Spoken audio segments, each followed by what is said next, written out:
All rise. The Court of Impeachment of the Texas Senate is now in session. The Honorable Lieutenant Governor and President of the Senate, Dan Patrick, now presiding.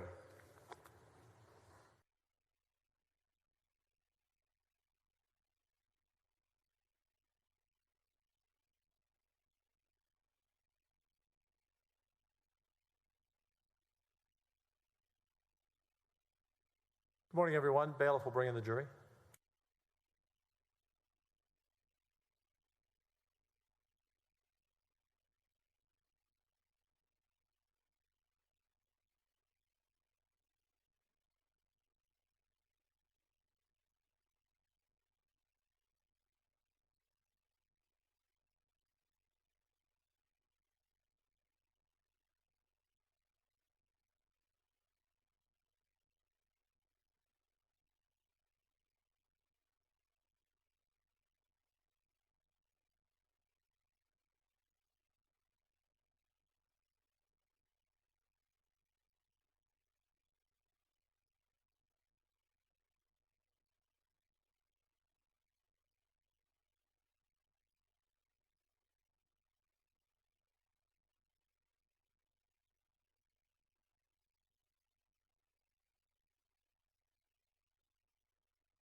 We begin every day with prayer. Senator Campbell, please come forward.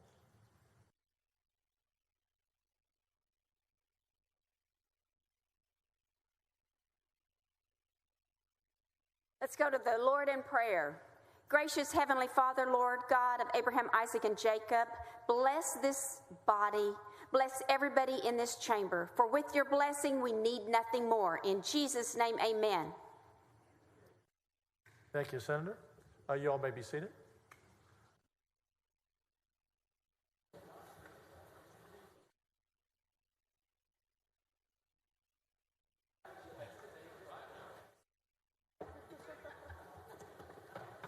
KP wants to withdraw a privilege objection.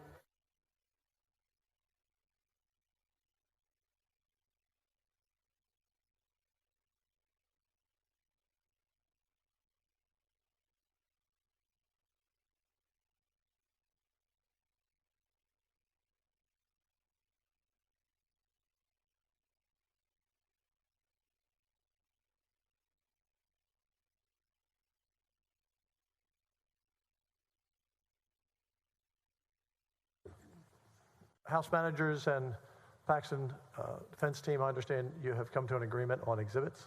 That is true, Your Honor. Good morning. Good morning. We have a couple of our colleagues who would like to read into the record, I believe, the agreement. If we could do that. Yes? Yes. Please state your name. Jennifer Buravorka. Thank you, Jennifer. The first ones that I'll read are the Attorney General's exhibit numbers, and those that we have agreed to pre-admission are 4, 5, 11, 17, 19, 20, 21, 22, 24, 33, 37, 39, 40, 43, 44, 46, 47, 48, 56, 57, 69, 72, 74, 75, 87, 90, 95, 100, 103, 105, 107, 108, 109, 111, 112, 113, 121, 122, 127, 131, 134, 135, 136, 139, 143, 144, 146, 147, 151, 154, 155, 156, 164, 166, 169, 170, 174, 175, 182, 191, 192, 193, 194, 198, 203, 205, 211, 216, 227, 235, 241, 252, and 273. I will now read the House Board of Managers exhibits to which both sides have agreed to pre-admission. And Your Honor, I'd like to formally offer the exhibits that my colleague just read out into evidence and have them be accepted. Accepted. Thank Thank you. you. The House Board of Managers exhibits to which the parties have both agreed to pre-admission are 92, 126, 213, 291, 450, 457, 466, 516A, 558, 45, 39, 233, 90, 110, 614, 109, 51, 305, 319, 389, 565, 134, 131, 130, 41, 145, 232, 210, 32, 36, 88, 162, 233, 239, 306, 357, 308, 309, 314, 375, 317, 319, 423, 434, 472, 163, 231, 227, 445, 71, 86, 77, 71, 62, 85, 67, 64, 91, 226, 90, 74, 96, 97, 98, 223, 225, 230, 290, 372, 137, 142, 578, 30, 115, 108, 104, 103, 293,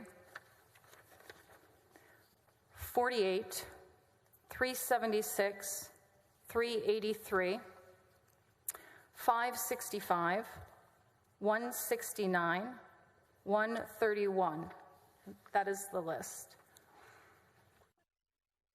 So for the record, these exhibits are admitted into evidence?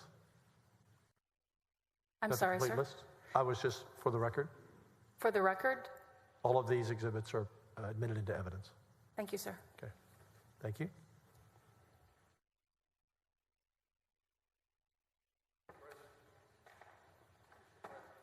Yes.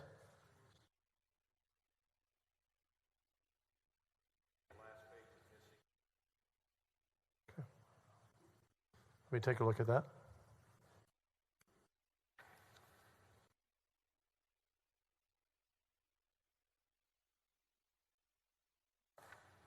Your Honor, may I be heard on this?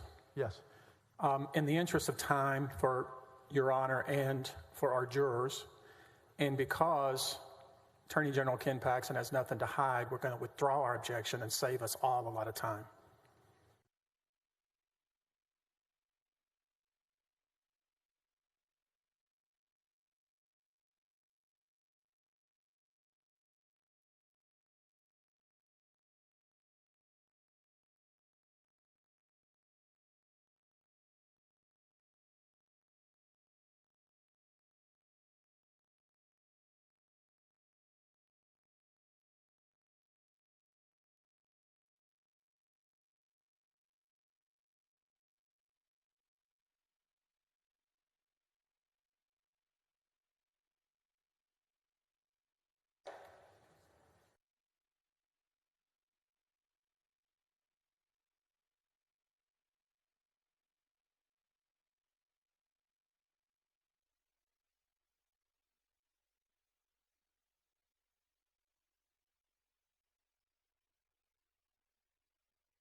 Mr. Busby, are you saying you're withdrawing your objection to all documents that will be submitted or just to this one? We're withdrawing our privilege objection.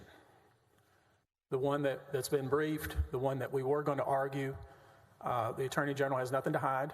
We will be focused on hearsay. There are ways hearsay issues that will come up, question by question. But as far as the issue about who holds the privilege, whether something Attorney General said was privileged, which we believe it is, obviously, but we're going to withdraw that so we can proceed with this trial. So to be clear, there will be no further objection on privilege. Correct. Okay. Now again, Your Honor, just so we're clear, I don't want you to think that I'm playing games with you, obviously. Anything that a witness said or claims to have said to Attorney General Paxton would be hearsay.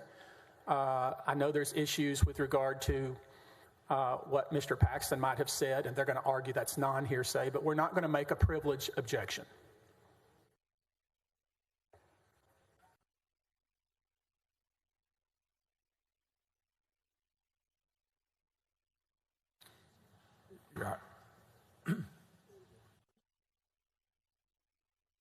Or may I be briefly heard when you get ready? Before you rule, if I could be heard, I don't have to be right this second, but Pardon? I think you were about to address him. I just wanted to make sure I could make an observation before you ruled. You may make an observation, Counsel. Thank you. For clarification, I want to make sure some witnesses... Speak up if you can. Speak a little louder. Pardon me? Just speak a little louder. Sure. Some witnesses and their lawyers have been concerned in light of the fact they were afraid that the privilege was going to be claimed and that it was yesterday. So if I could have a clarification from Mr. Busby, are we to understand that those lawyers are free to tell their clients that the Attorney General's office nor Mr. Paxton are claiming privilege on any conversations they had? And I understand him to say they may still object to those conversations on hearsay, but that the lawyers are free to advise their clients that the Attorney General's office, they do not have to worry about the Attorney General's office or Mr. Paxton individually claiming privilege on any of their conversations. Mr. Busby? Your Honor, Philbin? I don't Still? think we can comment on what other lawyers should advise their clients, and we certainly can't make any representations on behalf of the Attorney General's office right now, given the constitutional suspension. What we're saying is that we, on behalf of Attorney General Paxton, will not assert privilege objections in response to their attempts to admit exhibits or in response to witness testimony. There may be other objections that we have to raise through the course of this trial, but we are not going to burden the court and burden the jurors with deciding these extremely complex legal issues related to the privileges that we've been discussing and that we briefed last night. So we're withdrawing the motion that we filed last night, and we're not going to continue to assert those privileges. My problem is, I don't want to be a streptors here, but this is important for everybody to understand. I think witnesses and we have a right to expect that this issue of privilege is dead. And if they're going to head off a ruling by the Senate at large or by the president in his capacity, temporarily, but everybody is still uncertain as whether they intend to assert it in the future. That's our problem. And we would hope and intend to ask that there be a ruling definitively from the Senate that privilege, whatever basis that we've urged, either whether it has been waived or on the law itself, so that people go forward knowing they're not going to have grievances filed against them claiming they violated the privilege. They're not going to be accused of violating the privilege. We need a determination as to whether or not those people are safe for the future.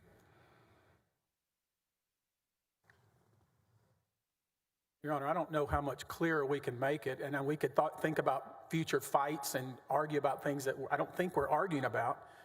Attorney-client privilege, we're not raising that with regard to Attorney General Paxton and the witnesses that they're going to bring. I don't know how much more clear I can make that.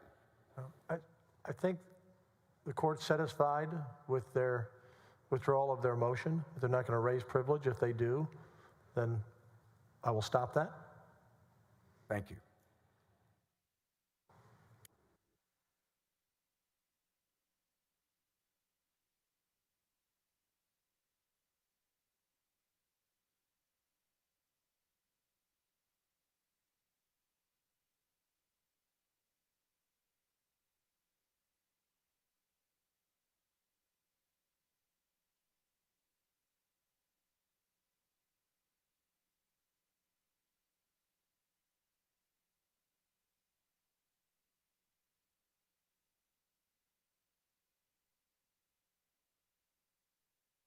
Bailiff, call Jeff Matera back to the witness stand.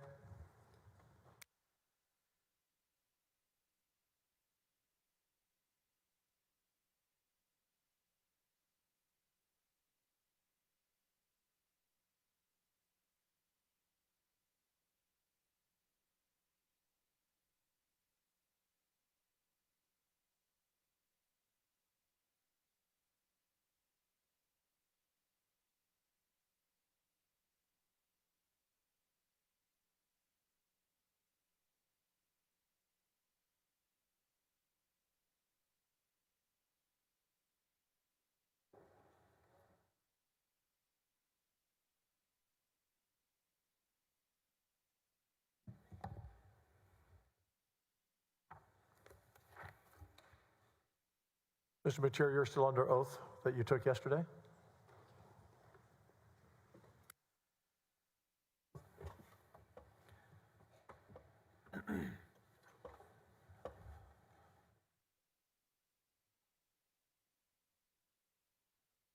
Good morning.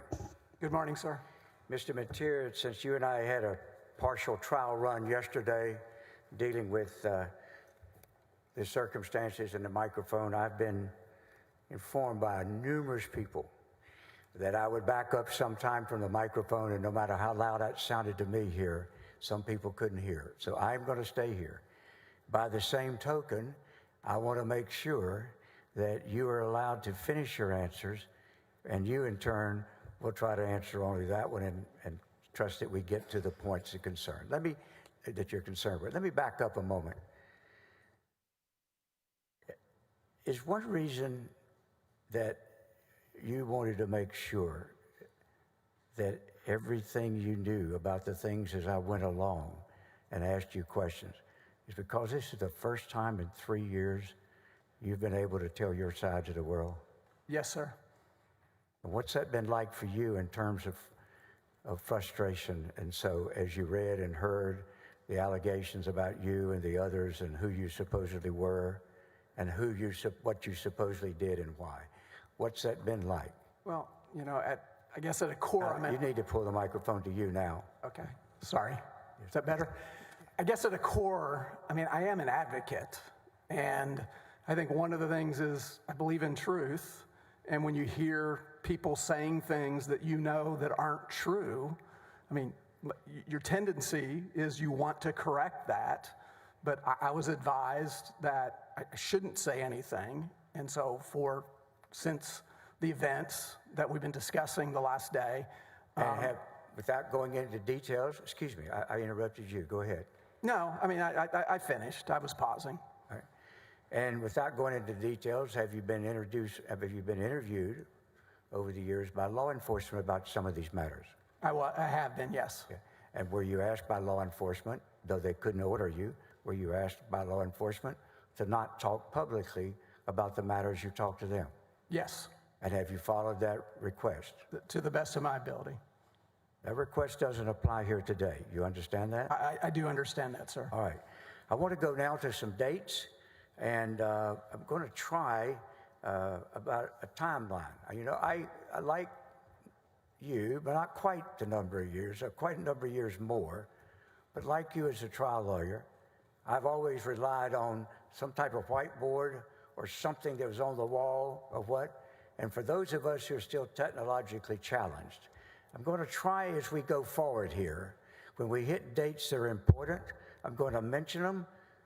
And this Ms. Manella is going to try to use the equipment over there to make an entry that it'll be on the iPad. And then at the end of your testimony, I'm going to ask you to glance at a list of dates that we may put up there and tell us whether those are true and accurate and reflect your testimony about the events and dates that occurred.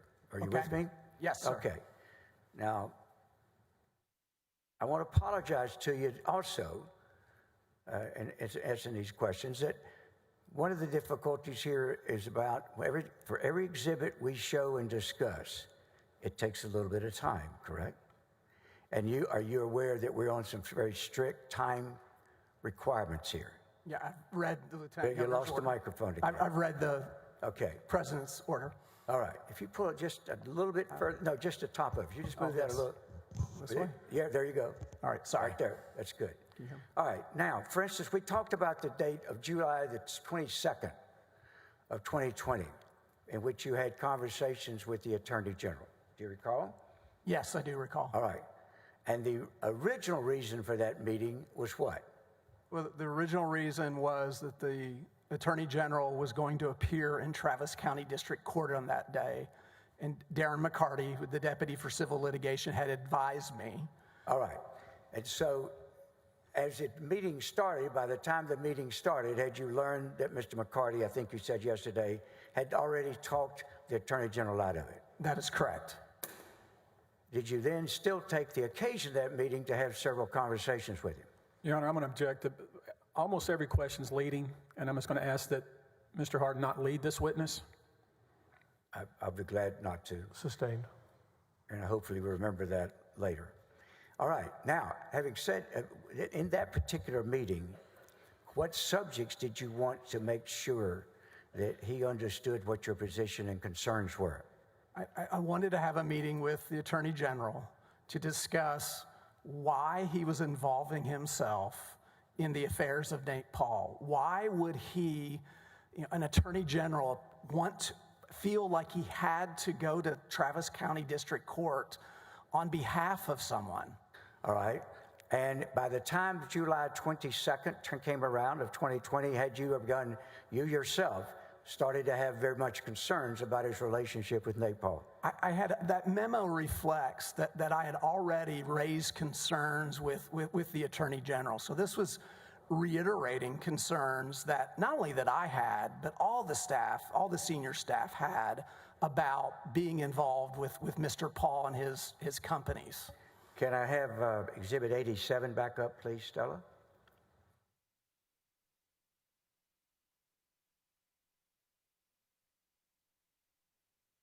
Now, this is in evidence. It was admitted yesterday.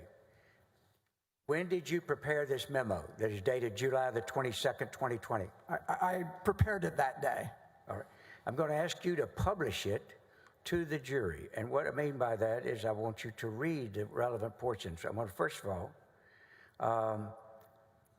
the first two paragraphs talk about what you have described, do they not, as the initial purpose of the meeting? Correct. And in those two paragraphs, what is your testimony as to whether it accurately describes your original concern? It does. I would ask you then to read to the jury out loud the last two paragraphs of this exhibit. Okay. Objection, Your Honor. The document speaks for itself. It's on the screen of every senator here. I'm sure they can read it for themselves. That may be, but I'm irregularly allowed to publish it and have the jury read it. It is published because it's on their screens. Overruled. Thank you. Continue. Would you please? Yes, sir. During the course of the meeting, I relayed concerns that I'd previously raised to General Paxton. Now remember, I'm going to slow you down here for her.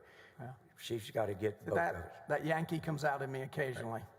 Let me start again. During the course of the meeting, I relayed concerns that I had previously raised to General Paxton about his personal involvement in any matters related to Mr. Paul. General Paxton agreed that going forward, he would not have any further personal involvement with any matters that this office is handling that relate to Mr. Paul or his companies and partnerships. Instead, as any other matter, paren, civil or criminal, close paren, our division attorneys would handle as they deem appropriate with oversight by their division chief and the appropriate deputy. At the time you wrote that memo, had you and had that conversation that you are memorializing, had you become aware that he, in the Mitty Foundation case, had begun going around the shop supervisors and been dealing and pressuring line employees? I had. Is that, in fact, one of the things you're referring to in those last sentence of that memo? It is. And what's the problem with that? Well, the problem is the office is being used for the benefit of one person. It's not exercising its own independent judgment. You have the Attorney General acting on behalf of one person, and by this time, I knew that he was a campaign donor. And so that concerned me because there have been allegations in the past made against the office and against the Attorney General that he had taken actions on behalf of campaign donors. So I was super sensitive to that. If, in fact, in addition to being to the advantage of a campaign donor, by definition, does that mean it was also to the disadvantage of other citizens? Absolutely. All right. Now, after July the 22nd, did you discover whether or not he had kept your... Let me back away. Back up. How would you describe his representation to you at this meeting in terms of whether you considered it an actual promise or commitment? How would you describe it? I mean, I believed that he would allow the professionals, the lawyers in the Office of Attorney General, that they would do their jobs. And so I believed he would commit. I believed that he would do that as of July 22nd. Let's say this. I hoped he would do that. Did you believe that he had given you his word? I did. And did you believe he would keep it? I hoped he would keep it. Did you discover differently after that meeting? I did. Do you recall the first time you became aware he was continuing to pursue activities on behalf of Mr. Nate Paul? Yeah, what I recall is, I think the first weekend of August, for the weekend, I rented a house out in East Texas where I met my son and his wife, and we took the weekend at a lake house. When I returned to the office on Monday, I learned that the office had issued an opinion letter with regard to foreclosures. Now, let me ask you, you were not involved in that process, were you? I was not involved at all and was not alerted to it until after the fact. At the time that opinion was issued, what had the unrelenting position of the Attorney General's office been to the public and anyone affected that asked for opinions as to the issue of openness during COVID? I was proud of the office and quite frankly, proud of the Attorney General. We were at the forefront of having Texas reopen and to stop COVID restrictions. We did it with regard to churches. We did it with regard to entertainment. So we were the ones pushing to open Texas back up. That was General Paxton's policy. That was the office's policy. What did you discuss? What was wrong then with this opinion that was it? Oh, wait a minute. You don't have to lean back. I won't talk if I'm back here. Just bear with me, okay? What was wrong then with this opinion? The opinion took the complete opposite view. It was as if Anthony Fauci had written it. I mean, it was shut down, that you can't do outside foreclosure sales. I remember coming back and talking to Mr. Banger, like, what was this? This is completely contrary. All right. So, for those who believed it should have shut down, that would have been a good opinion, right? Well, I mean, but again, this is August. This isn't April. I mean, we've been through that. I mean, COVID is March, the shutdown, the 14 days. We've been through that. We had issued opinions with regard to churches that said that that no county judge can shut down a church, no government can shut down a church. We had done that with entertainment. I mean, to me, this was in line with all that. And my question is based, no matter what side of that issue a member of the public, Senate, or anyone else came down on, are you testifying that to help Nate Paul, Mr. Paxton directed an opinion that was totally contrary to his and his administration's policy and his public statements on a regular basis? Your Honor, I'm sorry to interrupt again, but that is leading, absolutely leading. I'll rephrase it. Sustained. Thank Please you. Thank you. rephrase.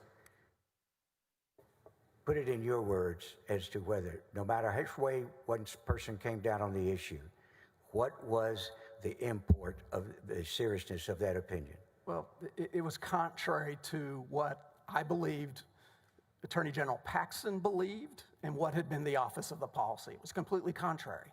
I mean, we were not for shutting things down, certainly not shutting down outside foreclosure sales. All right.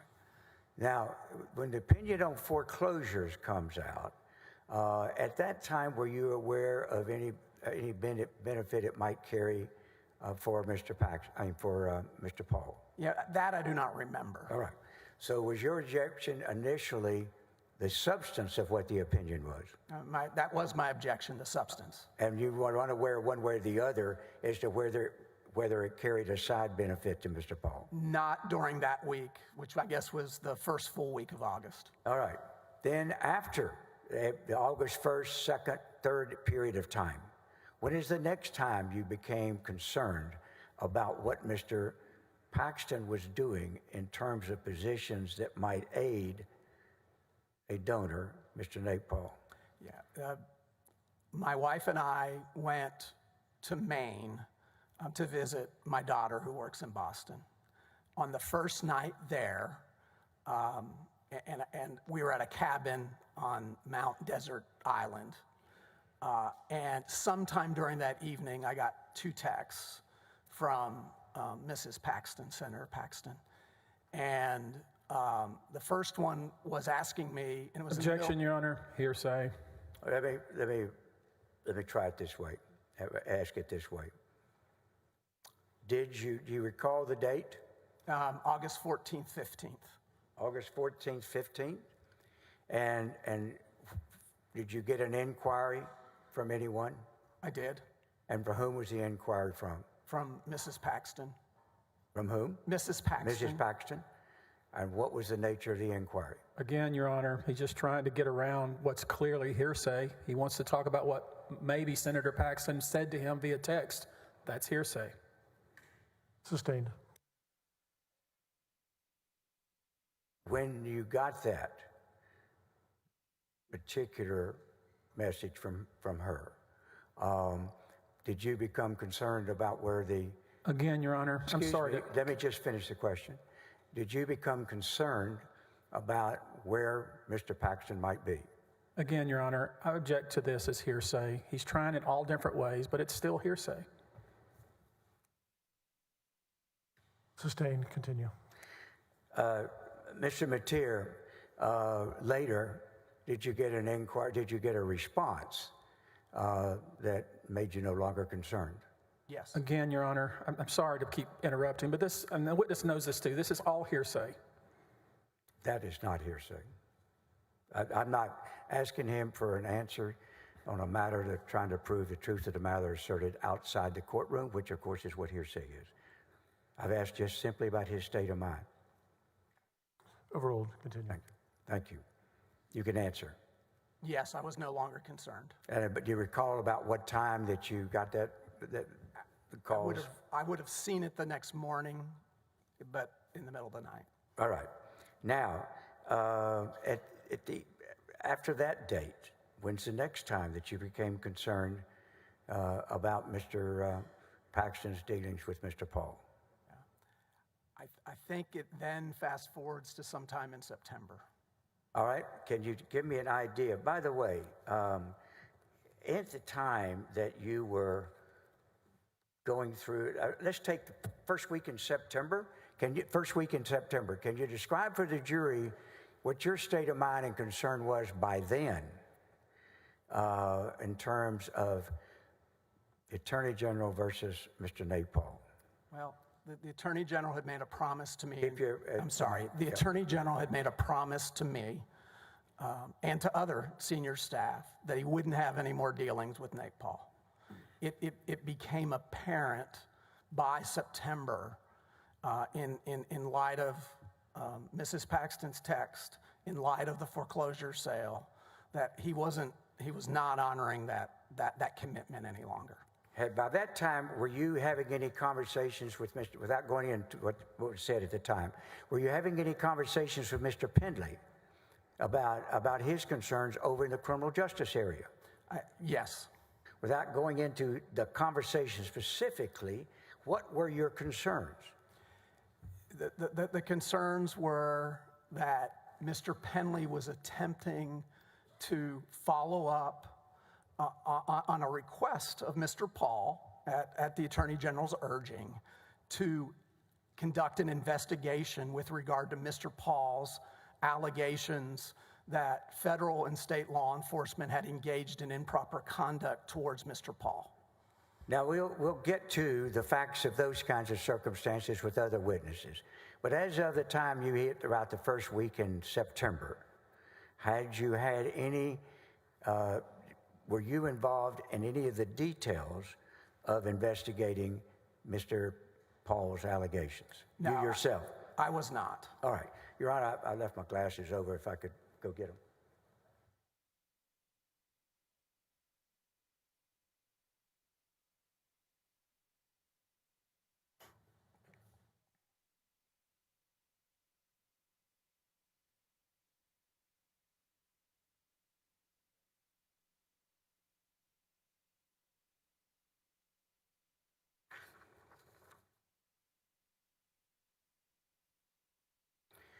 Let me ask you if I can go back to the latter part of August. In August of the 2020, did you have occasion to meet a man named Mr. Brandon Kamek? I did. And what were the circumstances? What I recall is I was in my office on the 8th floor, probably with the door closed, probably working on either Google or opioids, and either my assistant, or actually probably the Attorney General. I'm going to apologize. This is not your fault or anything, but I need to kind of shorten. I'm sorry. It's okay. So did you have occasion to meet him? Where were you when you met him? I was in my office on the 8th floor. All right. And how is it that you met Mr. Kamek? The Attorney General brought him by my office. And I hope you understand, sir, going forward. I really apologize when I interrupt you. Under the old days without time limits, I would love to not have to do that, okay? So I'm just apologizing to you. Counselor, I remind you that the parties agreed to the time limit, so continue. Thank you very much. I appreciate it. And I want you to understand, I'm not complaining about them, I was just explaining them. All right. Now, how long did you visit with him? I mean, must have been 15, 20 minutes. Who brought him into your office? The Attorney General, Mr. Paxton. And what did you do? Do you recall what you talked to Mr. Kamek about without saying what it was? Do you recall the conversation one way or the other? I mean, vaguely recall the conversation. Did you interview him at all? It was not an interview. And did you offer him a job? I did not offer him a job. And at that time, did you have any idea that he was going to later be employed by the Attorney General? I did not. Okay.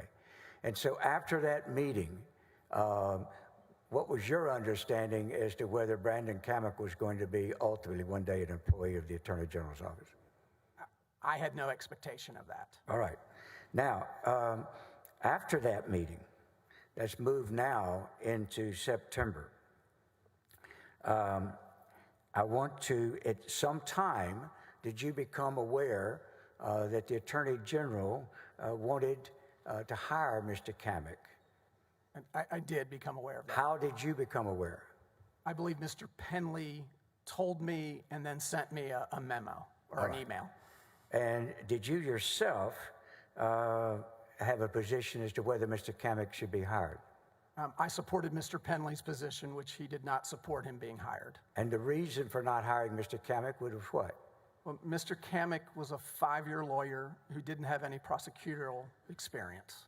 And what was it the Attorney General wanted Mr. Kamek to do? He wanted him to, I guess, assist with or perhaps lead an investigation into the allegations that Mr. Paul was making against federal and state law enforcement. What was the position of your criminal justice division as to whether they wanted Mr. Kamek hired? And I mean more specifically, Mr. Penley, what was his position? Mr. Penley's position was he did not want Mr. Kamek hired because he felt like he could do the job. And Mr. Maxwell's position? The same. All right. Had that position been made clear to the Attorney General? Yes. Were you aware one way or the other as to whether an Attorney General was then contacting other deputy levels to try to get them to agree that Mr. Kamek be hired? I learned after the fact that that was the case. And what would you tell the jury unanimously was the position of the deputies as to whether Mr. Kamek could be hired to conduct an investigation? Objection, Your Honor, hearsay. We're going to hear from Penley and Maxwell. They can tell us their position. Sustained. Let me ask you this. Did you yourself ever have conversations with the Attorney General expressing your opposition to Mr. Kamek being hired? Several. Do you recall when those conversations were? And that last answer, I think the microphone missed it. There you go. It was several. And do you know when they were and where they were?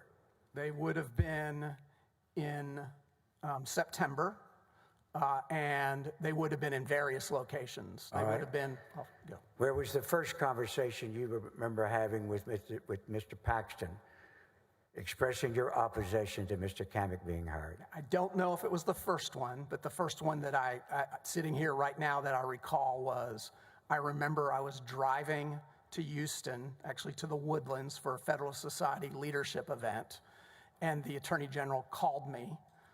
He was on an airplane, I was driving, and we had a discussion about Mr. Penley not being for hiring Kamek. And can you give us a date for that conversation? Yes, it was Friday, September 25th. All right. And on Friday, September 25th, you were in your car. Who was with you? My wife. And were you informed very quickly in the conversation who was accompanying the Attorney General for this September the 25th conversation? Well, I know that the Attorney General was in Washington, D.C. with Mr. McCarty, the Deputy for Civil Lit, for I believe it was a Google meeting. And they were on a plane coming back. They were literally on a plane coming back from D.C. What did Mr. Paxton tell you in that phone conversation?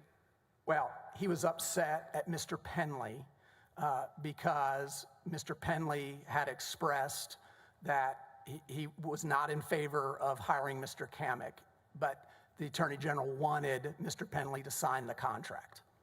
You recall what he said and what tone he said it in? In my time, for over 4 years and over 4.5 years with the Attorney General, I think he only raised his voice to me and we had a heated discussion on 2 occasions. This was the first occasion. He was not happy. And what did you tell him? I told him I would support Objection, Mr. Your Penley. Honor. Hearsay. No, this is a response not being offered for the truth of the matter, but as he simply stated this to the Attorney Overruled. General. We're not seeking to prove the truth one way or the other. So that my argument is it's not hearsay. Overruled. Thank you, Your Honor. Go ahead. Yeah, I mean, so the Attorney General was upset that Mr. Penley wouldn't sign the outside counsel contract for Mr. Kamek. What did he want you to do as it applied to Mr. Penley? Well, he wanted me to talk to Mr. Penley and have him sign the contract on this conversation. And what did you tell him as to whether you would do that or I not? told him I would not do that And why did you tell him you would not do that? because I was going to back my deputy. I mean, Mark Penley is a 20-plus year law enforcement prosecutor, and he told me he could do the job that he was being requested to do. And then, how long did you say that conversation lasted? It couldn't have been that long because he was on an airplane, and I think he was told to get off. And then when was the next conversation that you had with Mr. Paxton again about whether Mr. Kamek should be hired? Now, this was in my office on the following Monday, so that would have been the 28th. And on the 28th, when you had this conversation, what was said there, and what were the circumstances? Well, the Attorney General came into my office, and actually he came in and he didn't raise Kamek or Penley. Instead, and again, I don't have a strong recollection other than it wasn't those issues, so it was probably he was updating me on the Google meeting, for instance.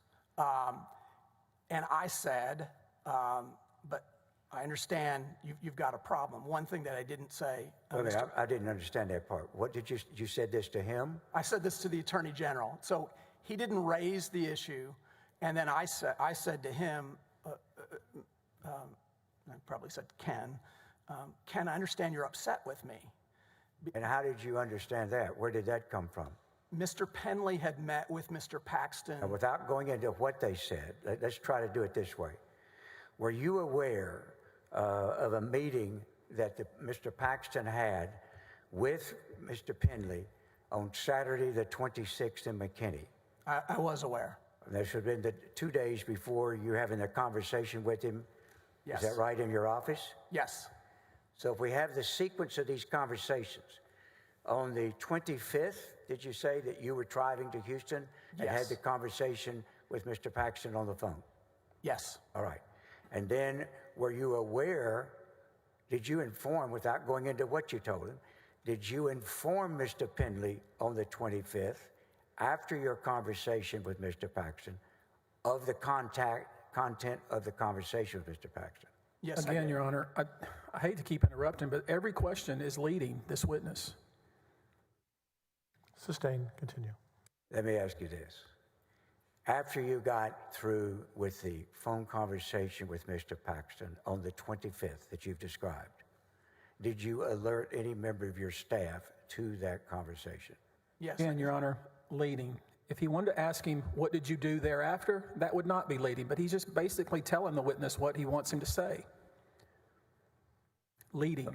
I don't know how that question alerts him to anything, other than my question is, did you talk about that conversation with anyone else after you had it? That's my question.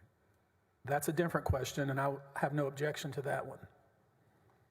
Did you? And the answer is yes. And whom did you talk to? With Mark Penley. And when and where did you have that conversation with Mr. Penley? I was at the meeting, the FedSoc meeting in the Woodlands. It would have been the evening, Saturday evening. All right. And as a result of that conversation or anything else, did you become aware that General Paxton had arranged in a meeting with Mr. Penley that was scheduled to happen the next day? Actually, I believe it happened that day. This was after that meeting. You were aware he had one conversation? Yes. And then after Mr. Penley had the conversation with the Attorney General on the 25th, which followed your earlier plain conversation with Mr. Paxton, did you become aware of a meeting that Mr. Penley was to have with Mr. Paxton the next day on Saturday the 26th? Your Honor, objection leading. He's suggesting the answer to the question in the question, which is classic leading, and I object to it.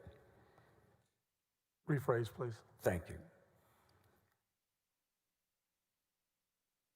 Do you have any knowledge from any source of whether or not on Saturday the 26th? Yeah, Mr. Harden, I took notes. Pardon me? I took some notes I know that maybe that. would help refresh my memory that I made. So I think I provided those to everyone. I'm going to show you. I can't put them up on the screen. Do we have a separate set of hard copy? And also, can I ask Your Honor permission from Ms. Bavorka, is 240 one of those that you agreed to exhibit? No. Okay. Ms. Bavorka, the question has been answered by Stella. Thank you. All right, thank you. Would you provide a copy, please, to the President, please?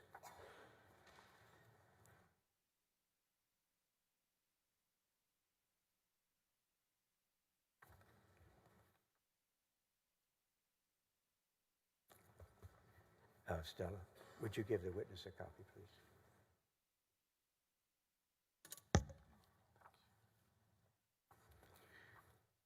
All right. I'm going to ask you to, first of all, to look at these documents real quickly. We're not going to talk about what's in the contents of them. I'm going to ask you to look and first of all, authenticate them for me. Are these notes that you yourself prepared? Yes. Keep your voice, the microphone. Yes. All right. And when did you prepare these notes? I prepared these notes on the Sunday after I resigned. All right. And so this is after you had left, is that correct? That is correct. Resigned. I'm sorry. Go ahead. I resigned on Friday, the 2nd. Let's talk about the 2nd, all right? And these were written on Sunday morning, the 4th. Now, I'm asking you to look and see if these notes truly and accurately reflect the events that you were recording as you remembered them on that Sunday over several days. Do they? And do these notes, I want you now to look at what we were talking about. We were on the period of the 25th and the 26th. I don't want you to tell me what your notes say. I want you to read and see if that helps reflect your recollection. And then I may ask you some question, but not you reading the notes or anything. I'm going to ask you about your memory. Would you briefly read and review your memory? Yes.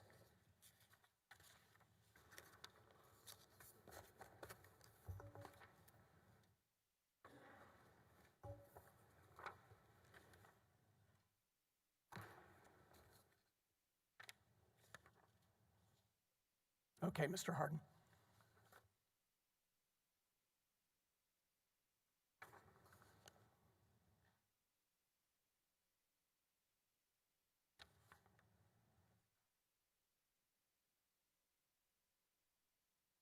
All right, does that help refresh your memory? It does, sir. All right, I want to go back to you put the notes there. You just keep them there, but testify from what you remember. During your conversations with Mr. Paxton on the 25th, was there any, did you alert him to your feeling, or let me put it another way, was there any contention by Mr. Paxton that you had approved the hiring of Mr. Kamek? Mr. Paxton said that. Mr. Paxton said that to me during that phone conversation. He said what? He said, well, you approved the hiring of Kamek. And I said, absolutely not. And has it been your contention from the very beginning always that you did not approve of the hiring of Mr. Kamek? I never approved the hiring of Mr. Kamek. So was that, how would you describe that part of your conversation with Mr. Paxton when he suggested you had? I think it's probably the first time I ever raised my voice to the Attorney General in response to him raising his voice to me. So we got two raised voices, one on a plane and one in a car. Correct. Who's driving? I was driving, unfortunately. All right. Now, Have you had a chance to look at your notes and refresh your memory as to whether or not, when and where, if you did, call Mr. Penley after that call? Yes, I spoke to Mr. Penley twice, once on the 25th, and then I spoke to him again on the 26th. All right. And when you talked to him in the 25th, do you have any memory as to whether or not you learned he was going to meet with Mr. Paxton on the 26th? I learned that he was going to meet with Mr. Paxton on the 26th. And did you have concerns about that meeting? I did, because my concern was that General Paxton was going to fire Mr. Penley. So what did you urge Mr. Penley? I told Mr. Penley, do not. Hearsay.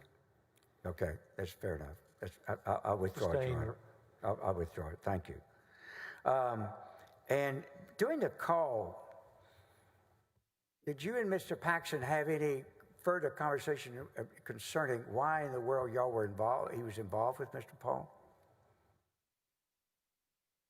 During that conversation, and then just briefly, but certainly on the meeting the following Monday. On the 28th? On the 28th. All right. So, but in the call in the airport, on the airplane, what I call the airplane call, did you express any concern about why he was involved with Mr. Paul? I mean, I recall that I again asked him, and this wasn't the first time, but Ken, why are we involved in this? What? I mean, it just didn't make sense to me. Of all the things going on, why were we involved? What do you mean with all this going on? What are you talking about? Well, by this time, this is the end of September. So by this time, we knew a lot more about Nate Paul. We had learned a lot more about who he was, what was being alleged against him. I mean, he was not a good guy, and had a lot of concerns about that. We knew about the Attorney General wanting to appear in court on behalf of Nate Paul by that time. We knew that by that time, I knew he had been pressuring the other deputies and actually other line lawyers to do more on behalf of Nate Paul. I mean, so all this was starting by the end of September. All this is coming to fruition, and of course, this with Penley just simply saying, "I want to investigate it." I've asked him for.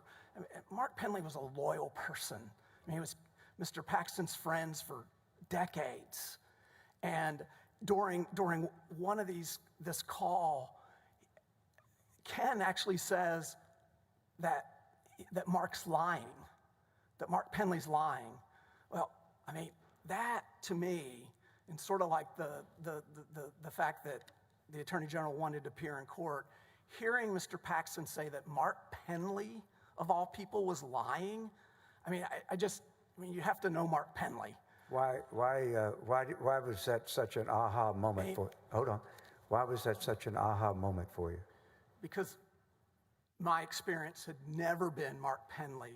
I mean, he is honest to the fault, just absolutely honest to the fault. And so when General Paxton says that Mark Penley is lying, it just, bells and whistles are going off that this is not good, this is bad. Did you become aware after that conversation, do your notes help refresh your memory as to whether you knew that Mr. Penley was then going to meet with the Attorney General on the 26th? I did know that. Without going into what Mr. Penley told you after that meeting, did you have a conversation with Mr. Penley in which he filled you in on the conversation with Attorney General Paxton? After Mr. Penley met with the Attorney General, Mr. Penley called me. All right. Now, then after that Saturday, the 26th, what happened in terms of conversations with Mr. Paxton after on the morning of the 28th? On the morning of the 28th, I was in my office, and the Attorney General came in to meet with me. What did he want? My best recollection is the first part of the conversation was about other cases, probably about Google, because he had just been in D.C. he was as friendly as ever. I mean, it was the Ken Paxton that I had known for 4+ years. Very friendly, very communicative. And I was actually surprised by that, because our last discussion had been so heated, and then I knew about what had occurred during the weekend. And I asked him, because he had told Mr. Penley that he was frustrated with me, and compared me to my predecessor, who had been very frustrated at one time. And so I brought that up. The Attorney General didn't bring it up in that What'd you say? I said, Objection, hearsay. No, it's with Mr. Paxton. This is a conversation between the two. There's really no hearsay here with an admission against the interests of Mr. Paxton that's about to follow. It's a conversation the two of them had. Overruled. Go ahead. Go ahead. he didn't address whether he was frustrated with me. Instead, he expressed that he was frustrated with Penley. I mean, what was he upset about again? Again, it was almost a replay of the conversation that we had on Friday, the Friday before it, except this one it was not a heated discussion. This was, General Paxton one-on-one, just the two of us, and he was what I would say normal Ken Paxton. I don't understand, why won't Penley sign this? What did he want you to do? Well, during the conversation, I attempted to explain to him something that I thought he already understood, which is we have policies and procedures at the Office of Attorney General. We have an executive approval memo process. And I tried to explain to the Attorney General that, that was there. That process is to protect him. It's to protect the agency. And so to hire an outside counsel contract where we're going to spend money that the state has given us, that we have to go through a formal process. Part of that process has several steps to it. And the Attorney General acted as if he didn't understand that process. Was all of these conversations of these about wanting Penley to sign the contract so that Mr. Kamek could be an official employee on a mission for his outside counsel to investigate complaints brought by Mr. Paul? Well, actually what he wanted to do was Mr. Penley to sign the memo, which Mr. Penley is just one of the persons in the chain of command. We'll get to that. So was this a memo that would authorize the outside counsel contract for Mr. Kamek? It would, and eventually it would be actually the first assistant who would sign that contract under normal procedures. All right. So you mentioned earlier yesterday your process for different hirings and things like that. Would this have been a contract that had to go through about 8 of you to be approved? I think that's correct. The memo would show that went through several layers. And at that time, what was your understanding as to where the approval rested at that time? How far down the chain or up the chain had it gotten? It stopped at Mr. Penley. Had it gotten to you at all? It had not gotten to me. Had you seen the contract? I had not. Did you know whether or not a contract had already been signed? Signed? No, I had no idea. No. Did you know that it was pending and had been approved by certain levels until it got to Mr. Penley? I mean, it would have had to have been approved before it got to Mr. Penley. All right. Now, when you had this conversation with him, when it ended, how would you describe what the tone was? I mean, again, it was normal Ken Paxton. He asked for copies of our policies and procedures. And so I asked Lacey Mace, who's the deputy for administration, to gather those for him. And at the end of the day, we provided to him. Actually, I think I gave it to his travel aide, Mr. Wicker, and gave them to General Paxton. Did he in that conversation tell you what he wanted you to do with Mr. Penley and Mr. Maxwell? I assumed in that conversation, no. I assumed that we were back to Penley and Maxwell involved, and certainly Penley involved in the investigation. The conversation on the 28th, at any time, did he ever take the position as he wanted you to fire Mr. Penley and Mr. Maxwell? Not in the morning meeting. All right. That was in later. Okay. You've referred now to a later. So did you have a second conversation on the 28th with Mr. Maxwell? With Mr. Paxton? Yes, I did. And what was the occasion of that conversation? It was, my best guess is, it was sometime after 9 p.m. because I was in my condo. And this was completely contrary to the morning's conversation. In what way? How was it different? This was the second time that Attorney General Paxton was very upset, very angry. Did you form any opinion in your own mind in terms of how he was acting as to what was going on here? I believed he had been drinking. All right. Did it sound like that to you? Again, the best you can tell were it was so unlike any conversation I'd ever had with him. How would you characterize the conversation? He was angry, he was upset. I felt like perhaps there was someone else with him because he was literally saying the same things that we now had discussed 2 times before, repeating the same things, but in an agitated, I thought maybe he was recording the conversation. It was a horrible, horrible feeling, especially for someone that... During that, how long did that conversation last? 10, 15 minutes. And in your situation, what was your response? I did not get angry with him. I was really confused. I was troubled because he kept pressing the same things over and over again. And what were those things over and over again? It all dealt with the hiring of Mr. Kamek. And what did it have to do with Mr. Pendley and Mr. Maxwell?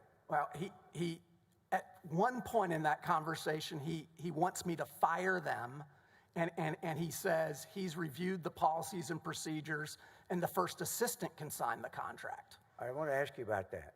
So what did he suggest, if anything, about whether you could or should sign the contract? He suggested that I could and I should sign the contract. And what did you say? I said I would not sign the contract. You tell him why? I said it because I'm a rule of law guy. I believe in those policies and procedures. And a schedule for that, if the contract had been approved, if Mr. Pendley had approved, where would it go next? I think it goes up, and we'd have to look at the memo, but I think Ms. Mace has to approve it. I think it then either goes up to either Missy or Ryan. It's a couple before it reaches me, but the memo would be the best. Would it have to work its way up to Mr. Bangert for sure before it got to you? I believe so. All right. At the end of the day,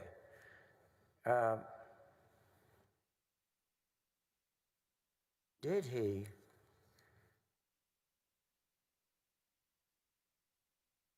you recall whether he ever said anything to you about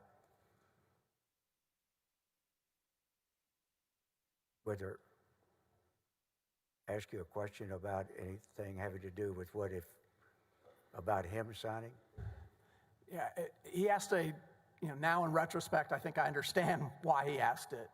But we had this discussion about the policies and the procedures. Again, this would have been at least the 3rd time that we had it. He urges me to sign it. And then at one point near the end of the conversation, he asked me the question, well, what if I've signed it? And what if he signs it? Yeah, he asked me, what if I signed it already? Right. What if I signed it, Ms. Manella? What if I signed it? Thank you. If you would put that on there, it'd be the evening of 9/28 in that conversation. He says to you, what if I had already signed it? What if I had already signed it? And you're certain of that? Yes. All right. What'd you tell him? I told him that I would consider the contract void. Did he say to you he had already signed it? He did not say that. Now, why would you consider a contract void if the Attorney General signed it, even if you opposed it? Because the policies and procedures were in place in such a way to protect him and to protect the agency. If he had gone so far outside our policies and procedures on behalf of one person, against your whole staff, pursuing a private matter using public resources, to me that has to be a void contract. Well, do you think he had the authority to sign a contract hiring Mr. Kamek? I think the Attorney General has the authority to sign contracts. I will say, however, The policies and procedures of the office, the Attorney General did not sign many contracts. All right. Had you ever known him to sign one of these types of contracts before? Not an outside counsel contract. But more to the point, do you think it was illegal under any circumstances for him to do it, or did you think it was a violation of policy that had been running the department since you were there? Well, I thought it was wrong in this case, knowing everything I knew. That doesn't mean I don't believe the Attorney General can't sign contracts. But I think in Objection non-responsive. He asked him whether it was legal for the Attorney General to sign contract. We'd like to have an answer to that question. He's giving his answer. There's cross-examination for him to explore, in all due respect. Non-responsive, Your Honor.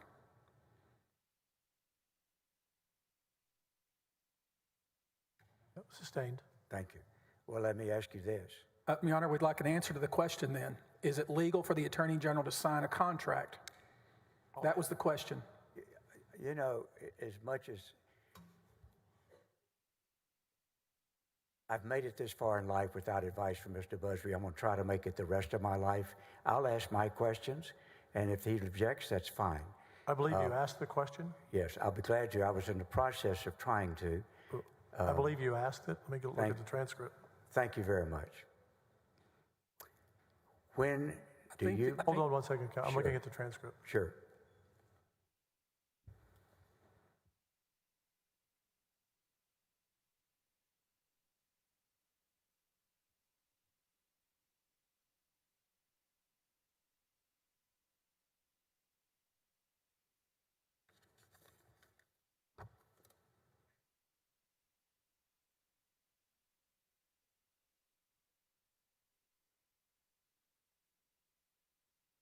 You asked the question, the witness can answer.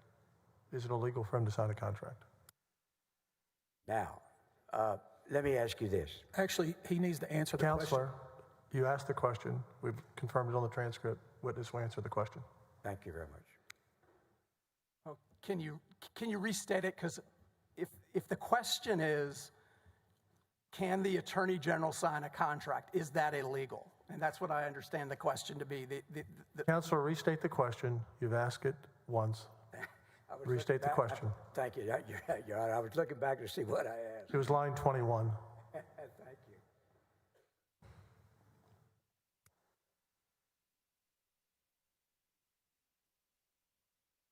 I think the question I see that I asked through all that exchange was, do you think it was illegal under, or was a violation of policy that had been running the department since you were there? But my question, let me try to break it down. Did you have an opinion that it Your was... Honor, I'm sorry to interrupt, but Excuse me. I'd like the witness to answer the question. I've withdrawn the question. I will proceed to the next with permission, of course, of the court. You asked the question. The witness hasn't answered. We don't know what the question was anymore. I'm sorry. Your Honor, he Apologize. suggested that it's illegal for the Attorney General of the state of Texas to sign a contract. This witness knows it's not, and he should say so. And I'll be glad to ask that question my way. I'll withdraw the question before, and if, with the court's permission, proceed.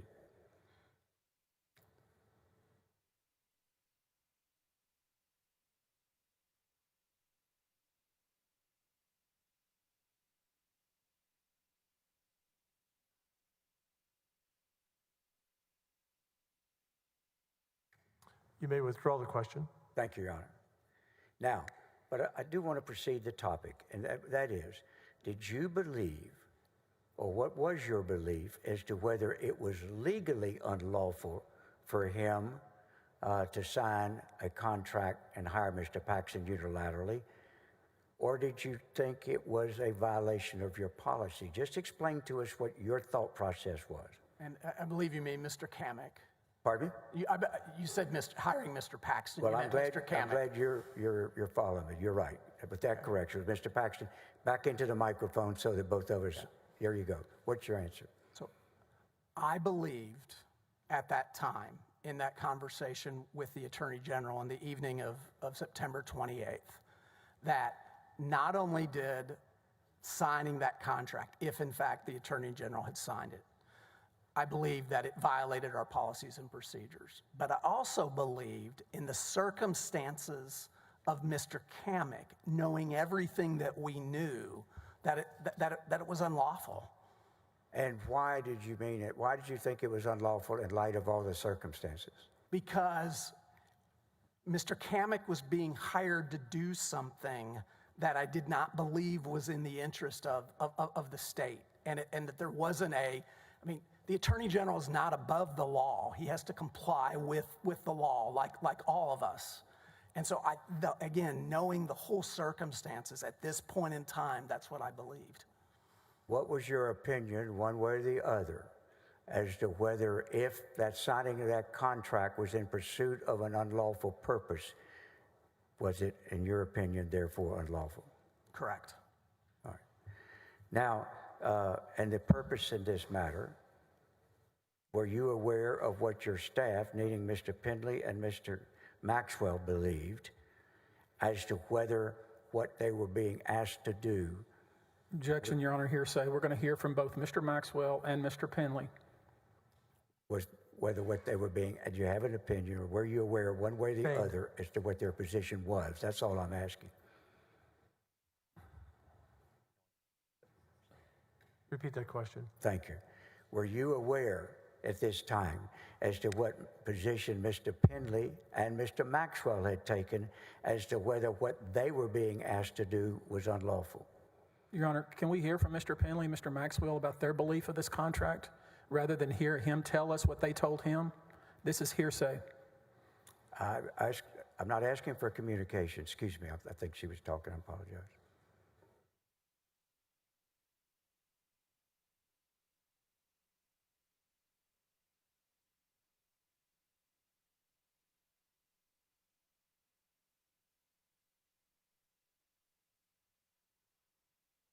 Restate the question.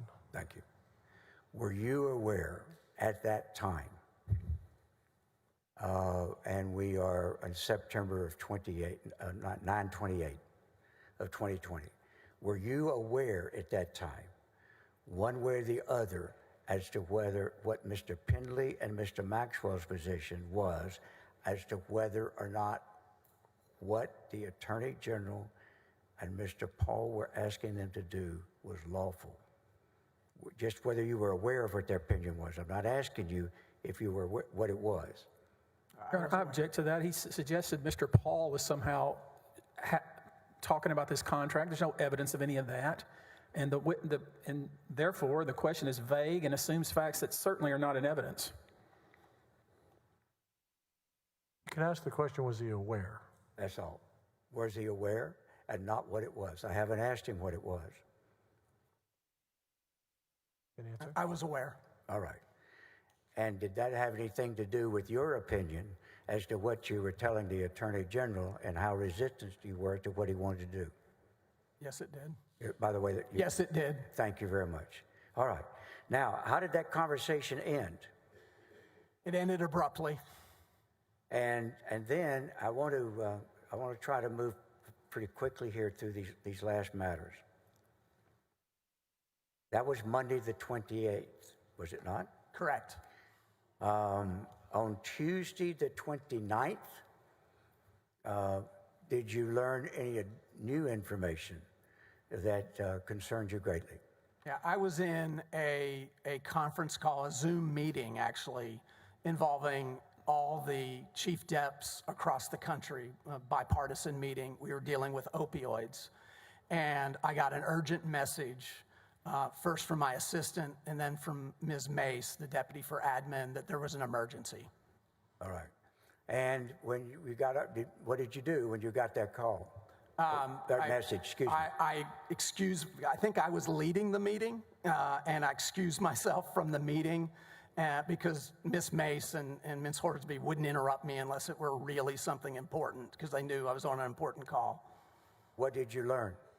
I learned that a bank had called Ms. Mace and informed her that Mr. Objection, hearsay.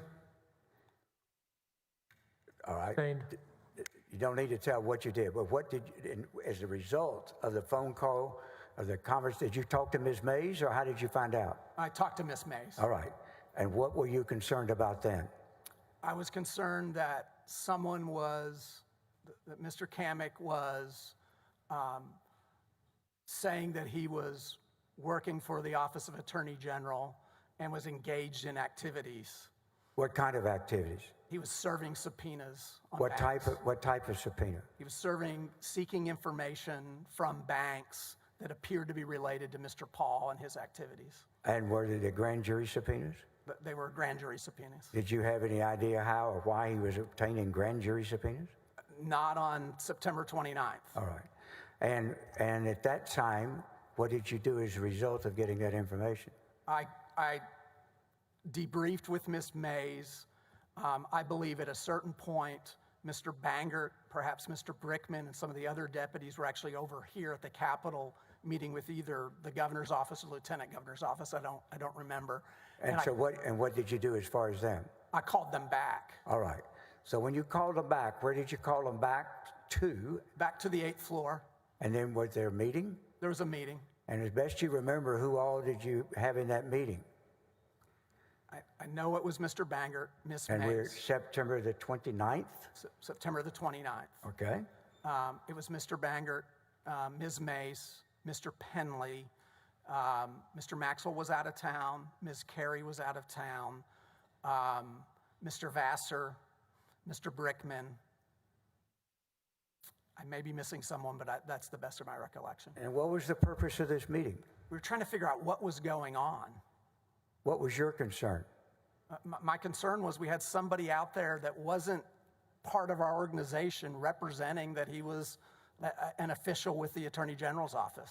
Now, did you have any idea at that time whether or not there was a signed contract between Mr. Paxton and Mr. Campen? I had no idea. All right. Had you ever seen such a contract? Not at that time. Had everybody ever suggested to you there was such a signed contract? Not at that time. All right. Now, can you describe sort of the atmosphere of this group? I mean, what's happening? I want you to try to describe it for me without going into what each person was saying. Yeah, I mean, we considered it sort of a crisis moment. I mean, everything regarding Mr. Paul was kind of coming to a head. And so at some point, Mr. McCarty joined. I don't think I'd mentioned Mr. McCarty. And he wasn't in the original meeting, but eventually he joins. And so it's really the first time that each of the deputies started to share, and without getting into what they shared, but started to share information, each bits and pieces about Mr. Paul and his activities with the Attorney General. What is your testimony, Mr. Mateer, as to whether or not, in many ways, people shared different things that you had never heard before? I mean, I learned things in that meeting that I hadn't known before. In terms of relationships with the Attorney General and Mr. Paul? Correct. All right. You have any explanation as to how you, the first assistant, would not know what all had been going on over the last 9 months or so? I mean, quite frankly, I beat myself up a little bit. I felt like I probably should have known more, but, in my defense, we had a lot going on, and the way, we believed, and I believe General Paxton believed, we believed in letting our leaders lead. And so they were each handling and managing their various divisions. And so I would only know what I'm told. And this was really the first time with everybody in a room together, folks began to share. Well, how would you describe in terms of their alarm one way or the other? Well, we were very serious. I want to go back to a subject, and you know that the allegations here, and all this has been public, about an affair that Mr. Paxton had with another person. Yes. When did you first, before I go into questions about it, I want you to explain or express in your own way why that is relevant to the bigger picture of Mr. Paxton and Mr. Paul. in your mind, if it is? No, unfortunately, it is relevant. Stay with the microphone, please. I'm sorry. Unfortunately, it is relevant. During that week, the last week in the office, and I have to wind back, if I can, a little bit. I have to wind back a little bit, if I can, Mr. Harden. I and other senior leadership in the Office of Attorney General became aware that Mr. Paxton was involved in an extramarital relationship sometime in 2016. And when? 2016. All right. Prior to 2016, that's incorrect. It was, no, that is. And then I got to get it was before his I've got to think back to his reelection. It's his first reelection. my question is, did you become aware of it for the first time in 2018? 2018, that's when he was reelected. He was elected in 2014 the first time, 2018 the second time. So it would have been in the August, September time period of 2018, before his fall election. How did you become aware? I think the first person I heard was someone in D.C. had actually mentioned it. Objection hearsay, Your Honor. And I'm also, this was a prime example of counsel suggesting the date to this witness. The witness, and this demonstrates the witness can't remember. Pardon me, the way this should work is simply state an objection. It is Objection not to this is hearsay. Thank you. Sustained. Thank you very much, Your Honor. So let's go back. Were you present at an occasion when Mr. Paxton confessed the affair to members of the staff? Yeah, yes, Mr. Paxton, Mrs. Paxton, Senator Paxton, gathered senior staff from the Office of Attorney General and senior staff from the campaign. We had a meeting at the campaign office in which Mr. Paxton revealed that he had been engaged in an extramarital affair and asked for our forgiveness. And was it a very emotional, sympathetic meeting? It was a very emotional meeting, yes. And that was with both Mr. and Senator Paxton, is that correct? They were both in attendance. Yes. And at that, would it have been a general moment of sympathy for the whole event? Absolutely. All right. After that, were there any assurances and so made by Mr. Paxton at that time? Yeah, I mean, Mr. Paxton apologized, and in using Christian terminology, I would say he repented, and I know that's a Christian term, but from my perspective, that's what I believed. And was that really the tone and the way the whole encounter went? It absolutely was, and then we moved on, and obviously with the expectation that he had made a mistake, he had apologized, and we were moving on from it. When that meeting was over, what was your assumption going forward as to whether that event was over, the affair? I mean, I assumed it was over because that's what he said. When did you first become aware that it was not over, and how? Without what somebody told you, was there any other personal, I'm only asking you for a time, dates or years that you became aware that it was not over? It wasn't until... Your Honor, this is, unless Mr. Paxton told him something after that meeting, this is all based on rumor or hearsay. Sustained. Continue. In your own mind, did you ultimately believe that it had resumed? Again, that would be based on hearsay, and it's not relevant what he believed about Mr. Paxton's... State your objection. What is your objection? Objection, hearsay, and relevance. Sustained. All right. Why did you think, if you believed the affair had resumed, that was relevant to your concern about the lieutenant, about the Attorney General and Mr. Paul? Because it answered one of the questions that I kept struggling with is, why would General Paxton jeopardize all this great work that we had been doing at in the Office of Attorney General? Why would he be engaged in these activities on behalf of one person? I mean, all these different things. And by this time, we knew he had hired Mr. Kamek. Why would he do this against his advice of his, the people who he trusted to run his office, including me? And it answered that why question. Had you become aware by that time that the woman he was having the affair with had been hired by Mr. Paul? I learned it that week. I'm sorry. Objection hearsay, Your Honor. Overruled. Continue. Thank you. I learned that this person had been hired by Mr. Paul that week. And why was that relevant to you? Because it answered the question, why is he engaging in all these activities? And it was like, Made on behalf of Mr. Paul? on behalf of Mr. Paul, why is he engaged in this? I mean, it seemed to me he was under undue influence. At times I thought, is he being blackmailed? I mean, this was so unlike what I experienced with him for 4 years. And this was part of it. There may have been more, there may have been others, but this was certainly part of it. Mr. Mateer, did you ultimately resign? I did. When did you resign? I resigned on that Friday, October 2nd. And I believe we have asked before, let me make sure I'm right, you did not sue and you did not have any suit pending against either the Attorney General's office or Mr. Paxton or anyone out of this. Is that correct? I do not.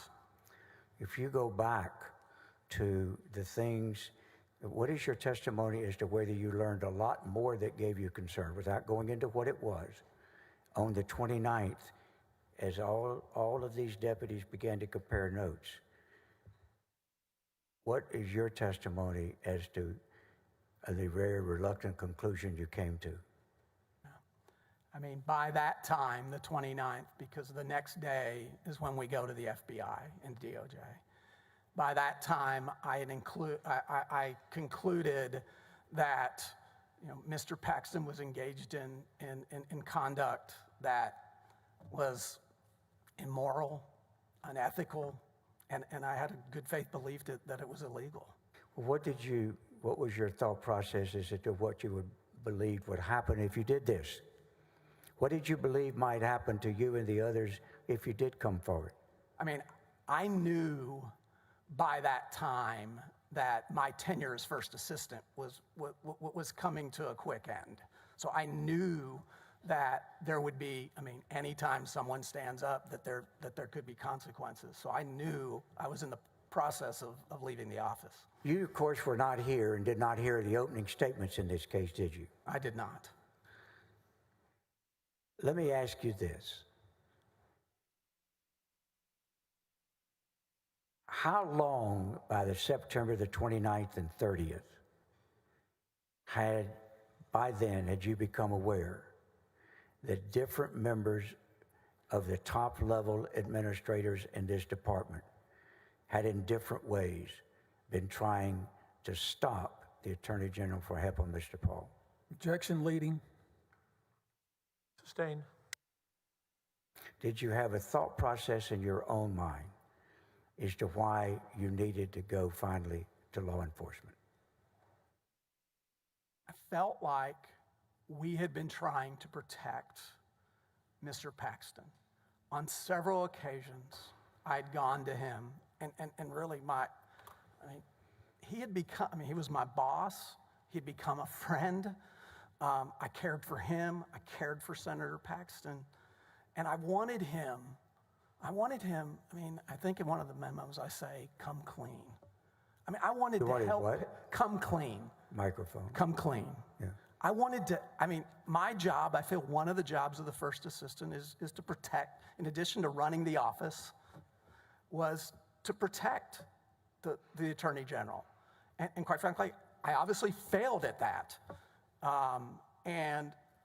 But I came to the conclusion that Mr. Paul had enabled Mr. Paxton, and despite my efforts, the other deputies' efforts, we couldn't protect him because he didn't want to be protected. As you ultimately made your decisions, and as you have learned and things have happened soon, did you change your mind as to whether or not General Paxton was simply being blackmailed or something else? Did you ultimately make a conclusion of what you believed reluctantly about the conduct of the Attorney General? Yeah, again, in the end, I reached the conclusion that Mr. Paul enabled him to engage in the conduct that Mr. Paxton engaged in. What is your opinion as to whether or not the level of responsibility the Attorney General had? I mean, ultimately, the Attorney General was responsible for his conduct.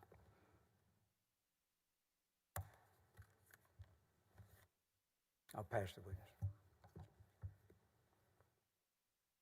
We'll take a 10-minute break here. All right.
killed one, didn't it? Most time you kill your own. That's nice. Made them for you. Those are blackjack. Blackjacks, okay. Yeah.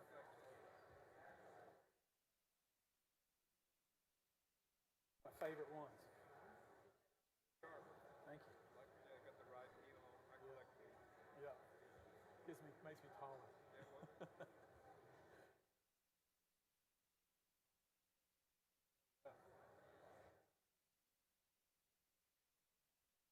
Yep.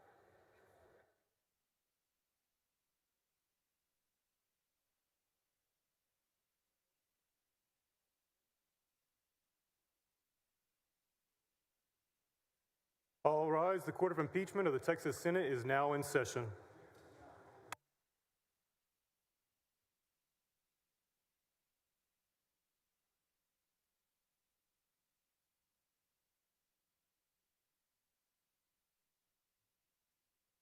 Please be seated. We have to wait for all the jurors to get here for a moment.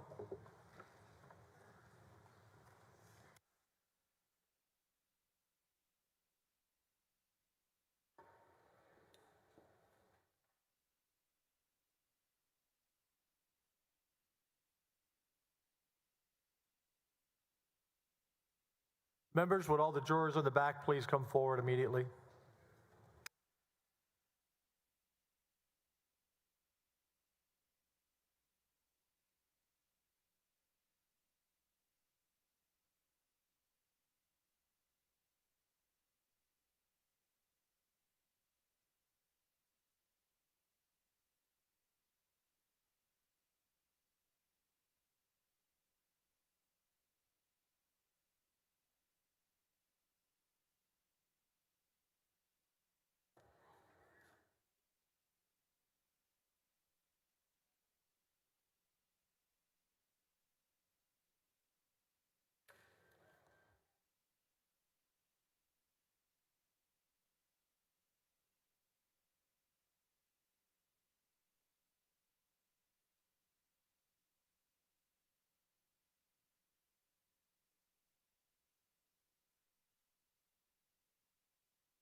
We're missing one juror.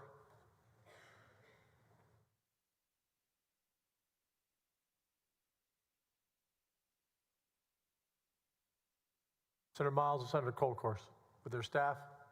Senator Miles, thank you. Senator Colcourse.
Okay, members of the jury, just a reminder, if we take a 10-minute break, be here 10 minutes, even if I'm not here. I need the jury to be here because I don't like walking out and not having the jury here, so just moving forward best we can.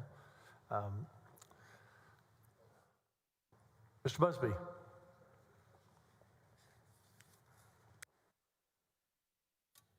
Mr. Mr. Mateer, you told us Ken Paxton was your friend, He became my friend, yes. and you were trying to protect him, That's correct, sir. and you were trying to protect him from himself. Correct. And when you found out that this young man, Brandon Kamek, had sent a subpoena to a bank, you guys sent everybody on the 8th floor home and had a meeting, right? I don't recall us sending everybody home. I do recall we had a meeting. And in order to protect Ken Paxton, what you did was then call the FBI, right? That's how you protected your friend. That's not correct, sir. Did you not go to the FBI thereafter? Not that day, sir. What day? The next day, sir. Okay. Did you talk to Ken Paxton before you went to the FBI? General Paxton was out of state. Did you talk to Ken Paxton before you went to the FBI? I talked to him on the 28th, yes. After, sir, listen, you found out that Brandon Kamek had served a subpoena on a bank, right? Right? That is correct, yes. You thought it was a crisis situation, right? That is correct, sir. You rallied the troops together and had a meeting, right? We had a meeting, yes, sir. The next day you went to the FBI. We did, yes, sir. Did you, after your meeting, talk to Ken Paxton? I did not talk to Ken Paxton. Okay, so in order to help your friend,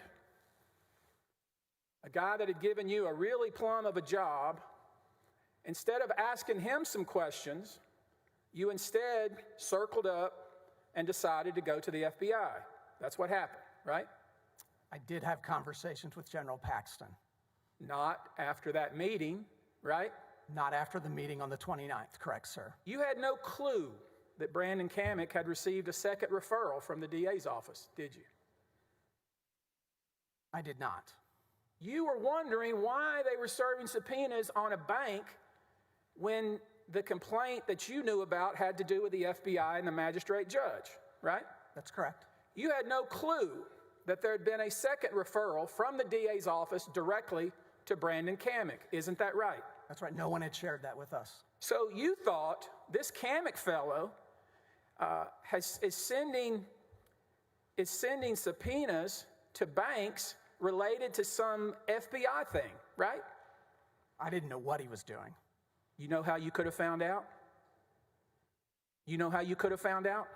You could have picked up the phone and called your boss and said, hey, boss, what's up with this Brandon Kamek? He sent a subpoena to a bank. And he could have told you, well, I have the authority to sign a contract because I am the elected AG, and he's sending subpoenas based on a second referral.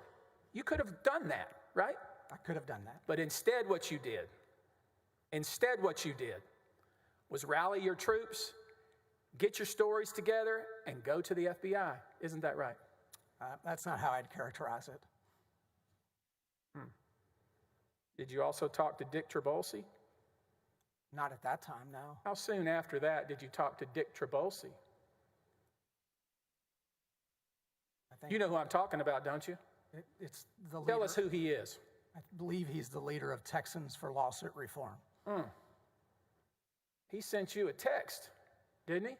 He sent me a text after I resigned. A text of support? I got many texts of support. He was one of them, yes. Where are your texts, by the way? I don't keep texts. What do you mean by that, you don't keep texts? You deleted your texts? After I left the Attorney General's office, when I'm no longer employed at the Attorney General's office, I didn't keep texts. You didn't think anybody might want to look at your texts? I adhere to zero inbox policy. And I think anybody who's ever worked for me knows that. Is that right? That's right.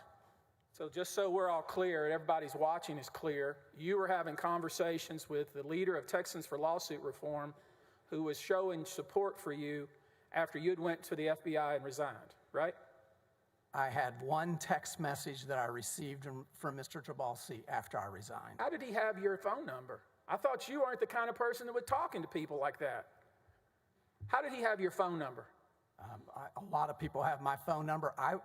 Probably General Paxton gave it to him at one time.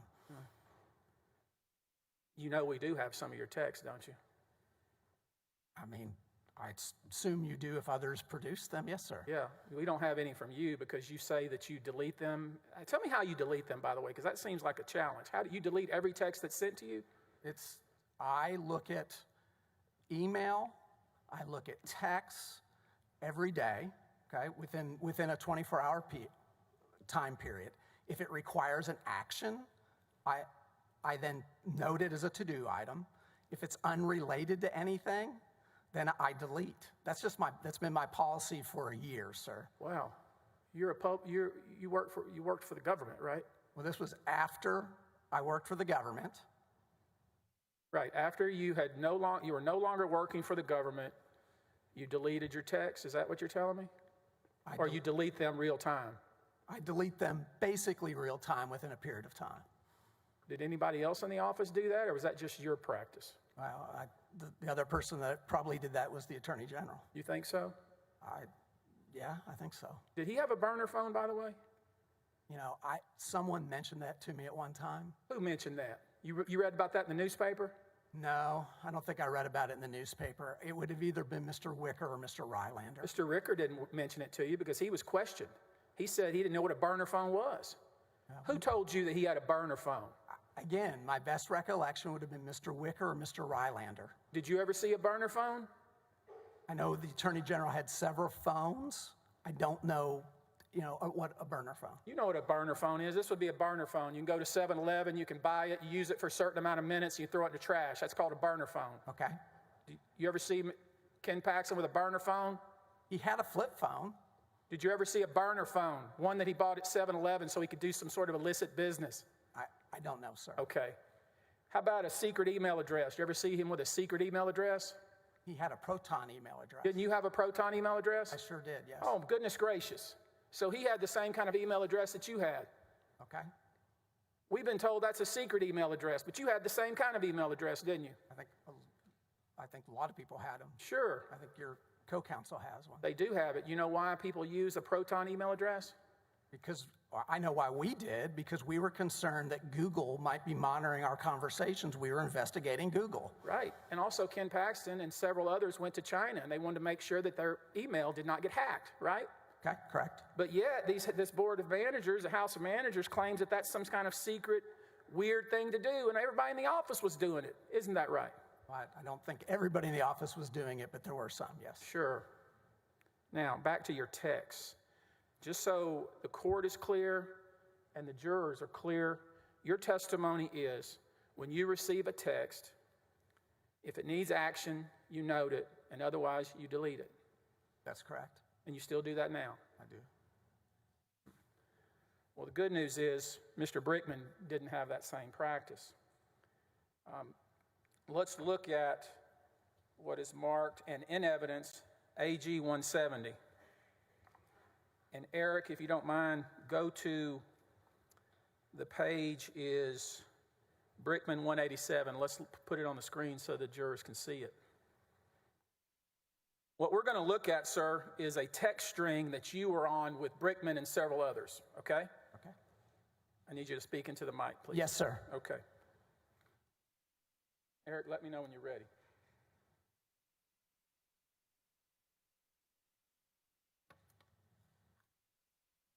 Go to 187, Eric. We're looking at AG Exhibit 170.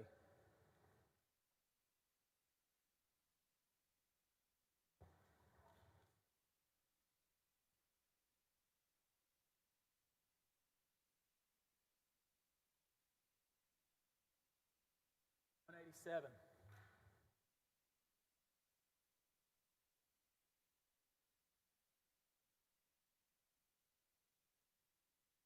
All right, here's a text you sent at 3:02 p.m. on 9/29/2020. Is that right? That appears to be correct, sir. And you said, we have a major problem. The kid has served a subpoena on a bank. Showed up there in person at the bank, right? That's what it says, sir. And you were thinking in your mind, why the devil was he serving a subpoena on the bank? Nate Paul's complaint has to do with the FBI, right? That was one of the things I was thinking, sir. Because you had no clue that there had been a second referral. True? I did not know there was a second referral at this time. Is this the first time that you had found out that the kid, you're referring to Brandon Kamick, right? I am referring to Mr. Kamick there. And you didn't say, hey, Brandon Kamick, you said the kid. Everybody knew who you were talking about, right? That's right. Okay. So Kamick wasn't a surprise, was he? Kamick wasn't a surprise in the sense that we knew who he was. That's correct. Sure. And you actually got a copy of his contract too, didn't you? At some point, I got a copy of the contract, but not through the DocuSign, no, sir. Right. I mean, I know and we're going to talk about your bureaucratic procedures. What did you call it? Your executive action memo? What do you call it? Executive approval memo. Yeah, memorandum. executive approval memo. Mm-hmm. Yes, sir. Some procedure and writing put in place of how things should work at the AG's office. That's what it was, yes. Right. It's in some policy manual. It's a policy, yes. Okay. It ain't the law, though, is it? No, it's not the law. No. The power of the Attorney General derives from the Texas Constitution. Is that not true? From Texas Constitution and Texas law statutes. The Constitution is what gives the Attorney General the power to act. Isn't that right? The Constitution and the statutes passed by the legislature, yes. Your power to act, if any, derives directly from the AG. Isn't that right? It's derived from the AG, but it's also derived from the statutes. Yeah. You're not authorized to take his name off his letterhead, are you? Am I authorized to take his name off the letterhead? I'm sorry? Is that a question? Or I'm repeating your question to make sure I understand it. Could you restate it? I can absolutely restate it. You, as deputy, as first assistant, are not authorized to remove your boss's name from his letterhead, are you? I don't know if that's true or not. Did you not look? I mean, aren't you a lawyer? Isn't that something you better look at before you do it? I don't recall doing it, sir. You don't recall sending correspondence with the Attorney General's name removed? I do not. You wouldn't have done that, would you? By implication of your question, it must have happened, but I don't remember. Oh, it happened. My question is that legal? I don't know it's illegal. Well, did you check before you guys were sending correspondence without your boss's name on it? I didn't personally check, no. Well, I thought you were a rule of law guy. Isn't that what you told us? I'm a rule of law guy. I am a rule of law guy. Okay, rule of law guy. Is it legal to send out correspondence without your boss's name on it? Official correspondence from the AG's office? I don't think it's illegal, no. You don't think it's illegal? I do not. Is that how you decide your legal analysis is by just whether you think it is or not? No, it was be based upon what I believed and what I know about the law. Well, what do you base that on? Why don't you inform what us? I believe is, what I do recall is before I became first assistant, the prior first assistant, actually one of the complaints that the Attorney General had with the prior first assistant was that the original letterhead didn't have Mr. Paxton's name on it. So you knew that the official letterhead, according to General Paxton, had his name on it. That's what he insisted upon, right? Well, he insisted on it, and I don't know about the word official. Mm-hmm. And yet, you were party to correspondence where his name was removed. That I don't know, sir, but if you're saying that, then I must have been. Mm. So let's make sure we're all clear that you did get the contract, because it's in the text even. Eric, turn to same exhibit, AG 170. Go to Brickman 180.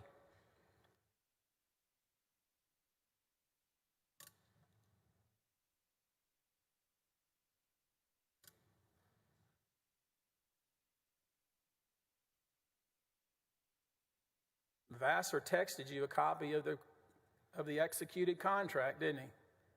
It looks like on October 1st. Yep. Did you go back then? Was that the same day you met with the FBI? No. What day did you meet with the FBI? I believe we met with the FBI on the 30th, sir. Okay. So did you go back to the FBI and say, hey, you know what? I made a mistake. There actually is a contract. My boss signed it, and there's a second referral. Did you do that? Not on October 1st. You went to the FBI uninformed. Isn't that true? No, I wouldn't say that, sir. I just want to try to get the timeline because the jurors may wonder. You spoke to the FBI about, what do you call it, a good faith belief that a crime had occurred? Is that what you said? Did you go to the FBI with a good faith belief that a crime had occurred? Is that what you told us? That's correct. Okay. And that was on October the 1st? No, sir. What day? That was on the 30th. September the 30th? Yes. Okay. That's when you called Mr. Sutton before that, right? I didn't, no. What? I had not, no. One of you did. I believe that's true, yes. Okay. One of the group called Mr. Sutton before that, right? I believe that's true. Okay. We'll get to that in a minute. But so on September 30th, you went to the FBI and you made your good faith complaint, right? We told the FBI the knowledge that we had. Did you then go back and give them a copy of the actual signed contract from the duly elected Attorney General? I did not. You did not? I did not. Did you go back and tell them, hey, you know what, there was actually a second referral. It didn't even come into our office. It, in fact, went directly from the DA's office of Travis County directly to Brandon Cammick? Did you tell them that? Not on October 1st. Did you tell them at some point? I think at some point we did tell them that, Okay. yes. Did they indict Ken Paxton? As far as I know, they have not. Okay, so let's try to get our timeline right. That was September of 2020, and this is September of 2023. It's been 3 years. Your math is correct. So in 3 years, they've done nothing with the information that you provided them. That's the subject of this impeachment, right? I don't know what they've done, sir. You Well, ask them. Well, they certainly are pretty good about letting us know if somebody's been indicted, aren't they? That's your area. I would assume we would, well, I don't know. Okay. Your Honor, I know you were concerned about timing. This might be a good break for me. If you want to do it, it's up to you, though, of course. It's noon. I'm getting ready to go into another topic, and it's going to take some time. We have a good half hour, 45 minutes. Okay, I'm all for it. Keep going. You know, before I get into some of these other areas, like the Mitty Foundation, which you approved of the intervention, right? I did approve, yes, sir. The Mitty Foundation, where you approved to investigate them, right? I did sign that memo, yes. I mean, let's just make sure we're all clear here. One of the articles of impeachment, in fact, the very first article of impeachment, has to do with the AG's office intervening in the Mitty Foundation lawsuit, right? You know, if you say so, I'll accept that. I know you're a rule of law guy. Let's look at Article 1, make sure we're all clear. Article 1 of the impeachment, first article. Just confirm with me, if you would, Mr. Mateer, that is, in fact, the very first article of impeachment that we're here arguing about. Correct, sir. And just so we're all clear for our jurors, you, Jeffrey Mateer, approved, along with multiple other people in the office, of that particular intervention. Is that true? Yes, sir. Okay. We're going to come back to that. I believe you have said that you resigned, and it was on October 2nd, 2020, right? That is correct, sir. You resigned because there was no longer a trust between yourself and General Paxton. That is true, sir. Okay.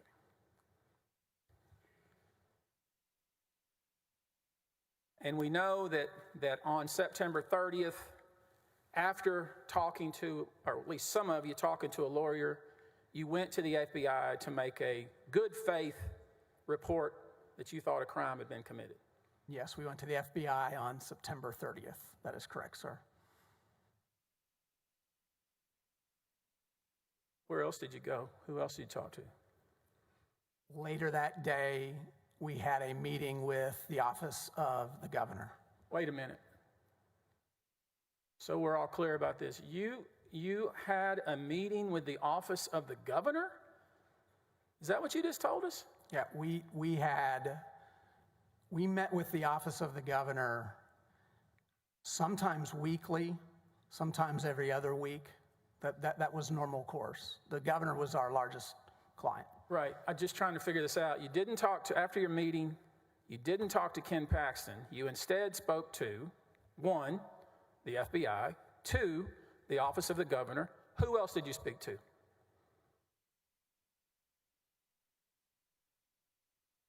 I'm not recalling anyone else. Well, we know you got a text of support from TLR, right? That was after I resigned, sir. Did you talk to George P. Bush? I've never talked to George P. Bush. Never. Never.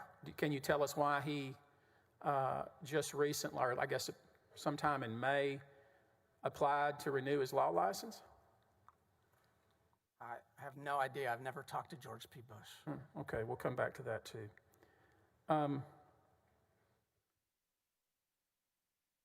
Do you recall that at some point after you resigned that they did an inventory of your office? Yes. Now, you're a guy that keeps journals, aren't you?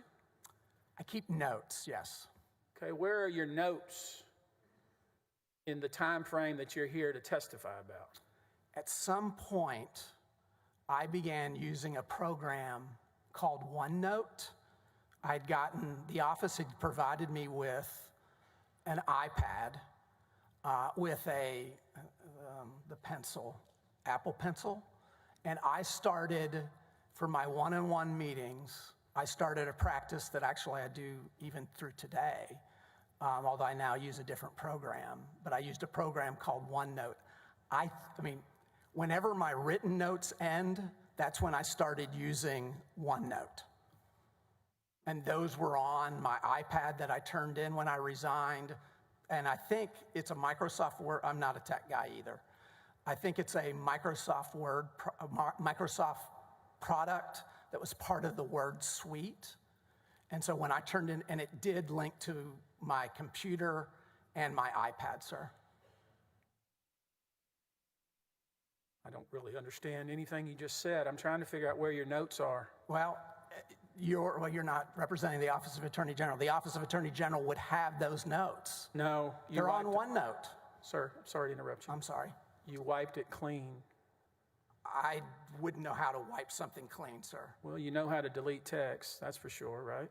That's just hitting delete and have an automatic delete on your device. Eric, let's look at AG Exhibit 127 and go to Exhibit 36 within that exhibit. Hope that's not too confusing. This document is in evidence, and we're going to look at what was found in your office and what was not found after you left. Eric, we're going to Exhibit 36 within that exhibit.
We're almost there. Now go to the fourth page of that exhibit.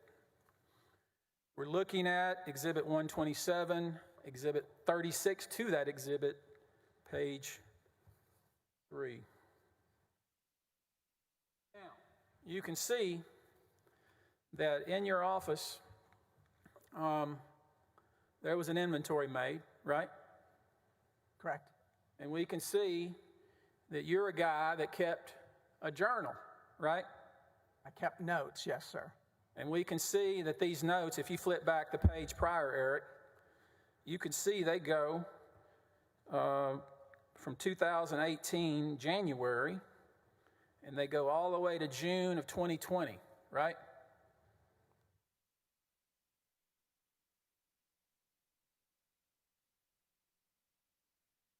June of 2020. And that's where they stop. Isn't that right? That's what that reflects, yes. Where are they? Where are what, sir? The notes that are missing. Again, sir, I began using a program called OneNote. And OneNote, what it does, I know you don't understand, but OneNote, what it does is it's an electronic note-taking system. And you can do it by, and what I had it, the way I had it organized was I had civil lit, I had child support, I had admin, I had criminal justice, I had law enforcement. And so that was a tab. And so it let me more effectively organize my notes by deputy. When I turned in my machines, OneNote was there. It may still be there. I don't know. When I turned in, I lost access. Who is Jordan Berry? Jordan Berry is a political consultant who is a political consultant for Mr. Paxton, among others. Among who others? Good question. Probably some individuals in this room. I don't know all his clients. So I'd be guessing. You don't know who Jordan Berry represents? I don't know all of his clients. I mean, if there's, in this room, maybe Senator Middleton, I don't want to talk about the senators. I'm talking about other entities that Jordan Berry may represent. Do you know of any? Other entities that Jordan Berry may represent. I know he represents members of the House. Entities. Entities. I don't know, sir. Don't know. Okay.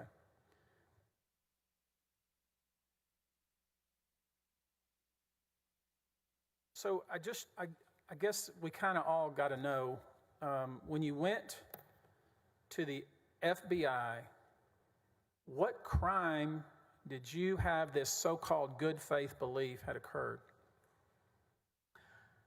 The good faith belief that we believed he had occurred was, I believed that he potentially could have been subject to blackmail. And as a result, he was taking illegal actions on behalf of what we then knew was a campaign donor, but he was taking actions on behalf of Mr. Paul. You believed he was being blackmailed?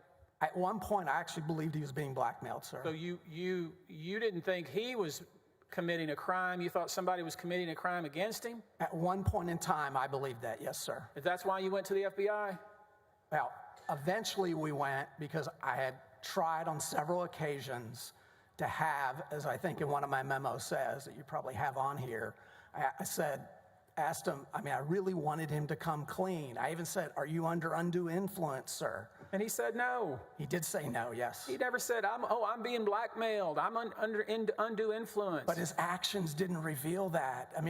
When we found out that this woman that he'd had the affair with from years ago, that had moved up to Austin and was now employed by Mr. Paul, and then he was taking these unusual actions, it just didn't make sense to me, Mr. Busby. I hear you. You made some assumptions, did you not? You made some assumptions. I made some reasonable assumptions, yes, sir. You made some assumptions, right? Yes. Okay. And you know that sometimes assumptions are wrong, right? I remember that Odd Couple episode. We're probably similar age. Probably no one else gets that, Mr. Busby. You believed he may have a potential conflict of interest. That's what you said at some point, right? You'd have to refresh my memory on that, sir. You said, I do not have any specific evidence, right? You'd have to refresh my memory, sir. Let me ask you something. When you, do you remember there was a hearing in Travis County District Court where you testified? That by Zoom, I believe, yes. Yeah. I was subpoenaed. And you were asked point blank, let me make sure I get this exactly right, because this might be something that's important to our jurors.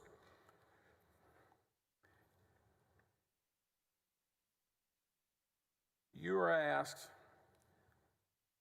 under oath whether you believe the AG was engaged in ongoing criminal activity in connection with Nate Paul. Do you remember being asked that question?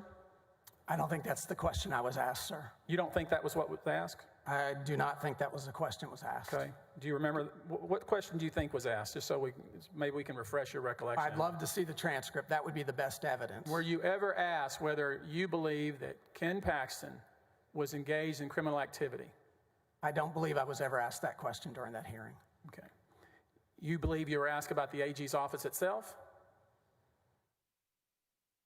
The best, again, if I could look at the transcript, that would tell us all what it was asked. Let's do that. We're going to look at the transcript from the Travis County District Court, the 250th Judicial District, a hearing that was held on the first day of March 2021. We're going to turn to page 189 of that transcript, Eric.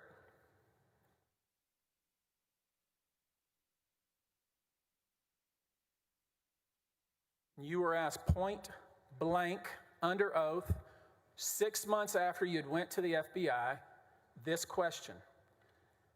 Line 15, page 189, Eric.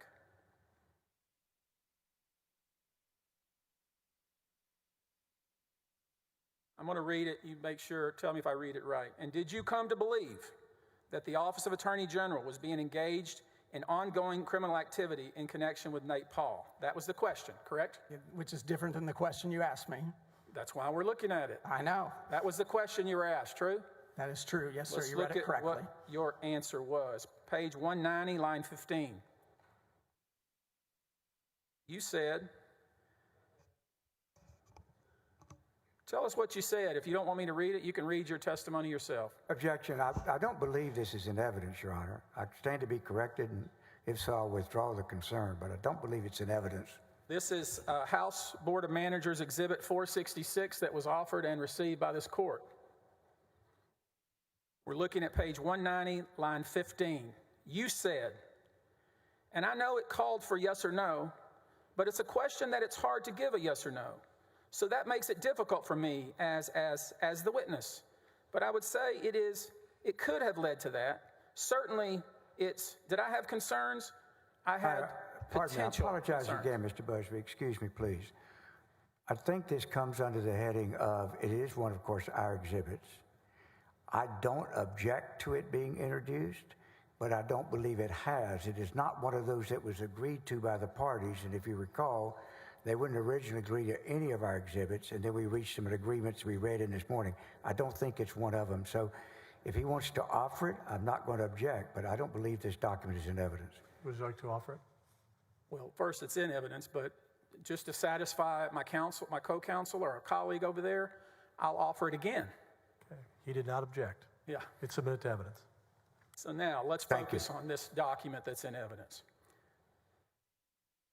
You were asked point blank, and this is 6 months. I mean, come on. 6 months after you left the office, 6 months after you went to the FBI. This is after some of your colleagues had filed a very public lawsuit, right? Correct. This is even after that you had been interviewed in the press, right?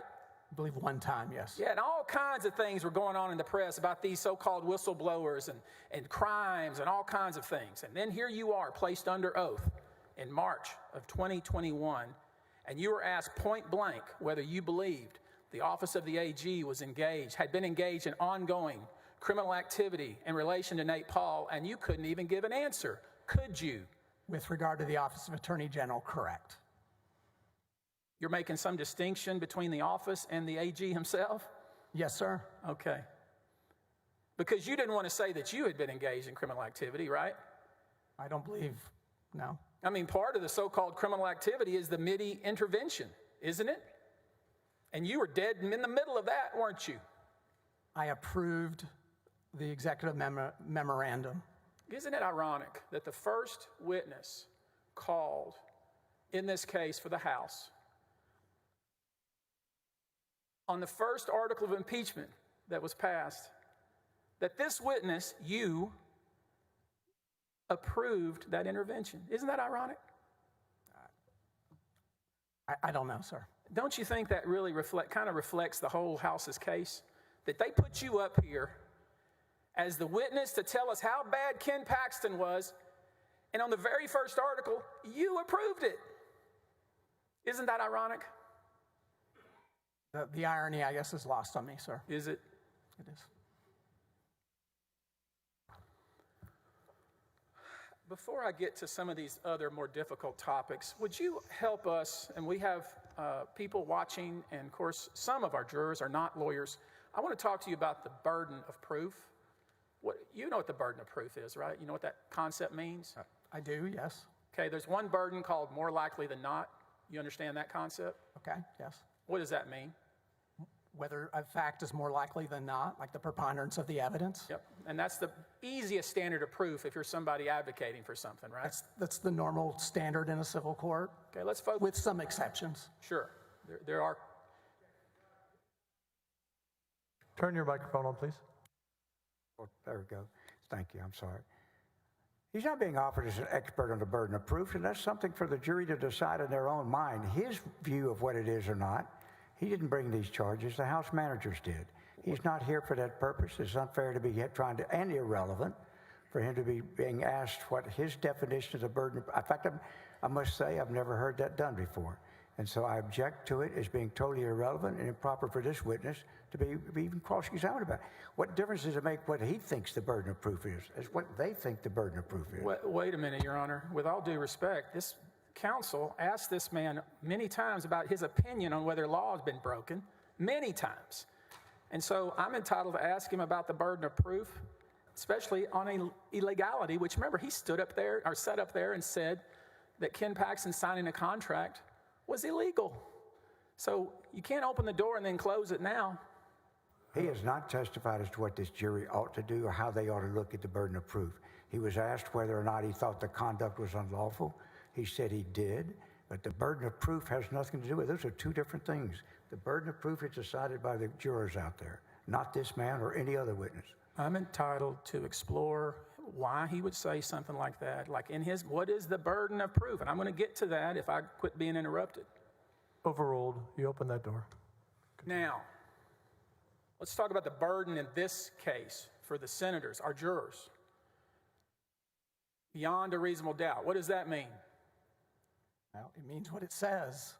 It means that you don't have any reasonable doubts. In other words, any doubts I have are not reasonable. I'm not a criminal lawyer, but that's beyond a reasonable doubt. When you went to the FBI and you offered up a good faith belief that Ken Paxton had been engaged in criminal activity, in your mind, was that beyond a reasonable doubt? I didn't think about that at all, sir. Okay. You just suspected. Isn't that true? I didn't think about the burden of proof at all in those conversations, sir. I would think that if you portrayed yourself, and I'm not challenging that you were a good and trusted friend, a good and trusted advisor, a good and trusted confidant in some cases, right, to Ken Paxton. I don't know about confidant. Well, confidant. Confidant, sorry about that. Sometimes my speech impediment comes through, I apologize. No worries, I'm not picking on you. I just want to make sure you understand the concept. I mean, you told us, the entire public, that you had a meeting with Ken Paxton and he talked about his marriage. Told us that, right? Well, Mr. Paxton and Mrs. Paxton had a meeting with the senior staff and talked about their marriage, yes. Okay, so I guess it brings me to the point. Wouldn't you want to make sure that you were absolutely sure that Ken Paxton was doing something untoward and illegal before you went to the FBI? Wouldn't that be what a trusted confidant would do? Somebody who's a trusted friend, somebody who's been trusted to run the office. At least you should make yourself sure. You know what? Before I do this, because when I pull that trigger, when I do that, all bets are off. I'm out. You even said, I knew when I did that, I wouldn't be the first deputy again, right? First assistant, yes, First sir. assistant. So shouldn't you be sure before you do that? Or we were confident. You were confident? Yes, you sir. thought that Nate Paul had made repairs on his home?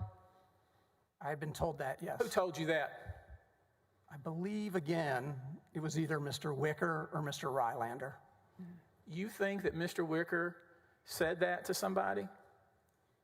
Yeah, again, it was either Mr. Wicker or Mr. Rylander. It seems to me that would be so important you'd remember who told you that. I mean, you're telling me somebody told me my boss was having a campaign donor pay for renovations of his house, and you can't even tell us who told you that? Well, I said I believe it's Mr. Wicker or Mr. Rylander, sir. So if it's not Mr. Wicker, because it wasn't, you're saying it would be Mr. Rylander? Yes, sir. Okay. You ever played the telephone game with your kids? I played the telephone game in youth group, yes, sir. Yeah. Not with my kids. Okay, well, how many kids you got? I've got 3. I've got 4. So sometimes I play the telephone game, and you know what that is, right? I do, yes, sir. Okay, that's a game where somebody whispers something to somebody else, and then they turn around and whisper something to somebody else, and then they turn around and whisper something to somebody else, and so on, and then they let the last person repeat what they think they were told. Yes, sir. And sometimes it's comical how different the story is that's been passed from person to person to person and person, right? Yes, sir. Yeah, that's what happened here. I don't know. A stray comment from Drew Wicker claims he heard that he misunderstood. You, a trusted advisor, a trusted friend, you believe that Nate Paul had paid for the renovations of Ken Paxton's home.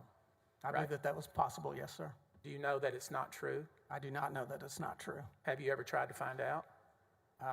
No, that's why we went to law enforcement, for them to find out. Why didn't you just ask Ken Paxton? I had resigned.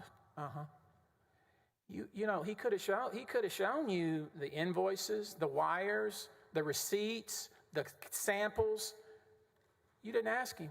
Well, I saw them because you had a press conference where you had them. That's when I only shown a few. I'm going to show them all in this trial. Okay.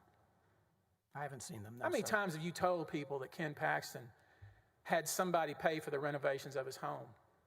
How many times you said that to people? I don't know if I've ever said that until you asked me the question. You wouldn't say that to somebody, would you? I don't have a recollection of saying it. I mean, you shouldn't say it, should you? Shouldn't say it. In other words, you don't know it's true. You shouldn't be out there repeating it, should you? I don't believe I've been repeating it. Okay.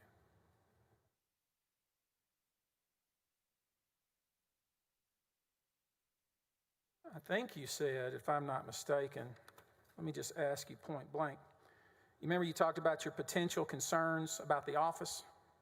Remember that question? From the transcript? Yeah. Remember that? Yes, sir. Okay. You have said that in 2020, you became aware that Nate Paul had donated to Ken Paxton's campaign. Is that right? That's when I became aware of that campaign contribution. And when you became aware, you learned, I'm sure, that one campaign donation was actually made in October of 2018, right? That's correct. And you learned that October 2018 campaign donation was $25,000, right? That is correct, sir. And that Nate Paul was a campaign donor, played a part in your belief that Ken Paxton was engaged in unlawful conduct with regard to Nate Paul, right? That was part, yes. Okay, so let's make sure we ferret that out a little bit. You learned in 2020 of a campaign donation almost 2 years before, right? That's correct, sir. And the fact that a donation had been made 2 years prior played a part in your belief that Ken Paxton was doing something wrong with regard to Nate Paul. Is that right? That was part, yes. Okay. You know who else he gave money to? Who else Nate Paul gave money to? Did you check? No, that wasn't my concern. Do you know how much money Ken Paxton raised in 2018 for his campaign? I did at the time. I know it was several $1 million. What did you say? I knew I would have known the number at the time. I know it was several $1 million. Where is that? Where is that blow up? You have it blown up?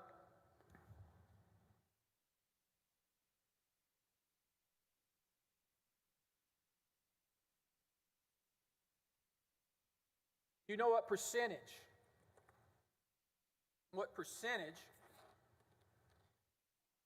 of, in 2018, what percentage Nate Paul's campaign contribution was with regard to the total amount raised by Ken Paxton? Well, if your math is correct on this demonstrative, it's there, but I wouldn't have known that then, no. 0.37%. Right? That's what your demonstrative says. 2018, Ken Paxton raised $6.7 million. Did you know that? I would have known that at the time, yes, sir. You checked into that? No, he would have told me. And Nate Paul donated 25,000 of that, right? I know Nate Paul donated 25,000, yes. And the illegal activity that you complain about, or at least you claim you had a good faith belief had occurred, is 0.37% of that. If that is the correct math, but I have no reason to dispute you on the math. So let me just make sure I'm clear. When somebody feels aggrieved and they came to the AG's office to get help, that's the job of the AG's office, right? To help constituents? That's part of our job, yes. I mean, isn't that what we taxpayers are paying for? That's part of our job, yes. So when somebody feels aggrieved in some way and they don't know where to turn and they go to the AG's office, do you check to see if they're a donor of some sort? Because of allegations made in the past against Attorney General Paxton, we were very sensitive when we were asked to do things on behalf of folks who had contributed to his campaign. So yes, we were concerned about things like that. You were. So you decide whether you're going to do your job. No, sir. Let me finish my question, please. Sorry, if you don't mind. I apologize. No worries.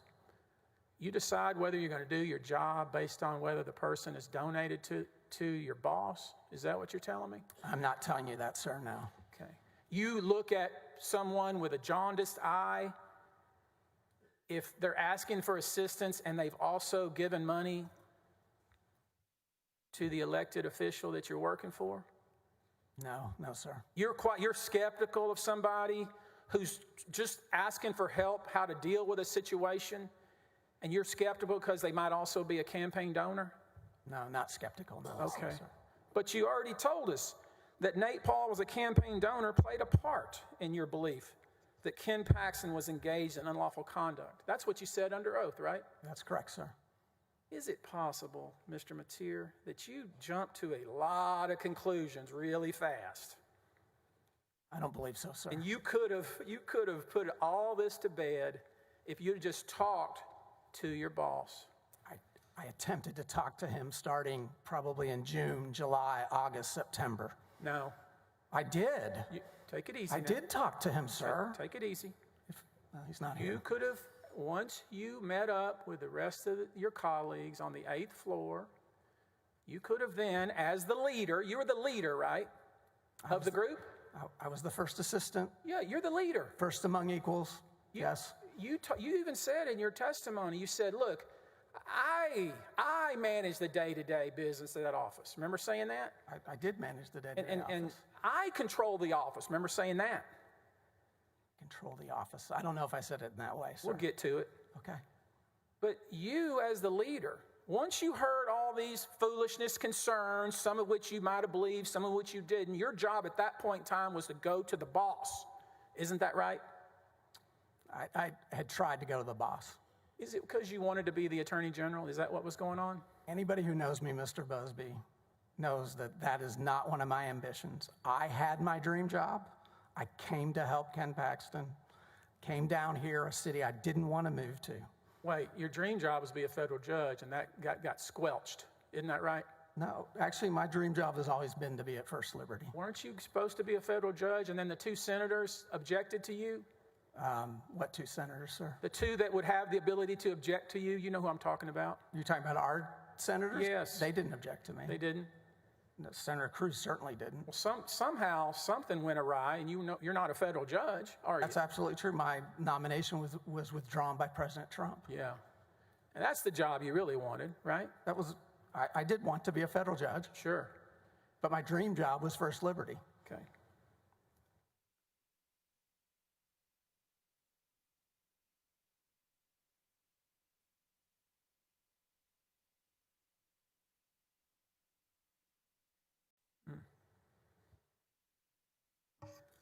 Now, I understand that you took the place of Chip Roy. Is that right? That's correct. Chip Roy was the first assistant before you. That's correct, sir. Okay, and you mentioned kind of in passing that Ken Paxton at some point became unhappy with Chip Roy. That's correct. That Chip Roy was not doing what he wanted him to do. That's correct. And he felt the same way about you during the conversation about Kamek, right? The Attorney General never expressed that to me, never expressed that to me. I'm sorry. You told us all that he compared you to Chip Roy, remember? What I said was Mr. Penley said that. Penley said that Paxton had said that. And I asked the Attorney General whether he was frustrated with me, and he didn't respond about being frustrated with me.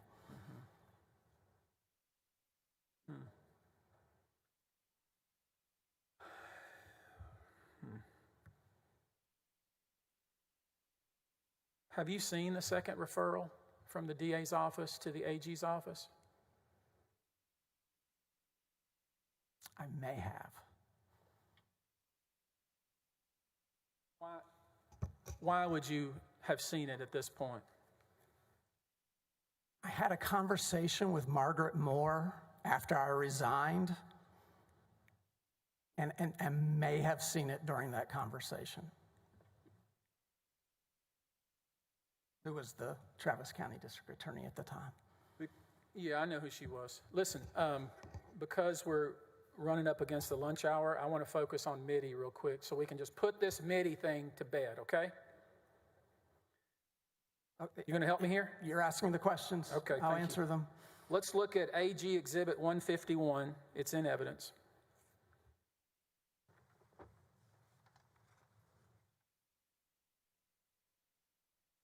And just so the members of the jury understand how the office worked, there's some policy or procedure there that you described as what you call executive action.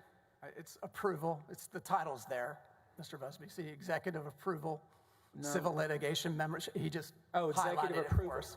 Sorry, executive approval, civil litigation memorandum. Yeah. Okay. We see here the letterhead. Letterhead is Ken Paxton.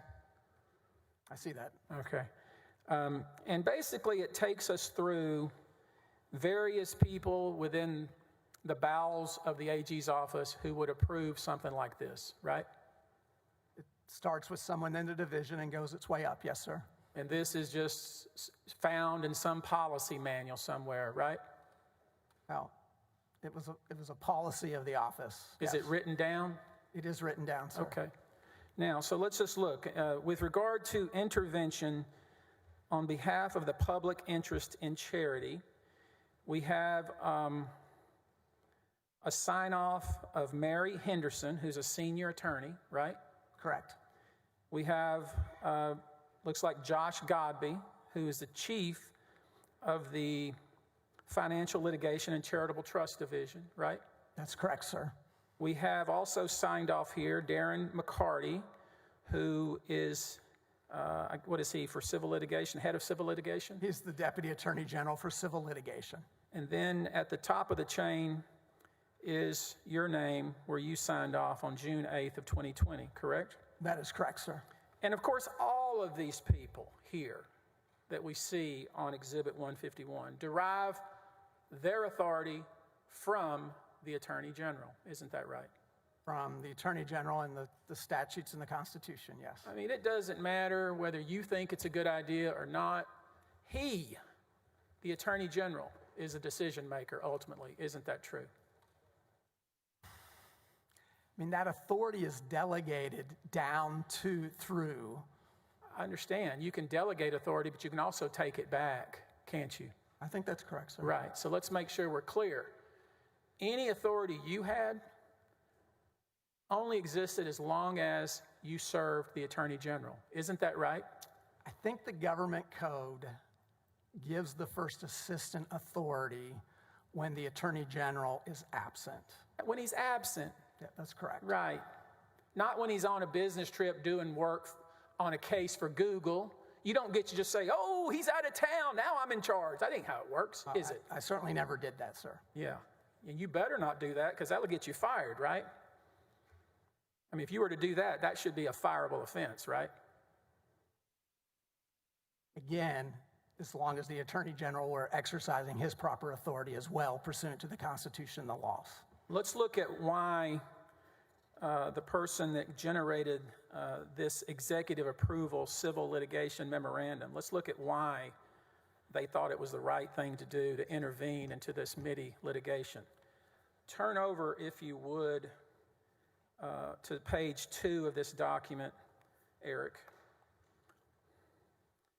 I mean, it goes on for several pages with the justification as to why it's a good idea for the AG's office to intervene. Is that true? That's the purpose of the memo, to set forth the reasons why to take an action. Did you review it before you signed it? I did. Did you have the opportunity to say, I don't think that's sufficient justification? I would have had that, yes. And can we agree that even if you thought it wasn't a good idea, that you could be overruled by your boss? Yes. Okay, just so we're clear on that, I want to make sure everybody hears that even if, let's say just as an example, using the MIDI intervention as an example, if you'd have looked at this and said, you know what, I don't think this detailed memo that goes into line by line of all the problems that the MIDI Foundation has had, I don't think that's sufficient justification to intervene, and you said, you know what, I'm not going to sign that, the Attorney General could overrule that however he chose. Isn't that right? I believe that's correct. Because you're not in charge, are you? Ultimately, the elected official is the Attorney General. Because you've never gotten any votes, have you? No. You didn't get 4.2 million votes, did you? I've never run for any office, sir. Right. He did. Never any desire. He did, right? He did. Yeah. He's the one that's elected, right? He is elected. He's the boss, true? He is ultimately, yes. And you serve at his pleasure, isn't that right? The first assistant serves at the Attorney General's You're a pleasure. political appointee, isn't that right? That's correct. And if he doesn't trust you anymore, then you're out the door, isn't that right? That's correct. And that's how it works with political appointees, isn't it? That's correct. It's at will. When he doesn't trust you anymore, you leave, right? Or vice versa, yes. Sure.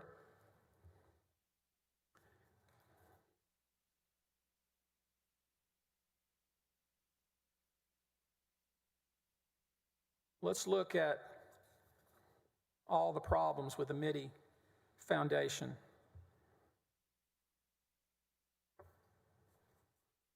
Go, Eric, if you would, to page 4, where they're laid out, the bullet points are laid out, the justification of the intervention by the AG's office. Do you see them there? I see the allegations, yes, sir. And are those sufficient still in your mind for the intervention? Again, I approved that memo at the time, yes, sir. You stand by it today, don't you? That I approved the memo on that day, yes. Yeah. Okay. Nobody tricked you to get your signature, did they?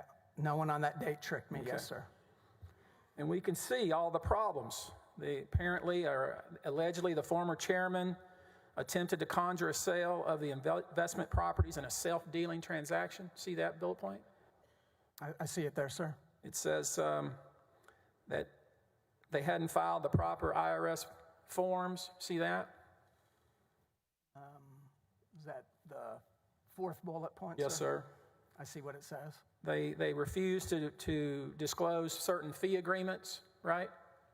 I see that bullet point, sir. You knew, of course, that one of the individuals who had been involved had gotten in trouble criminally. You knew that, didn't you? I don't know if I knew that, sir. Don't remember that? I do not remember that. Okay.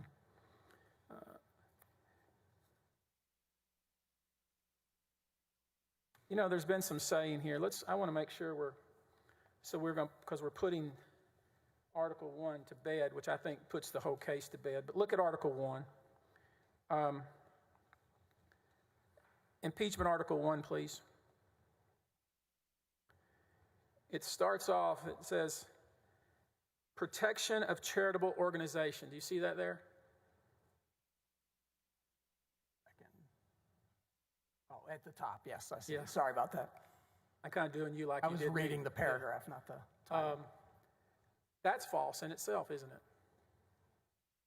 What do you mean? AG's office is not there to protect charitable organizations, is it? No, I think that is part of our role.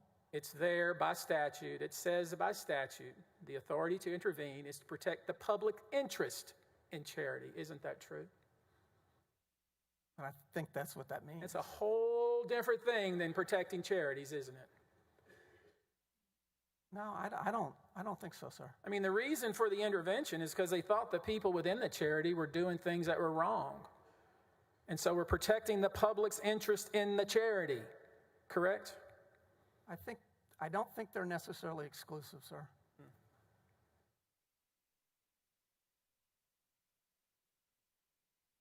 You also authorized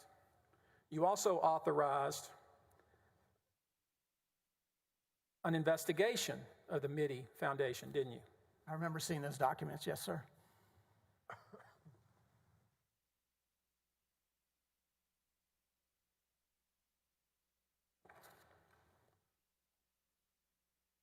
Let's see. Keep an eye on our time here. I didn't know what time you wanted to do lunch. Is it now? It's a good time to break for me if you want. Good time for you? Yes, sir. All right, we will break until 1:30, 45 minutes.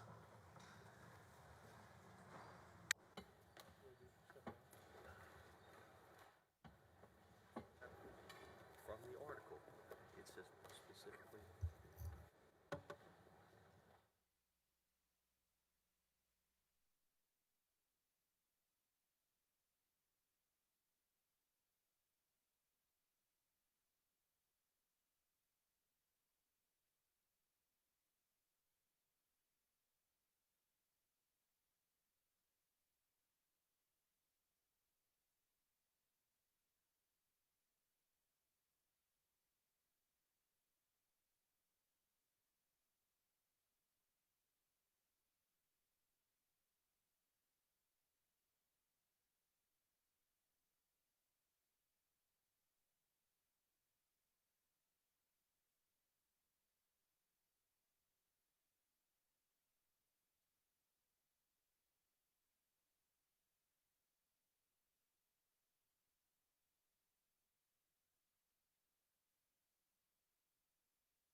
Yeah.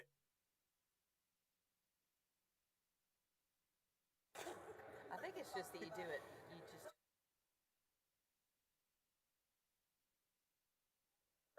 Yeah.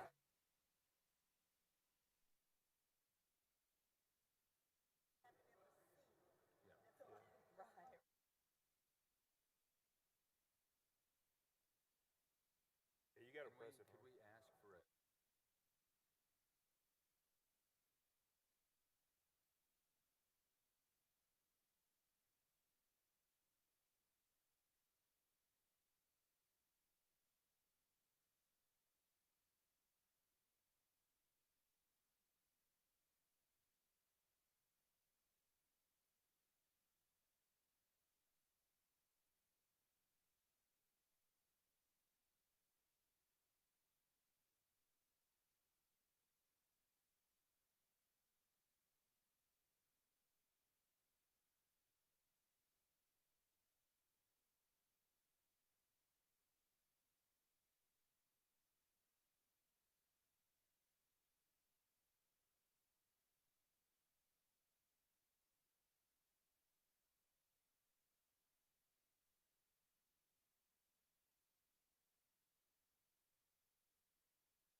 All rise. The Court of Impeachment of the Texas Senate is now in session.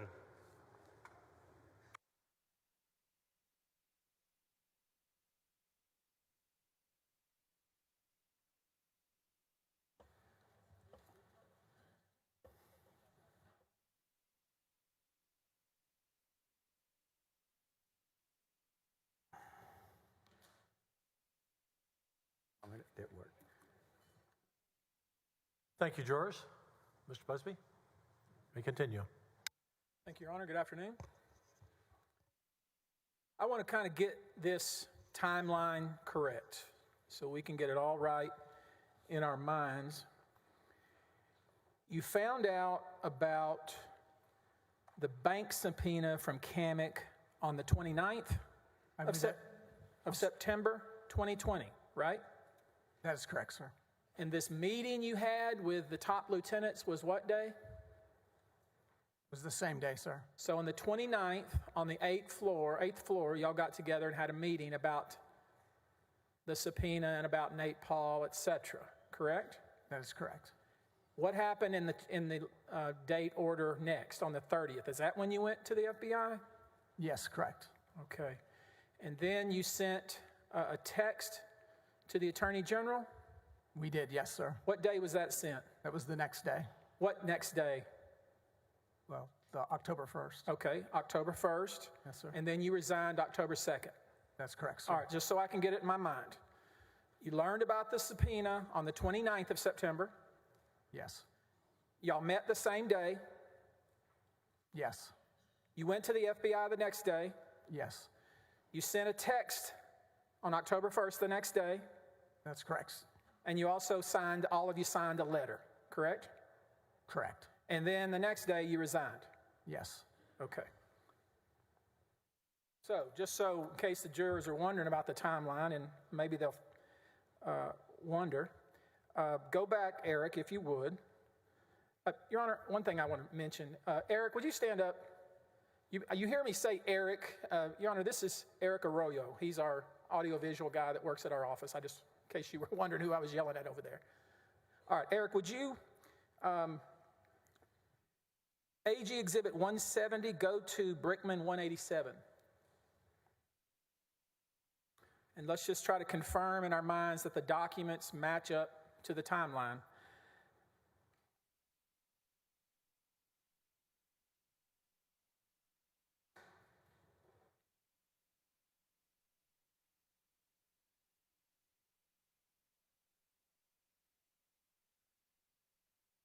Page 187.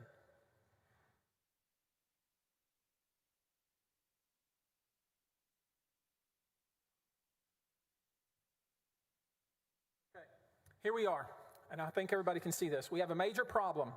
The kid has served a subpoena on a bank, showed up there in person at the bank with someone from World Class.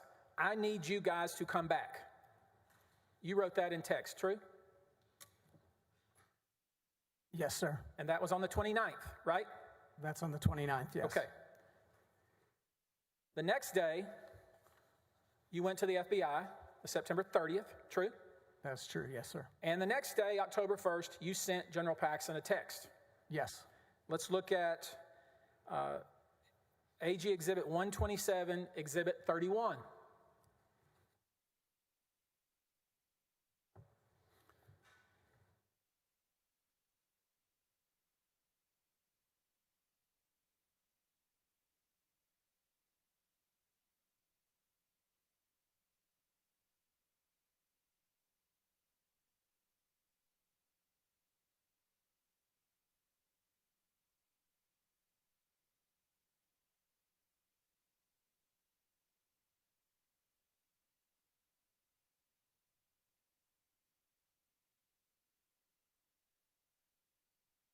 Okay, here's the text. This is the text. You deleted this text, right? I had received a copy of it from Miss Mace. Okay. And this is the text you sent the general? Yes, sir. On October 1? Yes, sir. Okay, and then the group of you folks then signed a letter, is that right, on the same day? Yes, sir. Let's go, Eric, if you would. Same exhibit, Exhibit 1. We're looking at Exhibit 127, Exhibit 1. Very tedious, but we got to look at this.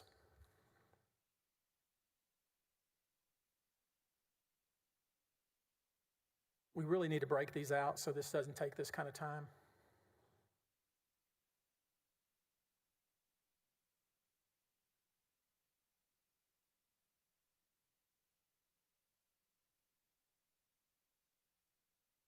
Okay, here we are.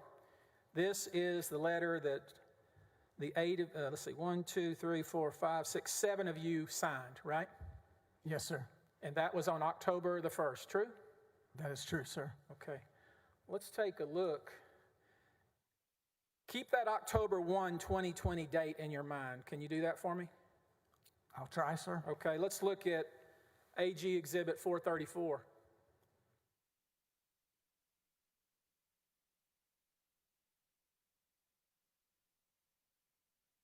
You see that? That's the bar record of George P. Bush. You see that? I see what the document is. I think everybody can. Now look at the bottom. Look at the bottom entry. His law license was inactive for 10 years. See that? Look at when he requested to reactivate his license. Tell us all that date. Where you want to point it to me? 10/1/2020. Do you see that? I see the document says that, sir. What date is it? When he applied to activate his license. It says October 1st, 2020. Huh. Let me get this right in my mind. On October 1st, 2020, you sent the general a text that we saw, right? I did, yes, sir. On that same day, you signed a letter, 7 of you, right? Yes, sir. And coincidentally, on that same day, George P. Bush, who ran against General Paxton, did he not? He did in the primary. George P. Bush applies to reactivate his law license. You see that? That's what that document appears to say. You ever hear that old saying, there are no coincidences in Austin? Actually, I don't. I'm not an Austin guy, so no, I haven't heard that one. There are no coincidences in Austin. You never heard that? No, I haven't. Okay. Now I'm trying to figure out the connection here. Before October 1st, you had already talked to Johnny Sutton, hadn't you? I had not. Somebody had, right? I believe so. Somebody within these 7 people had, right? I believe so. And what's Johnny Sutton's relationship with George P. Bush? I have no idea. Don't if know. there's any. I have no idea if there's any. No clue. No.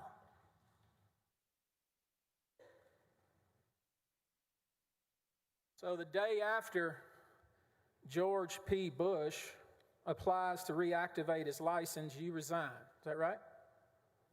I resigned on October 2nd, sir. Let's look at that. That is House Manager Exhibit 291. Bring that up on the screen, please.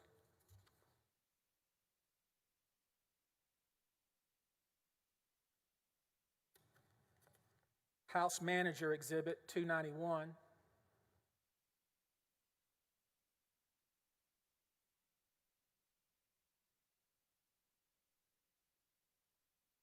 Second page, please. That's your resignation letter? Yes, sir. Okay. Now, you told us before you resigned, you talked to people at the governor's office? Yes, Who? Your Honor, is he going to offer it? Because this is not in evidence, Which one? the exhibit you just put up. House Manager Exhibit 291, to the extent it's not in evidence, I move for admission. It's admitted. Thank you. Now, let's get back to the subject at hand. Who at the governor's office did you speak to before you resigned? well, a couple of days before, we met with,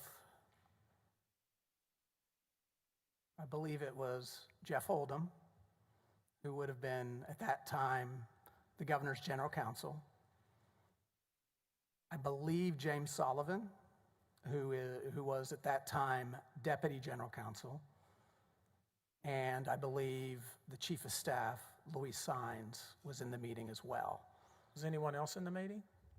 Other than myself, and I believe Mr. Bangert and Mr. Brickman. I believe that's all. Did you talk to Mr. Hodge? No, he No. wouldn't have been in that meeting. He wasn't at the governor's office at that time. Right. Did any of you, the group that you know of, talk to Mr. Hodge? Not that I'm aware of. You know who I'm talking about, don't you? I know who Daniel Hodge is. Yeah, he was at one time the governor's chief of staff, but by this time, Louis Sines was chief Right. of staff. Daniel Hodge is a lobbyist? That's my understanding. Sure.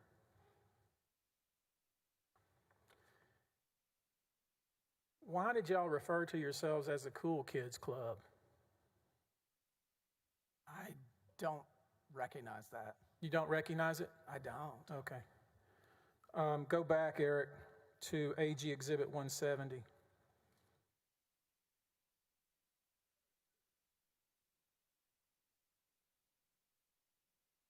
Your testimony is that you folks, you 8 folks, never referred to yourselves as the Cool Kids Club? My testimony is I don't recall me ever using that phrase. Okay, how about the others? Sitting here right now, no. Okay. Do you recall ever being sent a text like getting fired will make you a cool kid? Eric, go to Brinkman 203. Brickman 203, and this is exhibit.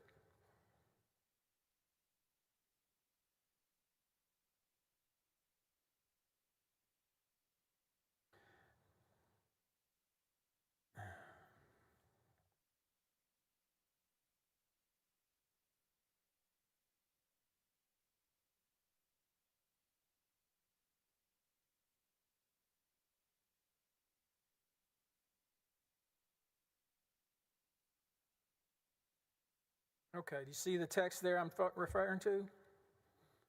Being fired will make you a cool kid. Mr. Busby, I see that, but I don't know if am I on that exchange? The message at the top, if someone could highlight that. I do have my glasses on, but I'm trying to see it. Yeah, I don't see my name there. I don't think I was on that exchange, think so. sir. No, after I left, I don't think so. Now, when did you find out about the second referral? When did you finally find out that, you know what, when I went to the FBI and I was telling them that this guy was subpoenaing documents that had nothing to do with the referral, when did you find out that the documents that were being subpoenaed actually had everything to do with the second referral? When did you find that out? Mr. Busby, sitting here today, I don't recall when. Okay, let's look at same exhibit, Brickman 202.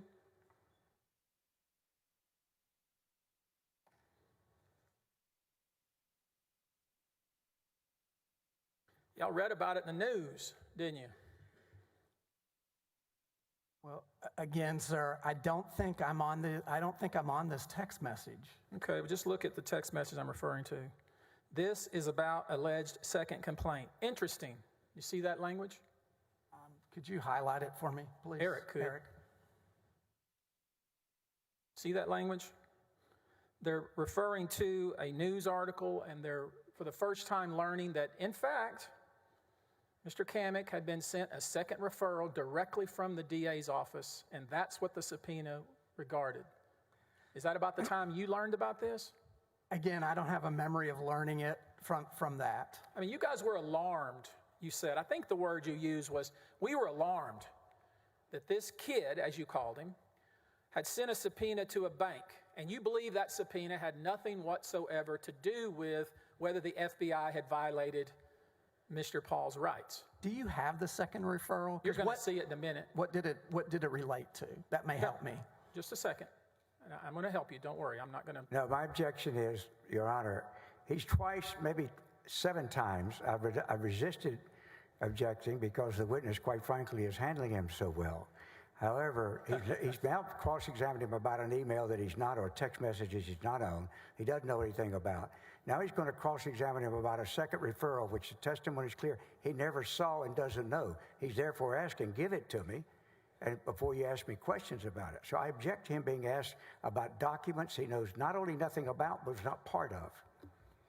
I'm trying to find out what was in his mind when he resigned and when he went to the FBI about what he didn't know. And I'm asking him about why the alarm. And the alarm is, Your Honor, I think he's told us that he didn't know about the second referral. And I'm trying to figure out when he learned about it. I think the law is clear. He shouldn't be questioned about documents that he has not seen in this situation, knows nothing about. I mean, he just said, I never saw the second referral. I don't know anything about it. And now he wants to sort of lead him through, as he gets to do on cross, about things having to do with documents he hasn't seen. So I object to that being inappropriate. Sustained. And that's the whole point. You didn't know about the second referral, did you? I did not. Right. And so you went to the FBI thinking this kid, as you called him, should not be subpoenaing banks, right? I did think that. But you now know that if he was charged by the DA's office of Travis County to investigate bid rigging, that would be, in fact, something that he might subpoena, right? I actually don't know that. You don't know? I do not know it. And since we're on the subject, let's look at, because you know now there were 2 referrals, right? You know that. I think I know that because I've reviewed the internal report at one time. Okay.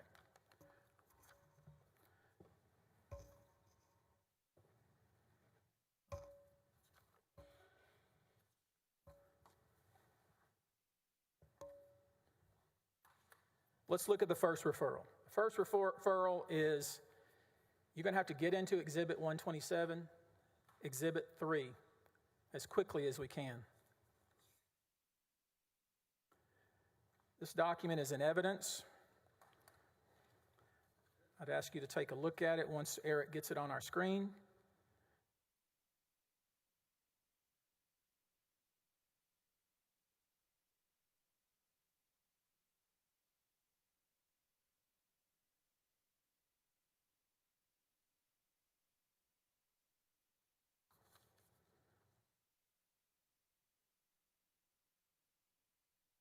Exhibit 3, Eric, page 3.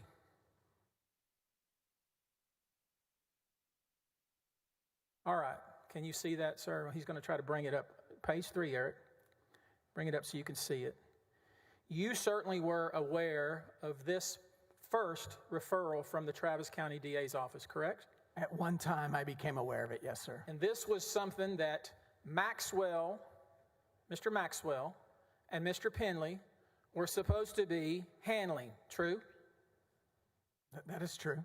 And Mr. Paxton, the general, did not believe that Mr. Penley was pursuing this matter appropriately. Isn't that true?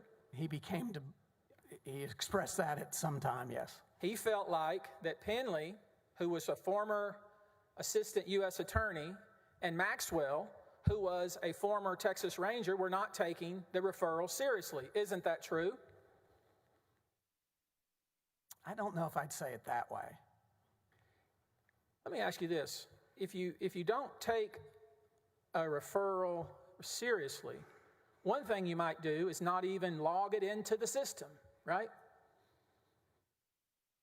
Again, I don't know if I would characterize it the way you have. Who would be responsible when a referral is made from the Office of District Attorney, Travis County, to the Attorney General's office to log that referral and open the investigation? Who would be responsible to do that? I mean, somebody in the division. Whose division? Well, it would either be law enforcement or criminal justice. This would be one that sort of both had concurrent. So ultimately, Mr. Penley or Mr. Maxwell? No, they were in charge of both of those divisions, respectively. Let's look at Exhibit 5 to Exhibit 127. Did you realize that neither Maxwell nor Penley ever even bothered to open an investigation when they received the referral?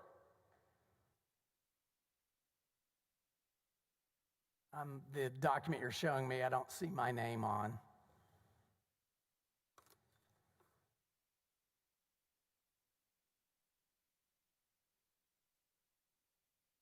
We were not able to locate this referral in any of our databases. I want you to tell me, as the first assistant who's responsible for the day-to-day operations of the AG's office, how could it possibly be that when the Travis County DA's office feels like the people they would typically refer this to, that is, maybe the FBI, maybe the Texas Rangers, but she felt that they were conflicted, and so she sends this to the AG's office, why would it possibly be that you guys wouldn't even log it into the system? Help me understand how that possibly could happen. I would have to ask Mr. Penley or Mr. Maxwell. I will do that. Weren't you ultimately responsible for making sure that your people did their jobs? I mean, ultimately, but as I've testified, Mr. Busby, and I'm sure you're aware, it's a large office with a lot of matters, and I entrusted, in this case, Mr. Penley and Mr. Maxwell. Now, couldn't you see how maybe your boss might be frustrated, who felt, he felt like he was targeted by the feds, right? He expressed that to you before, right? Is he soliciting hearsay now after all these objections? Do you have an objection? Are you asking a question, or do you have an objection? I have both. A question on the lead into an objection is, he's asking for hearsay. I guess it must be a valid objection. He made it 30 times when I was talking. I don't know what that objection is, but I'm entitled to ask the man what he's told us multiple times about how Ken Paxton felt about this, that, and the other, and he knows how Ken Paxton feels about the feds. And that's what I'm asking. Let's just move on, gentlemen. Tell us how Ken Paxton felt about the feds. I mean, he did have some distrust of the feds. His primary distrust was the state officials. So can you understand why your boss might be frustrated with his two top lieutenants when they weren't doing their jobs and investigating the referral from the Travis County DA's office? I wouldn't characterize that as that, Mr. Busby, at all. And of course, when you talk about conflicts, they decided we're not going to send it to the Rangers and we're not going to send it to the FBI. But we know that Mr. Penley was a former with the feds, right? Mr. Penley was an assistant U.S. attorney for many years and in Dallas. Right. And Mr. Maxwell also had a past history, did he not? He did, and Mr. Paxton promoted him to the position that he held before I got there.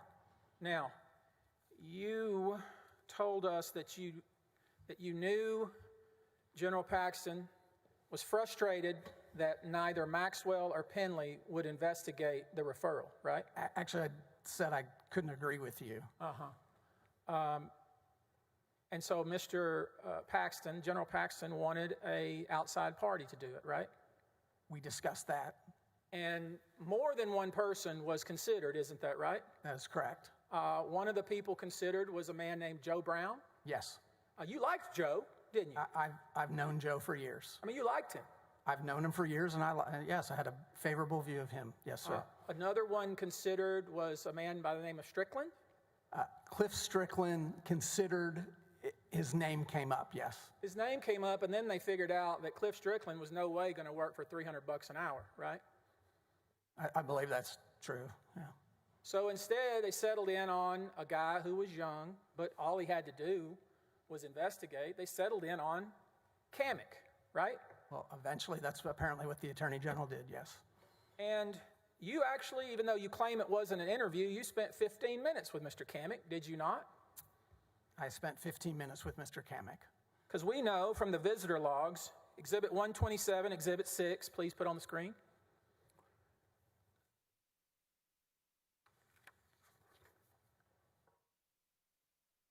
We know from the visitor logs, we're going to have to figure out a way to break these out, Eric, so this doesn't take so much time.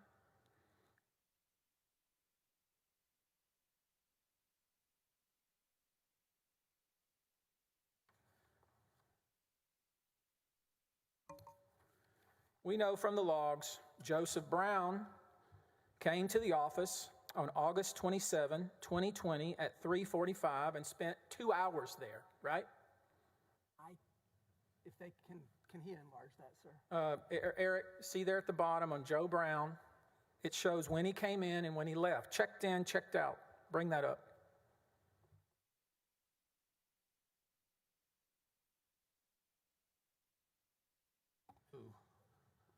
Can you see that? I guess. And I'm not sorry. familiar with this document, but I'm sorry. yeah. May I approach the witness, Your Honor? Yeah, maybe it's easier. Just wait to go to the mic to speak to him, though. Okay, thank you. Confirm for me and the members of this jury that Joe Brown on August 27, 2020 spent 2 hours in the AG's office. I can confirm to you that this document says checked in August 27th, 2020 at 3:45 p.m. And then it says checked out Thursday, August 27, 2020 at 5:45 p.m. And So Joe Brown's name is at the top. I'm sorry, sir. That's all Joseph right. Brown's name is at the top. Right, that's a visitor log. That's how we know who comes in the office and who leaves the office, right? I mean, I'll assume that is true, but I don't know if I've ever seen one of these before. And let's look at the next page. Here's the visitor log for Brandon Kamek. Do you see that? I do, sir. Go to the bottom, Eric.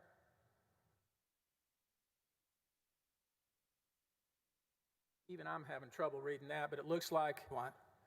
just, why don't you tell us what it says? It Well, says, it's cut off on this copy, but it does say August 26, 2020, 3:08 p.m. It says KEDN. We can assume that's checked in. And then it says KED out August 26, 2020 at 4:38.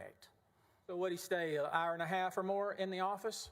That's what this document says, yes, So sir. he came in on the 26th, that is Mr. Kamek, stayed an hour and a half, and then Mr. Brown came in the next day and stayed 2 hours. Is that true? That is correct. Okay. May I approach the witness?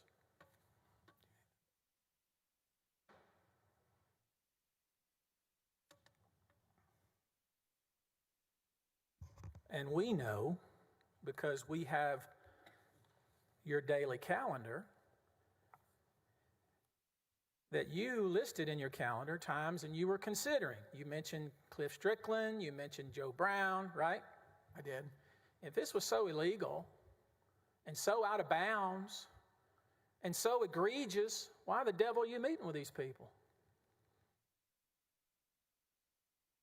I don't understand the I'm question, trying to sir. figure out why, if you thought, hey, Penley's doing his job, the former AUSA is investigating the feds, the former Texas Ranger is investigating the feds or the magistrates or the DPS, why would you be meeting with several lawyers as outside counsel to do the very same job?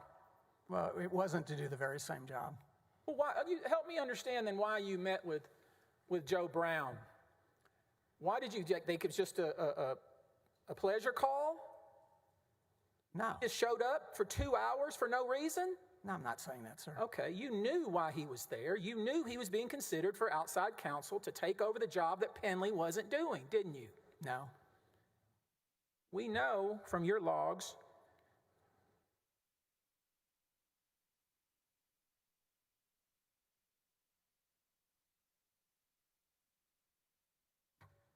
is this Exhibit 127? You didn't put a label on it. The logs. Pull up 127, please.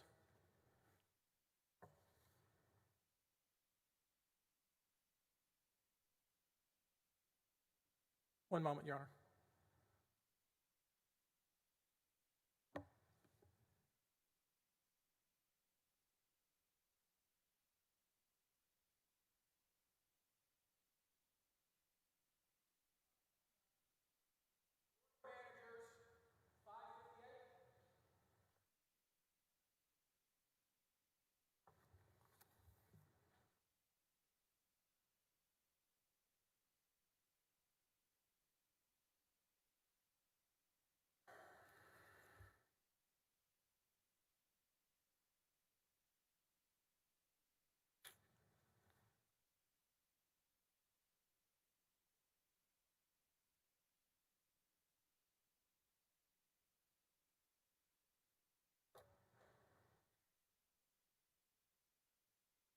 All right, are these your daily calendar? It's my physical daily calendar, yes. This is what you keep on your desk to make notes, like here's what I want to accomplish today and some notes about what you do? Yeah, some, yes, sir. Okay, let's go. We're looking at Board of Managers 558, and Eric, if you don't mind, turn to page 98. It's bait stamped there at the bottom.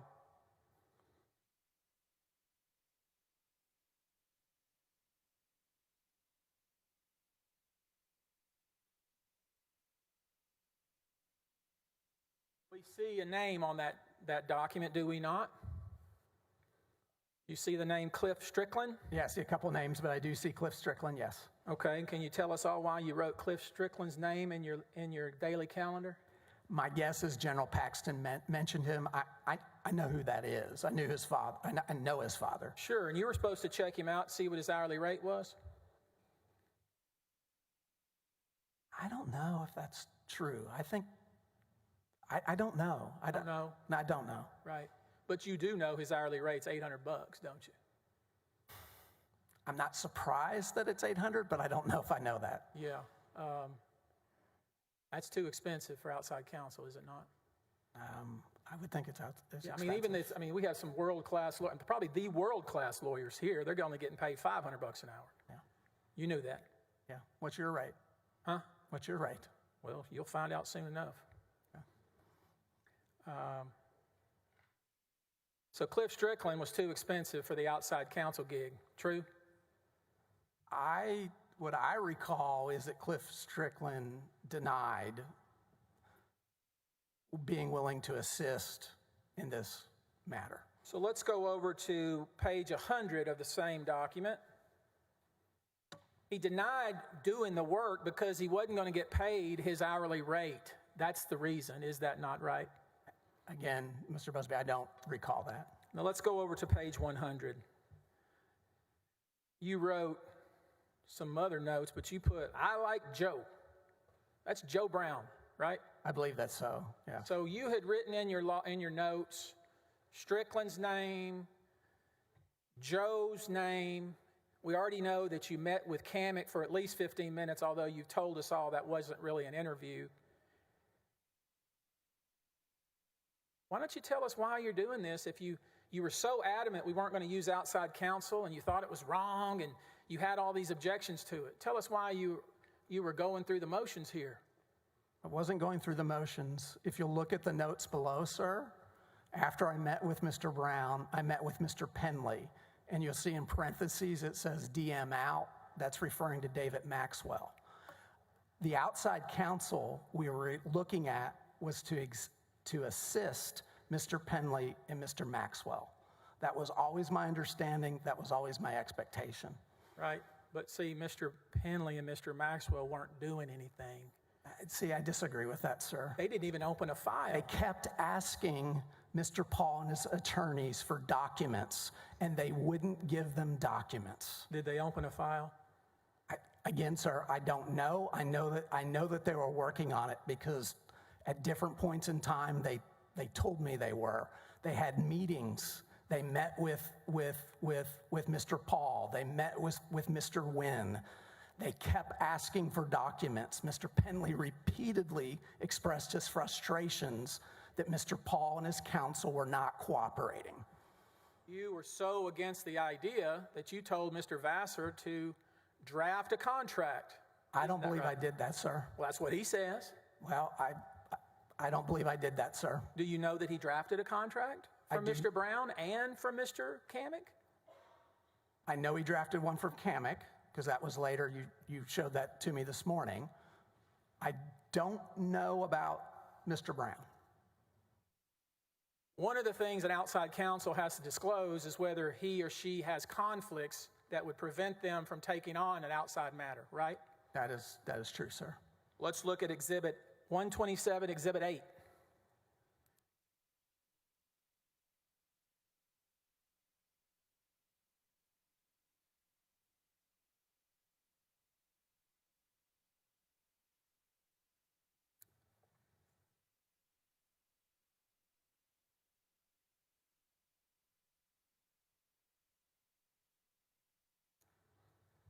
As he's pulling that page up, you also told Vassar, we need to keep this on as short of a leash as possible. We don't want it running away, right?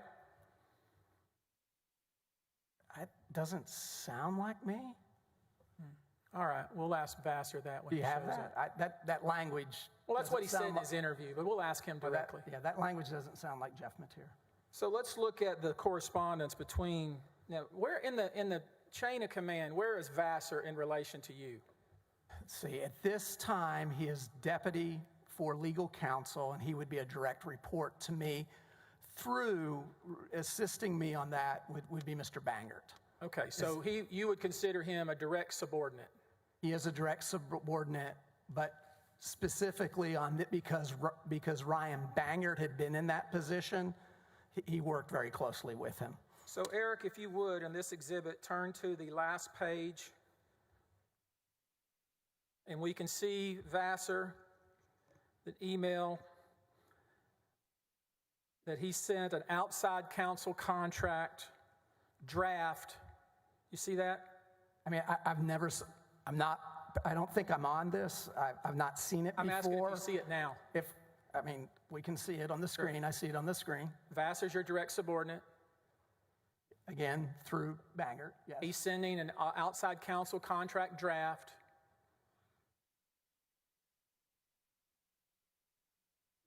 It says, please see attached. Yeah.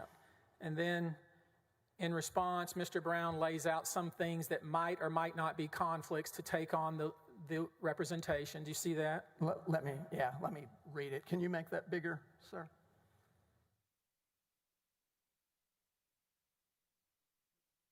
Was bigger. What about the first paragraph first? I'm sorry, the first paragraph first, sir.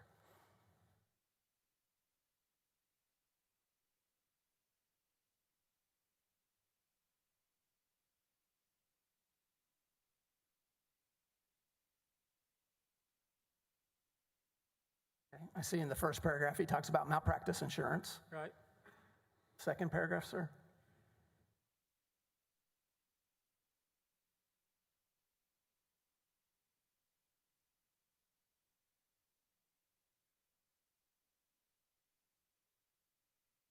You see what the scope of the work is as you're reading that? I read it, sir, yes. The scope is that I will fully investigate the circumstances related to the referral received and provide a report related to any potential criminal charges. That's right. I see what it says, sir. And let's go to the first page, the next page, I should say, Eric.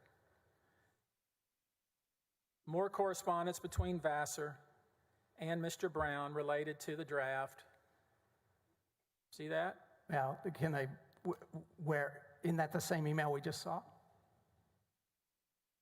Eric, please go to the first page of the email. There you go. Okay.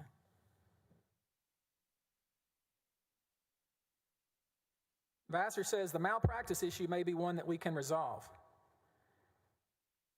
That's referring to the previous email about malpractice insurance, right? See that? I see that, sir. Now, my question to you is, did Vassar, your direct subordinate, tell you, you know what, we're looking at Brown, I'm done a draft contract for Brown, but he doesn't have malpractice insurance. Is that a problem? Did he tell you that? I don't remember that, sir. Don't remember it? I do not. Can we agree, as of September of 2020, that your subordinate had drafted a contract for Joe Brown and was talking through the scope, et cetera, of the representation? These documents appear to reflect that, sir.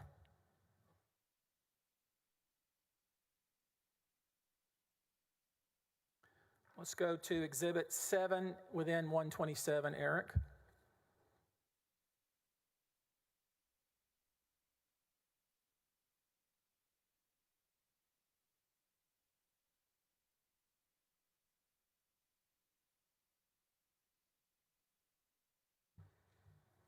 And bring up, Eric, if you would, the email from Mr. Vassar to Mr. Kamek on September 4, 2020. Can you see and confirm, sir, that at the same time that Vassar was sending draft contract, or at around the same time he was sending a draft contract to Mr. Brown, he was doing the same with Mr. Kamek? I can read the email. I don't think I was copied on the email, so I'm seeing it here for the first time. And of course, we had already seen from the other email there was a malpractice insurance issue with Mr. Brown, right? I saw and that Mr. Vassar said it was resolved. But there was no such issue with Mr. Kamek, was there?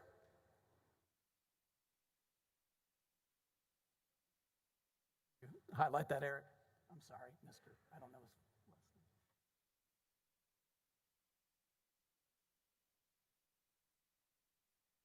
I don't see it mentioning malpractice insurance. Right. So as we looked at these three people, one of them's too expensive, one of them doesn't have malpractice insurance, and the other one's, he's young, but he doesn't really have to do a whole lot. He's just got to do more than Penley, right? Again, sir, I would not characterize it that way at all.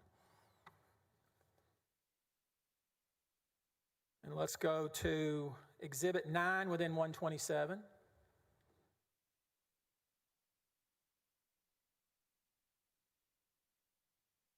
Here, if the jury wants to see the actual contract sent by your subordinate to Mr. Kamek, they can look at this exhibit. You see it there? What's on the screen right now is a letter. Well, it says Brent Webster at the top. That's because he had to collect all the emails.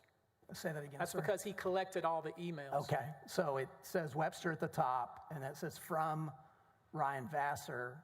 It doesn't say who it's to, except it says general. Right.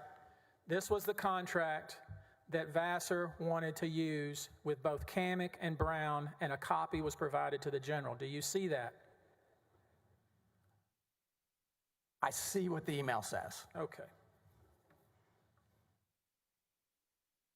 Now, you've told us all that you objected to hiring Kamek, and the reason you objected is because you thought Penley could handle it and said he was handling it, right? That's part, yes. And Penley did not want somebody to come in and do it. He said he was going to do it himself, but he was just waiting on documents, right? That's part, yes. Okay. And so as the executive approval process went forward, it stopped at Penley, right? That's my recollection, yes, sir. Let's look at AG Exhibit 130. And as we're pulling that on the screen, just tell us point blank, how long had Penley been at the office as of this time? That's a good question, sir. I hope all of my questions are good. Some are. Some, okay. How long had Penley been at the office as of September 2020? Yeah, Mere months, right? 8 months at max, right? I honestly do not have a recollection of when he started. I know when I came in, Adrian McFarland was the deputy. She retired at a point. We were looking for the position. Mr. Paxton had known Mark, recommended him highly, and so he became, part of our team. How long? Months? I guess ask Mr. Penley. I will. What we have on the screen is the executive approval memorandum with regard to the outside counsel contract for Mr. Kamek, right? Can you jump down to the Ray? I'm sorry. If you could go down to I see it's the executive approval memo. I see the list of names. Can I see the synopsis? The Ray line will help first. No, Ray, he's asking for the Ray line, please. I see that. I'm not seeing it on this page. It's there. Eric, it's in bold. Ray. Yeah, I see the Ray, but I'm sorry, and I keep going back and forth because I'm trying to look at it. What I'm not seeing is Kamek referenced. If you say the next pages are Kamek, I'm not going to dispute that, obviously. The document speaks for itself. Sure. Let's look at the people that approved it. Let me ask you this. None of these people can veto the Attorney General, can they? None of these people can veto the Attorney General, but our processes were in place to protect him and to protect the agency that you had proper sign-off. I'm not asking about your processes, your bureaucrat processes. I'm asking about legally. None of these people can veto the Attorney General, can they? That's a tough question for me to answer. Why? You should know that, should you not? If you're the first assistant, that's something you should absolutely know by now, right? None of these people have the legal authority to veto the Attorney General. Isn't that true? I think if the Attorney General is taking an action that is improper, then it's incumbent on the staff, and that's why these processes are in place.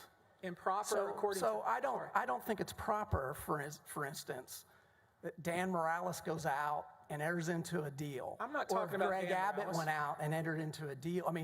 The process, it's the agency, and the agency has, I know you're making comments about the process and bureaucratic, and look, it may be, but there's a reason. It is. There's a reason. The Attorney General can't on his own go out, because when this legislature, they give authority for the agency to act, right? You can do a certain thing. For instance, in the government code, one of the provisions in the government code, Mr. Busby, I'm sorry. You're not answering my question. Well, I am answering your question. Okay. In the government code, the legislature has given the Office of Attorney General the authority to enter into outside counsel contracts. That's authority given. In addition, this legislature gives money so that you have money to so you need money and you need authority. And so when you ask the question, could an Attorney General do that? He needs to have authority and there has to be funds to do it. These processes are in place. You finished? I was trying to answer your question. You're telling the members of this jury, each of them, a senator elected by the people, that a bureaucrat in the office has the authority to veto the boss. That's what you're trying to suggest to us, are you not? Can I answer your question? What I'm trying to suggest to you is this legislature gives authority to the agency. They say what the agency can do. We have the Constitution, we have the statutes. Part of that is also money.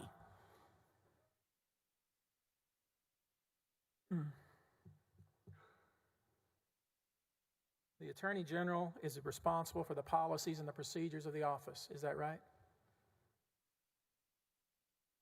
The Attorney General is responsible for the policies and the procedures in the office. He makes the policies and procedures for his own office, does he not?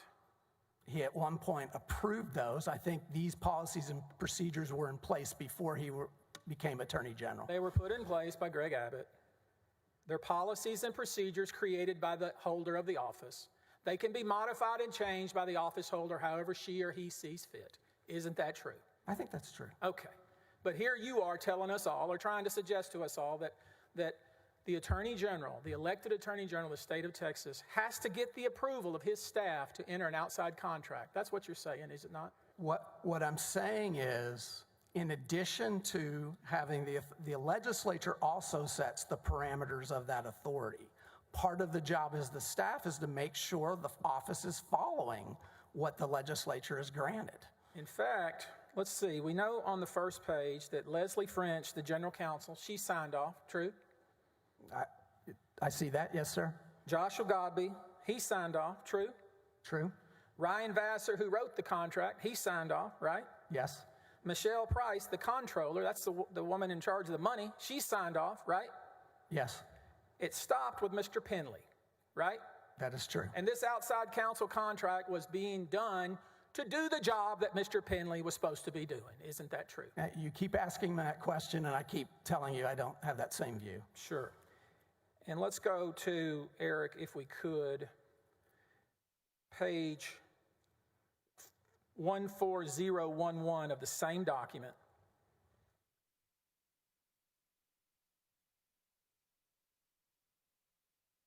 It's the signature page. 14011. And here's the signature page, true? That appears to be the signature page. Contract is written where the Attorney General is to sign. Is that right? Well, what it says, sir, is Attorney General or designee, and I think I said on my direct examination, it was very rare that the Attorney General himself actually signed contracts. Sure. In fact, when the Attorney General did sign a contract, we actually had a special folder envelope that you'd put it in. There were some requirements of some contracts. I think they were things from the feds that they required actually the actual signature of the Attorney General. Right. There are some things that the Attorney General could not designate. Can you let me finish, please? Yeah, I apologize. Okay. Yes. There's some things that he had to sign, right? There were a few things he had to sign. Usually, I think they were federal requirements. And most of the time, though, he designated someone to sign on his behalf, right?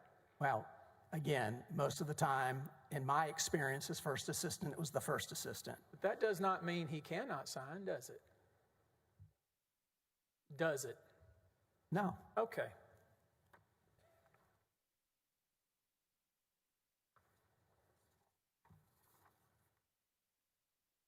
Penley had a real problem with hiring Kamek, true? Penley had a problem with hiring Kamek, correct. So Penley refused to sign off, and that stopped the process, right? That's correct.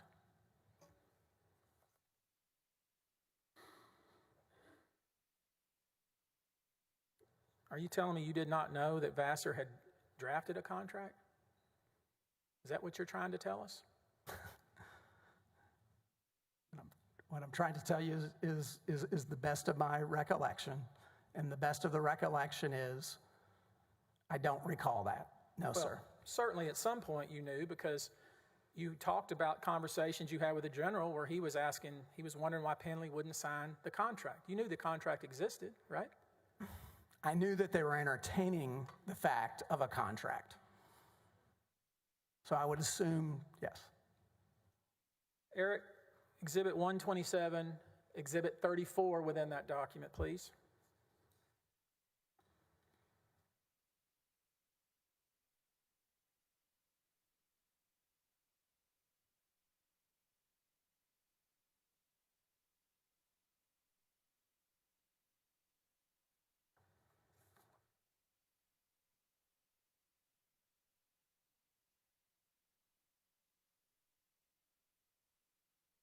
All right. Looking at Exhibit 34 within 127, we see here kind of the DocuSign history. True? If that's what you say, I don't dispute that. It says DocuSign. They just highlighted that. One of the good things about DocuSign is you can see exactly when somebody viewed the document. You can see if somebody rejects the document. You can see when they sign the document. Would you agree with that? I'm seeing this for the first time. It's common sense, though, is it not? The document says that. Well, I think we both agreed neither of us are tech people. Eric is highlighting, and I see what that says. So let's look at Penley's history. Mr. Penley, according to DocuSign and the document that's in evidence, it was sent to him. That is, the CAMIC contract was sent to him on September 16th, 2020. Do you see that? You're going to have to enlarge it for me.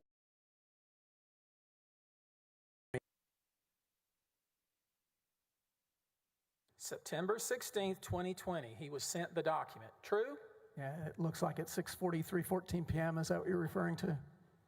He didn't view the document until the day y'all sent the text, did he?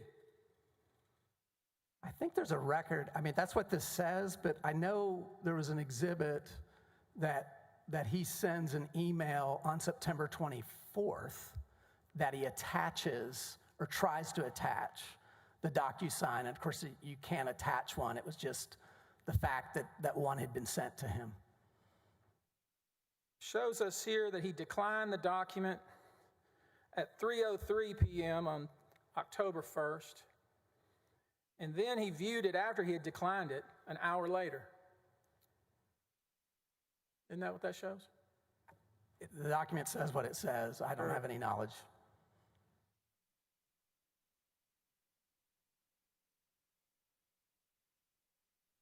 And your position is, I was adamantly against the Attorney General hiring CAMIC, right?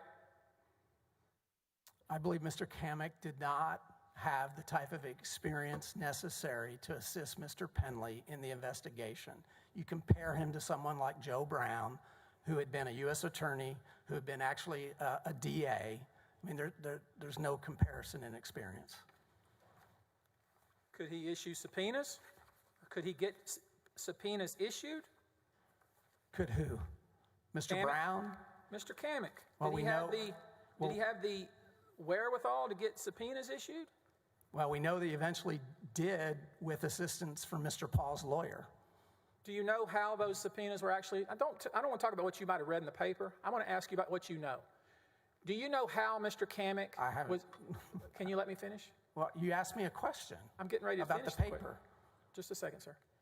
Do you know specifically how Mr. CAMIC got subpoenas issued? Do you know how that process worked? I do not. You claimed to the FBI that he appeared in front of the grand jury, didn't you? That's what you told the FBI, didn't you? I don't think I told that to the FBI. What we know happened instead is he was assisted by the Travis County DA's office and was sent a subpoena draft with a DocuSign that he DocuSigned. I think that's a better question directed at the Travis County DA's office, Ms. So, Moore. did you ever bother even to ask how the subpoenas Mr. CAMIC sent were issued? I didn't, because I didn't need to.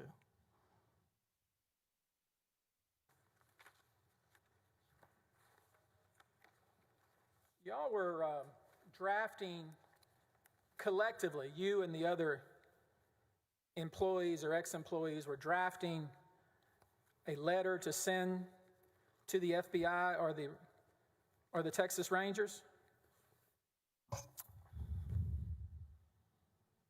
Do you have something to show me? Do you not recall drafting a letter where y'all were sending drafts back and forth amongst yourselves of a correspondence you were going to send to the authorities? If you have something to show me, that may refresh my memory.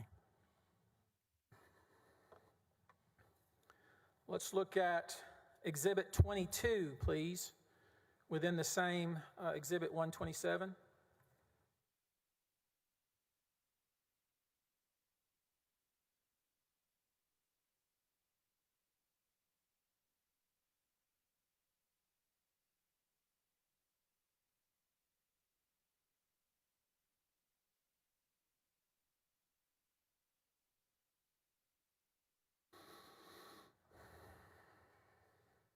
go to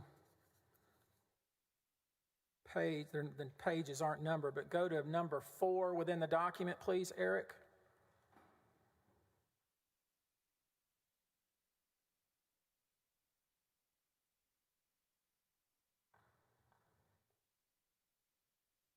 Go all the way to the bottom, Eric. This, it's very difficult to point this out, but it's the sentence starts, the subpoenas sought information that involve financial records at local banks. Bring that.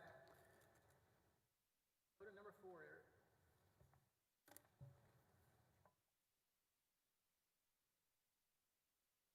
I'm sorry, Eric. It's you're 2 pages off.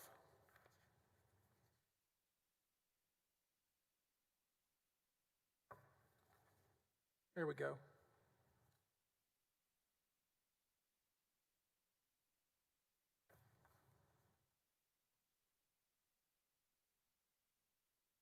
Eric, just go to the second to last page, please. Second to last page of the document.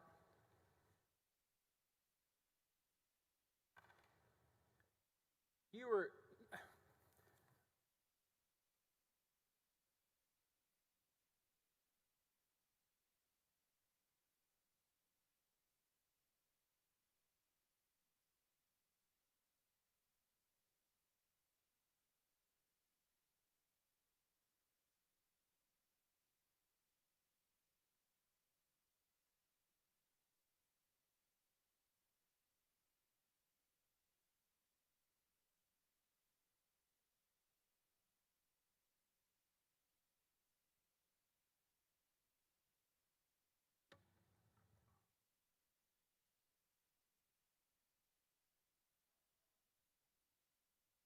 The sentence starts, I mean, this is something that you guys were collectively drafting, is it not?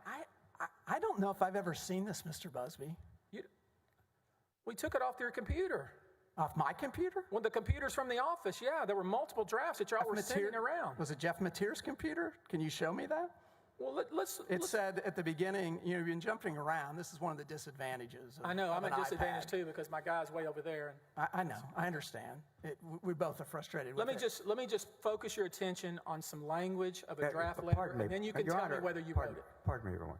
My objection is he doesn't know the source of this. He doesn't believe where it came from. It's totally inappropriate for him to be asked questions about it.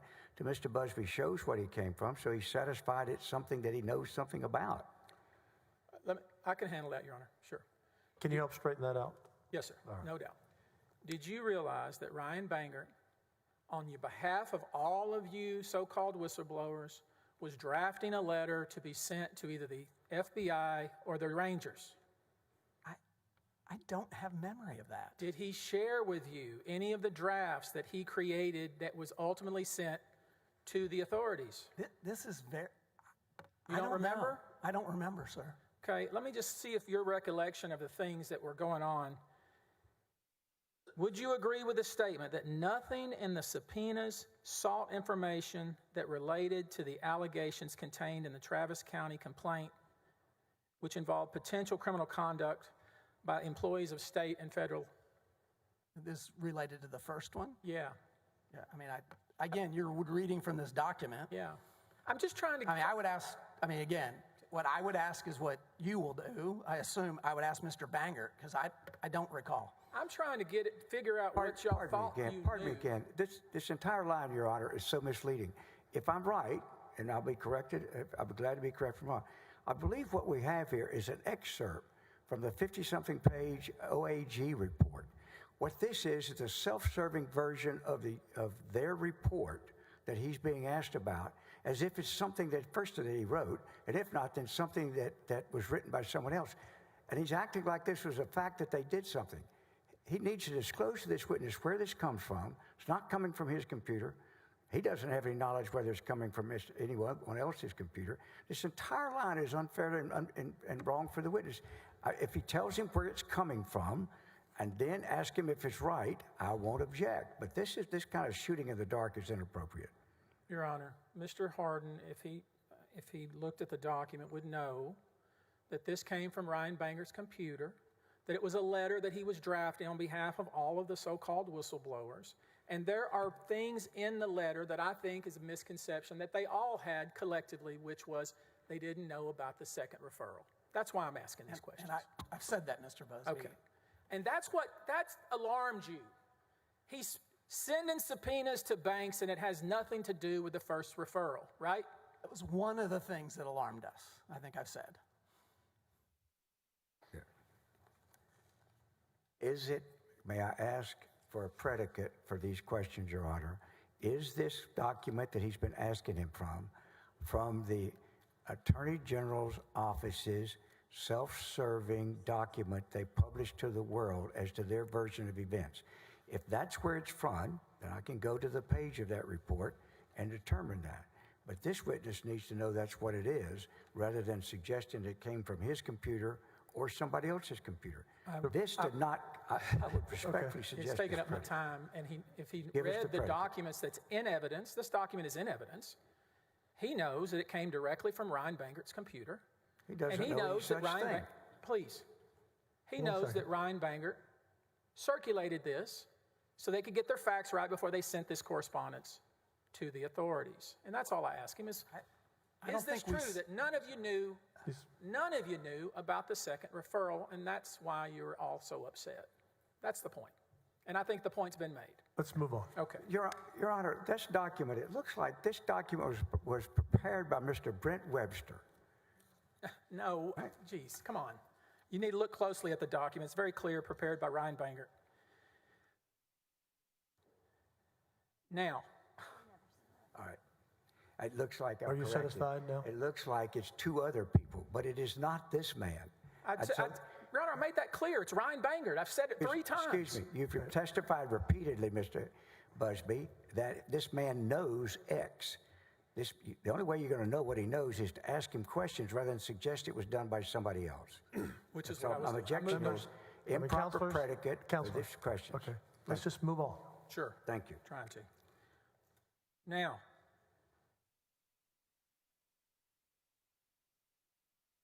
do you know who Bailey Molnar is? Say that again, sir. Sorry. Do you know who Bailey Molnar is? Spell the last name. Molnar. Works at the Travis County District Attorney's Office. I don't want to say she's a clerk, but she does administrative type work. I don't think I do. Excuse me, sir. I don't think I do. So you wouldn't have any role in her assistance with Kamek and issuing subpoenas? No. Okay. Now, you had asked, and your lawyer, or the House's lawyer had complained that, hey, show him the second referral. You'd like to see it, right? You've never seen it. If you show it to me, I guess I'll. Exhibit 127, Exhibit 13.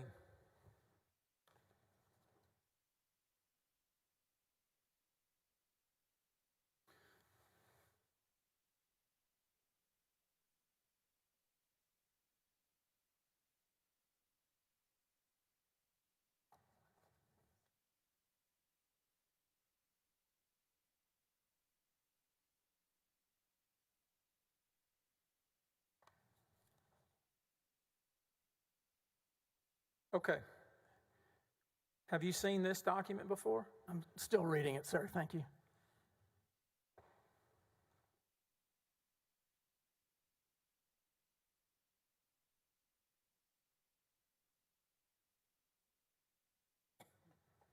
Have you had a chance to read it?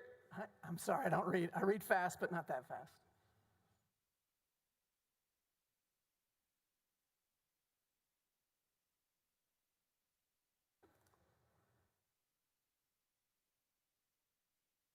That helps. Thank you, Eric.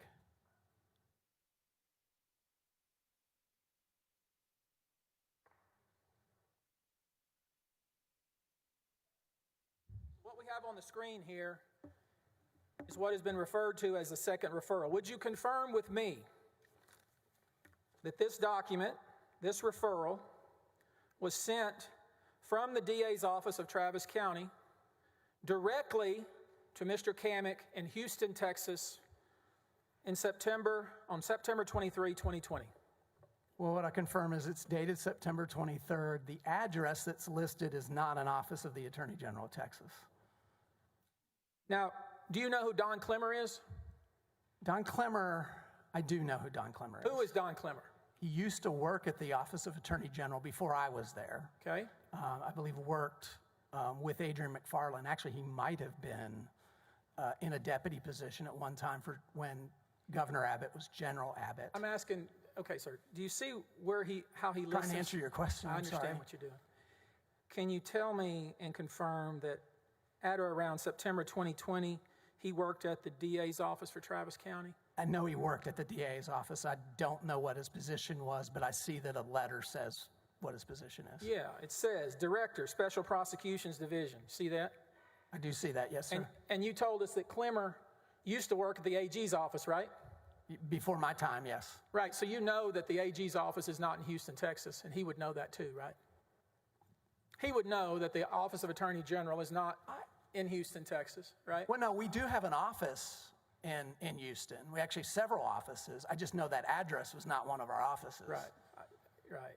So he would know. Well, you'd have to, I mean, obviously you're asking me a question that you know I don't know the answer to, but he would know the answer to. Sure. Yeah. So rather than sending the referral to Penley or Maxwell, the second referral was sent directly to the outside counsel, Brandon Kamick, right? This letter says that. I don't know why that was done. And you had no idea about this referral until sometime well after this, isn't that right? That's correct.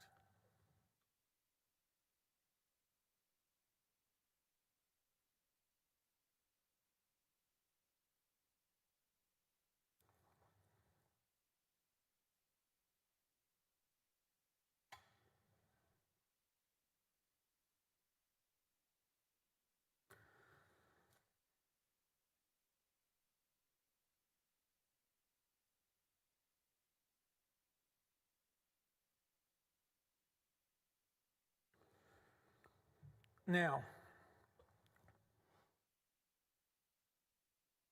who is Lisa Tanner?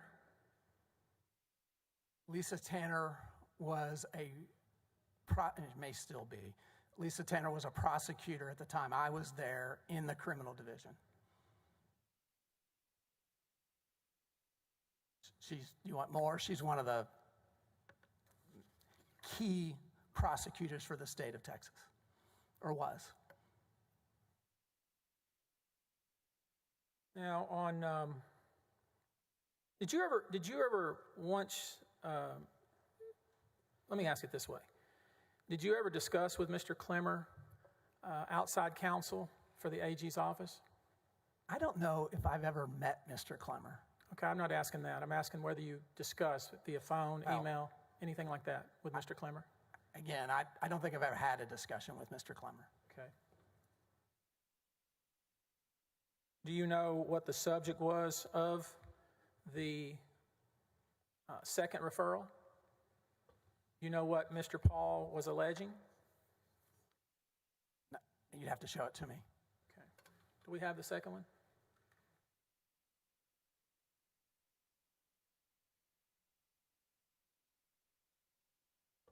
This is in evidence?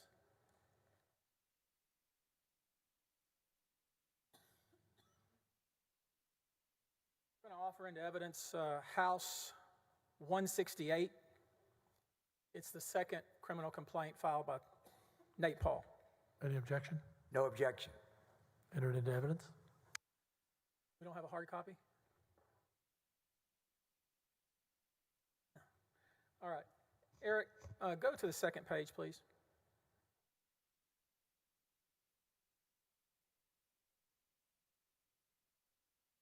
Next page, please.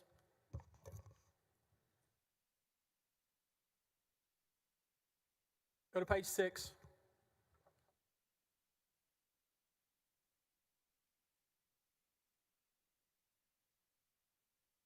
All right. And the jury, to the extent they want to look at it, can see in Exhibit House 168 the nature of Nate Paul's complaints. And you didn't know anything about this. That's what you told us. If you want me to, I don't want to waste a lot of time on it. I just want to make sure the jurors know that there is a second referral, and it was, the genesis of it was Nate Paul complained to the Travis County DA's office. I mean, if that's what you're saying, obviously the document is what it is. I'm not, absent me sitting and reading it, I'm not able to answer. It's okay. Now, you told me, I think, that if you're going to hire outside counsel at the AG's office, you need to go through the procedure, right? Yes, sir. That it's absolutely essential that if the DA, and you talked about the legislature and the money and the codes and the policy, it all needs to be followed if you are going to hire, that is, the AG's office is going to hire outside counsel, right? Yes. To actually hire and execute a contract, you have to go through the process. Right, and that includes getting approval from the comptroller in that process to fund it, doesn't it? That you have to have money that the legislature has allocated.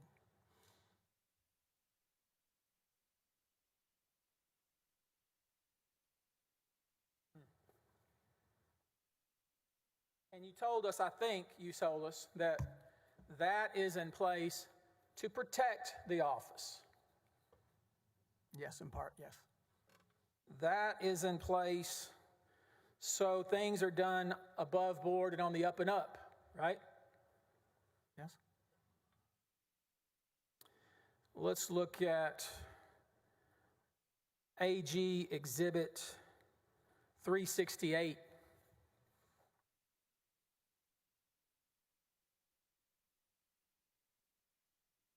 And go to the second to last page.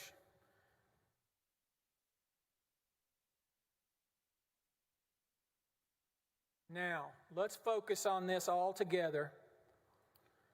Given what you told us, given your objections to the elected Attorney General and hiring Mr. Kamek or anybody outside, what we have here is an email from you the day before you resigned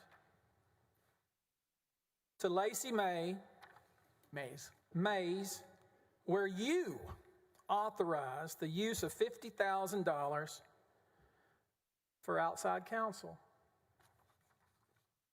What is that? What is it? Mm-hmm. That's what I was talking about exactly. In order to have a contract. What contract is that for? It says what it says. We were considering at this point in time whether the agency would enter into an outside counsel contract with Johnny Sutton. Wait. In order to do that, can I complete my answer? Yeah, sure, go ahead. In order to do that, you have to have funds set aside. You can't just enter into a contract. You have to have the funds set aside. This is part of the process. What would have followed, Mr. Busby, is the full process. But obviously there isn't such a contract because we did not proceed. Wow. Okay, let me make sure I got this. You are the first deputy. First assistant. Yeah. I don't mean you any offense. I know you don't. You're the first assistant.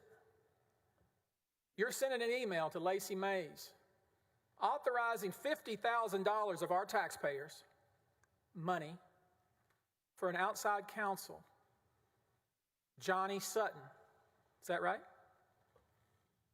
That is correct. Setting aside those funds in the event we did ultimately enter into a contract, but we did not. Well, you certainly did. Johnny Sutton's your lawyer right now, isn't he? He didn't enter into a contract with the agency. Let me ask you something. Let's be clear. Answer my question to the jury. They may want to know, is Johnny Sutton your lawyer right now?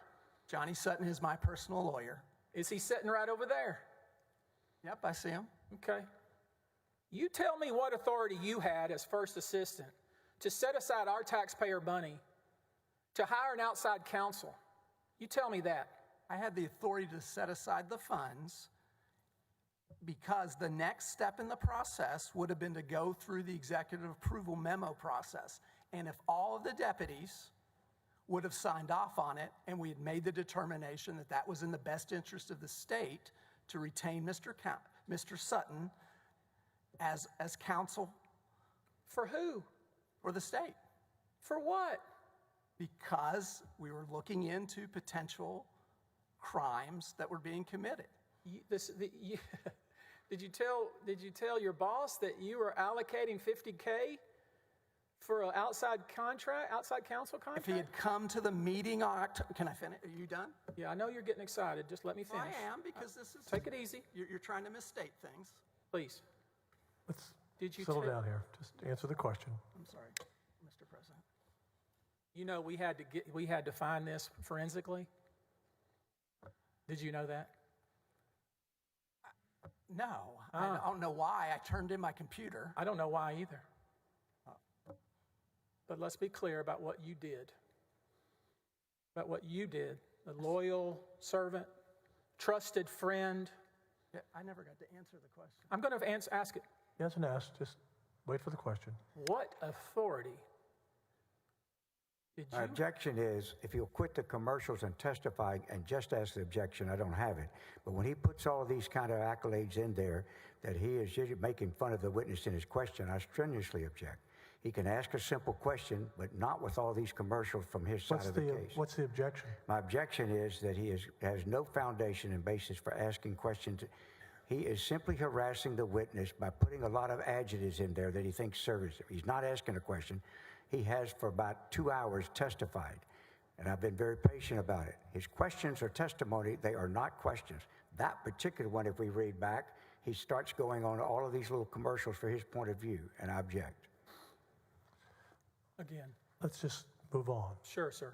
What authority did you have to secretly go behind your boss's back and allocate $50,000 for outside counsel contract?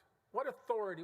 Who gave you that authority? I can't answer that question because what you said is absolutely incorrect. Show me a First statute. off, sir, we asked to meet with the Attorney General on this date. If we'd had a meeting, had he been here, we could have had a discussion. And perhaps Mr. Sutton could have assisted even him at this point.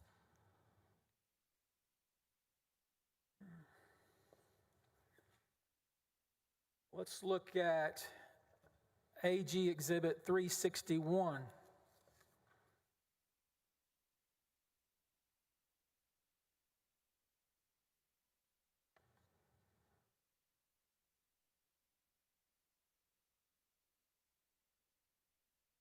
And go to page 7, Eric.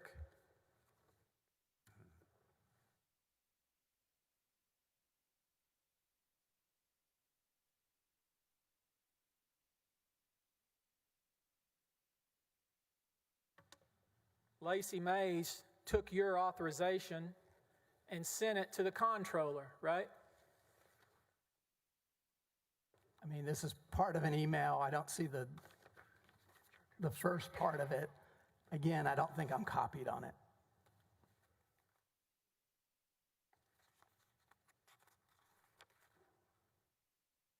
Your Honor, I do not show that this one is in evidence.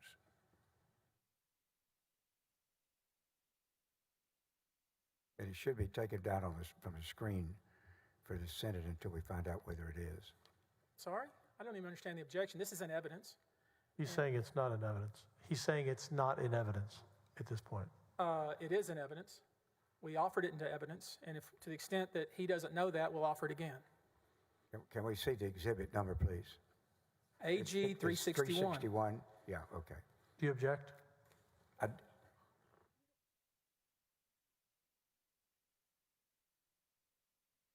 Bring that up. Yeah, that's what all right, so real briefly, Your Honor, this is not one of those that was agreed. It was provided to us this morning, an amendment to their list, and I don't even think we still have a copy of it, a physical copy of it, and it's not an exhibit that was part of the agreement everybody reached overnight. So the problem is, we don't have a copy of this. I'm sure he's about Would you to bring provide a me copy? one. get a copy.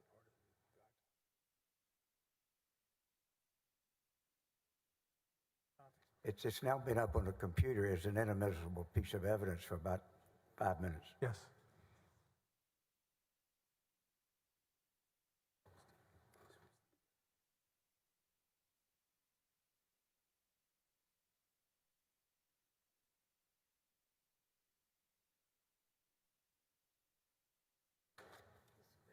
Thank you. We'll take it down until we resolve this. Just take it down for a moment, not you, off of the computers on the desk. We offer 361, Your Honor. Well, we're going to object, and certainly we may change our mind later, but this is actually an excerpt from a forensic report that we've never had disclosed to her. It's never been part of discovery. And quite frankly, the report was generated on September the 14th of 2021, and they have never blank, blank, blank produced it. And now while the witnesses on the stand, they start talking to it. In very understated, kind, and gentle terms, this is outrageous. It violates every rule the Senate had about discovery, and you've entered multiple orders, as you know, and as you've mentioned. This is not the way the process is supposed to work. And we do object.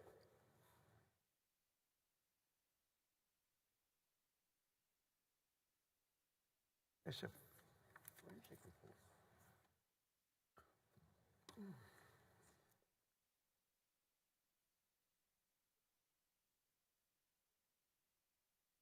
They did. You know, Your Honor, you know what's ironic is we got this, we're told, from them. We got this document from them. Oh, we violates everything. I mean, I would have mentioned that, Your Honor, if I'd have known it, but I was just told that in my ear. And of course, it's emails between people in the office, including this man here. I don't think I'm on that email, sir. The witness, just hold for a moment. That was a question. Is it your document, Counselor? From you all? I can tell you that we, the trial team, have never seen this document and never knew that it was going to be proposed as an exhibit. I will, when you say that they got it from us, I don't know how they got it from us unless the Attorney General, this is produced by the Attorney General's office. This is not produced by us. I don't know, we'd have to look during the break. We can try to do that because I think that's upcoming. I will be glad to inform the court if it turns out that this document was given to us. We will tell you that, but that is still not the way admissibility should be. If they're going to offer an expert report, in any kind of, this should have been disclosed a long time ago. It's a good time to take a 10-minute break. We've been here for 90 minutes, and you can take a look at it. Thank you. Thank you, Judge.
I have a couple of jurors still not back, so we'll wait a moment.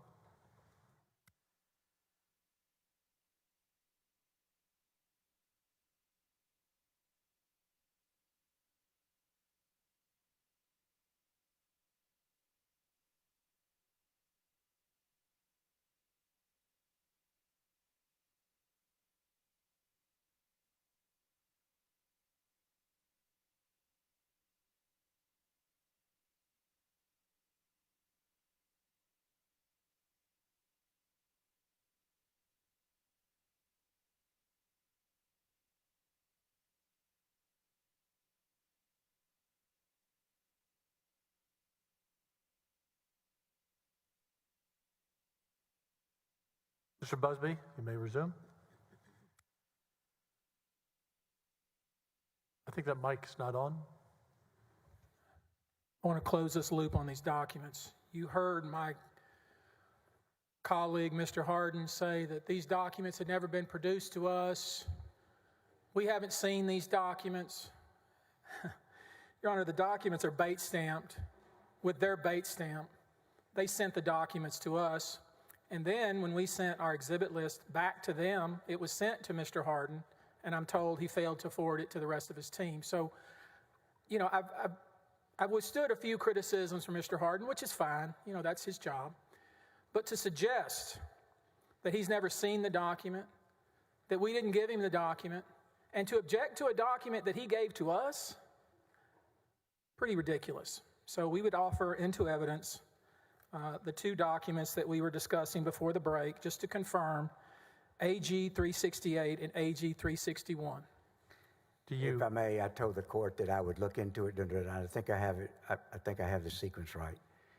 This was a document that the AG's office produced to us in August, and in compliance with your order, we tried to turn them around many times within 24 hours, certainly as soon as we could. We produced this document along with a lot of other documents back in August, so almost 2 months ago. When we produced it, it was produced in mass, just like this. It was never listed on their exhibit list, and it was never listed as a proposed list. I'm sure Mr. Busby maybe inadvertently spoke now, I'm sure not deliberately, but he didn't add that when the first time we knew they were going to list it as an exhibit was last night. And the first time we saw it as an exhibit and typed was today at noon. That's what led to all this hullabaloo. It is a forensic report for the court to understand that was done back in 21, where the agency, after these people left, went to all their computers and did a forensic report looking for evidence and things. And in this one, this was a forensic report done on the computer of Lacey Mays. And that's the sum total. So he is right in that we produced it to him. He's somewhat misleading in discussing when we got it as an exhibit, and we're on notice it was going to be offered as an exhibit. But now that we've looked at it and all, I'll be glad to waive my objection. We'll be glad to have it be admitted and let the jury look at it and understand what it is. Thank you. Mr. Harden?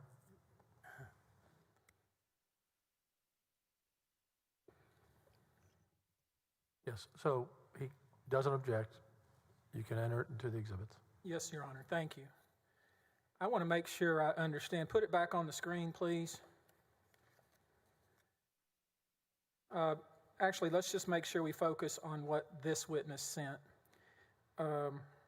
Eric, put 368, AG 368, which is now in evidence, that we received. You can see, go to the email sent by this witness.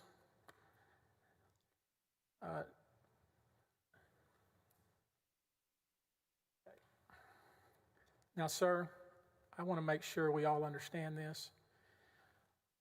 You went to the FBI on September 30th, the day before you sent this email, right? Yeah, he enlarged it.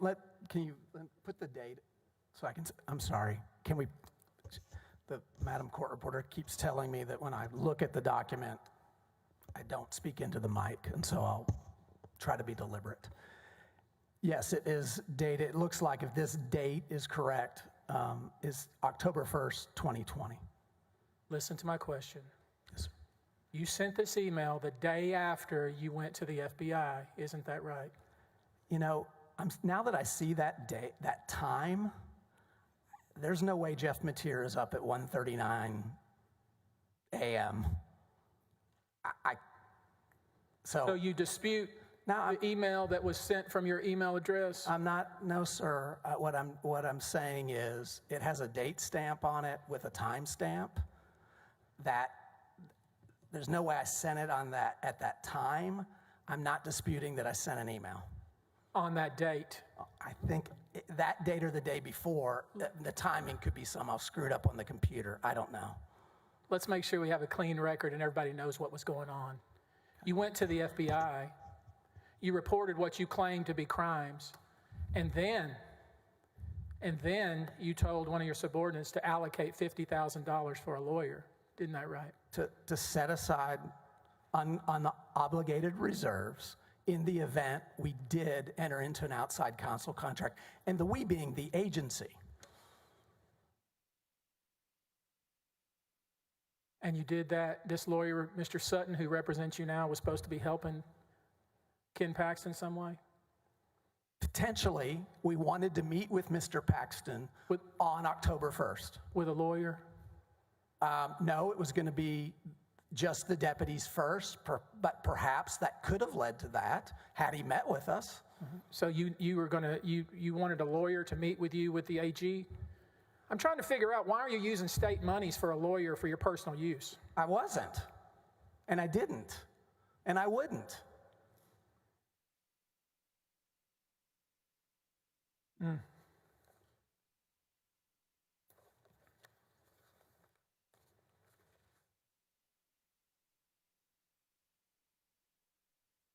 I guess from your point of view, it's okay to step outside of the procedure when you want to hire an outside lawyer, but it's not okay for the elected Attorney General to do so. Is that right? That's absolutely false.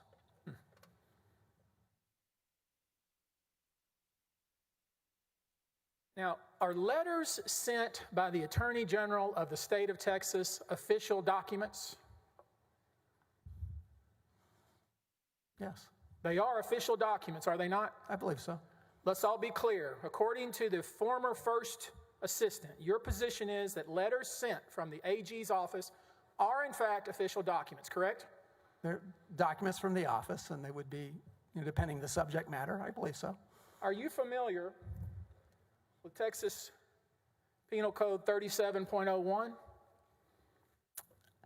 You've got it on the screen. Let's look at it. Let's bring it up where we can see it, Eric.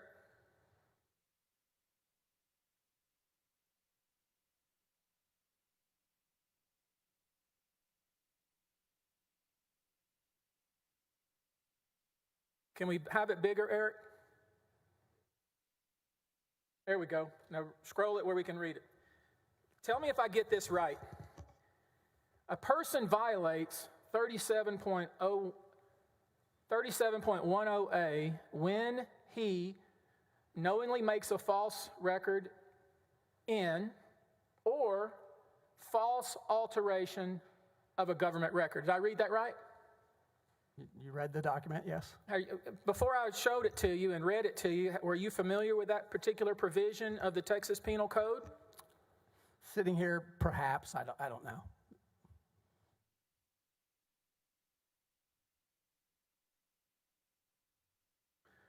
Exhibit 127, Exhibit 19, please, Eric.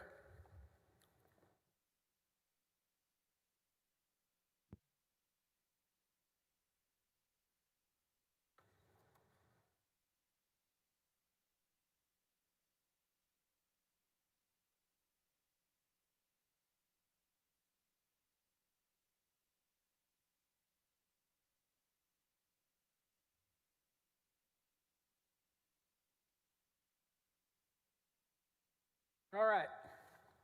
What we have here is a letter sent on the same day you guys went to the FBI by your subordinate, Mark Penley, correct?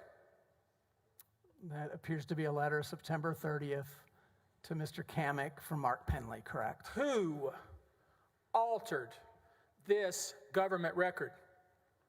I don't follow you. What? I don't follow you. I don't think this document was altered. Do you see the letterhead that this letter was sent from? I see the seal of the Attorney General on it, yes. Do you see the Attorney General's name? I do not. Who removed it? I don't know. Would you ever countenance that? I'd have to know the circumstances. Well, these are the circumstances. It's September 2020, and your subordinate is sending a letter, an official letter from the AG's office, and he removes your boss's name. Would you ever countenance that? Again, we'd have to ask Mr. Penley. I'm asking, would you ever countenance that? I don't know in this situation. I don't think this letter was altered because it does have the seal. Would you authorize that? Would you authorize removing the duly elected Attorney General's name from official correspondence? Would you authorize that? Again, I don't know if that's required or not. Would you do it yourself? I am anticipating that you're going to show me a document. I am indeed. My question is, would you have done it yourself? I don't know if Mr. Penley focused on that. I don't know if I focused on it. We obviously we don't print out the letters. They're brought to us and we sign them. Yeah, somebody, this is not a situation. I mean, this is official letterhead of the office. Somebody had to do whatever it takes to remove the duly elected Attorney General's name from the official letterhead. Isn't that right? I don't know what the process would involve. Exhibit 30 within 127, Eric.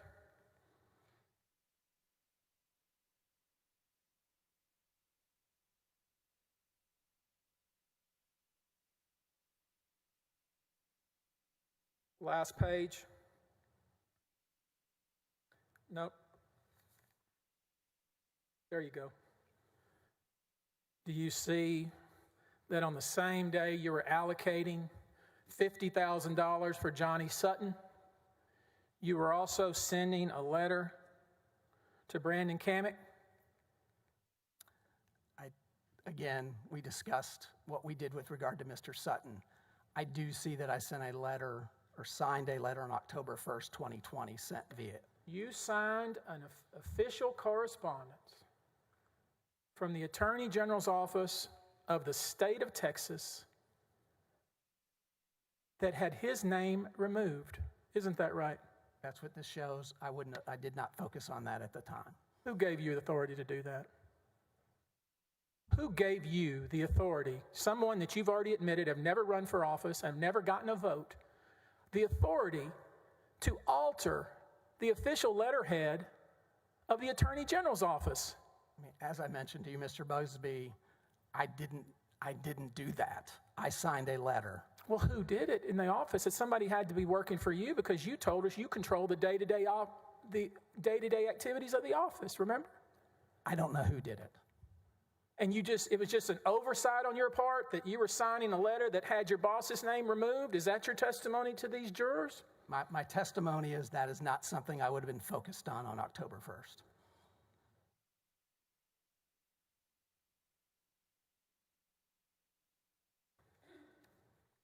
You were involved in staging a coup, weren't you? Absolutely not. That's what you were up to. Absolutely. That's the reason you went to the governor's office. That's the reason you were talking to TLR. That's the reason that you had or engaged in conduct removing your boss's name. You were staging a coup, weren't you? Absolutely not.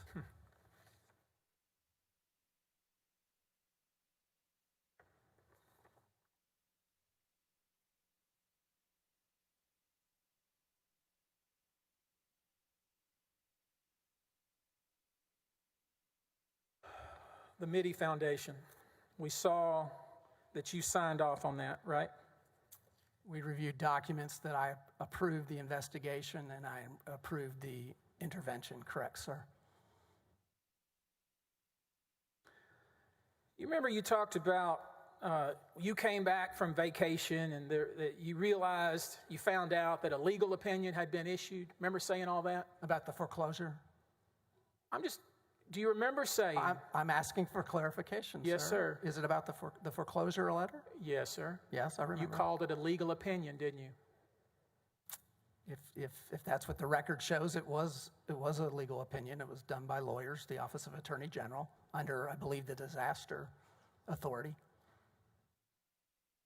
fact, Eric, put on the screen, please, Article 2 of the impeachment articles.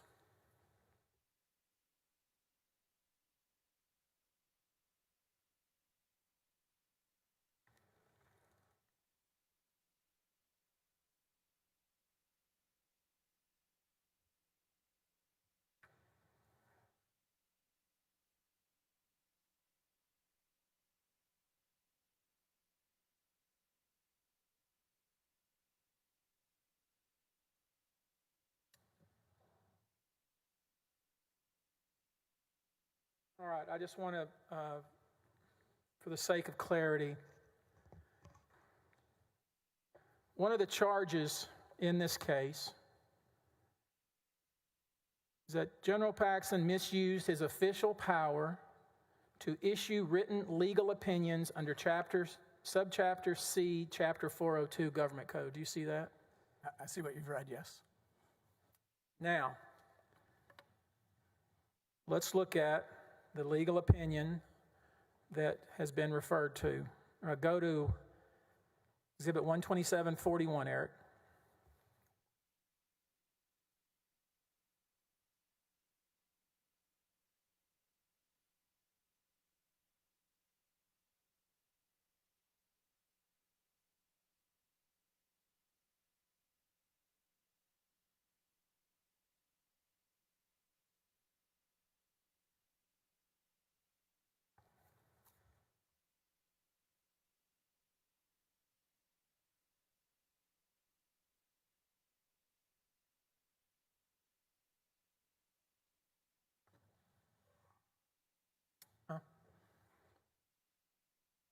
Before we turn the page, why don't we look at the official letterhead of the Attorney General's office?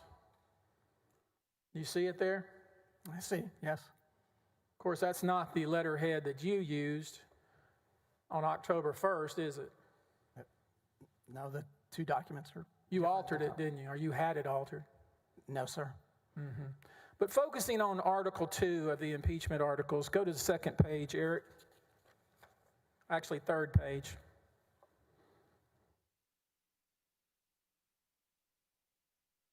It's the last page, Eric. There we go. Would you do me the favor of reading the very last sentence in that paragraph? Okay. Please read it loud so our jurors can hear you. Again. Please note, this letter is not a formal Attorney General opinion under Section 402.042 of the Texas Government Code. It's pretty clear, is it not, that this letter does not fall under legal opinions as defined in 402.042, correct?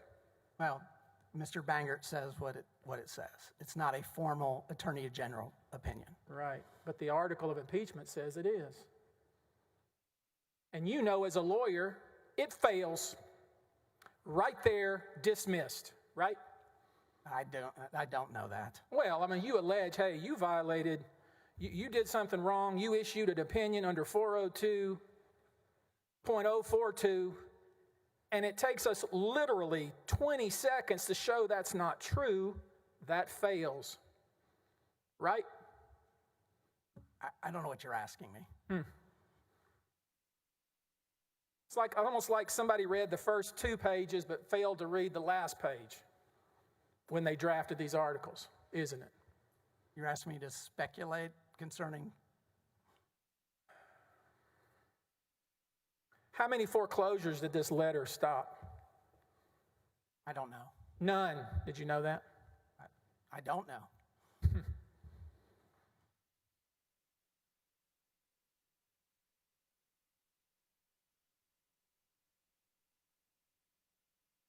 Now, grand jury subpoenas are supposed to be secret. Is that right?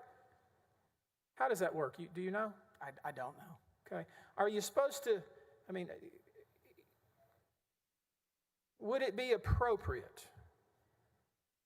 for somebody in your office to send issued grand jury subpoenas, copies of them, to some sort of outside lawyer who's not involved in the case? I think it depends on the circumstances. Was it appropriate to send the grand jury subpoenas that Mr. Kamek had issued to Johnny Sutton? I believe in this circumstance it was. Was Johnny Sutton the office's lawyer at that point when that was done? Johnny Sutton was never the office's lawyer. Okay. Was he your lawyer when that was done? What date was it done on, sir? Exhibit 35 of 127, Eric.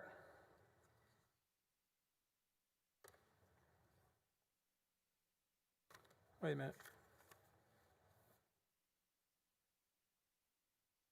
Hold up, Eric. Let me make sure I got it right.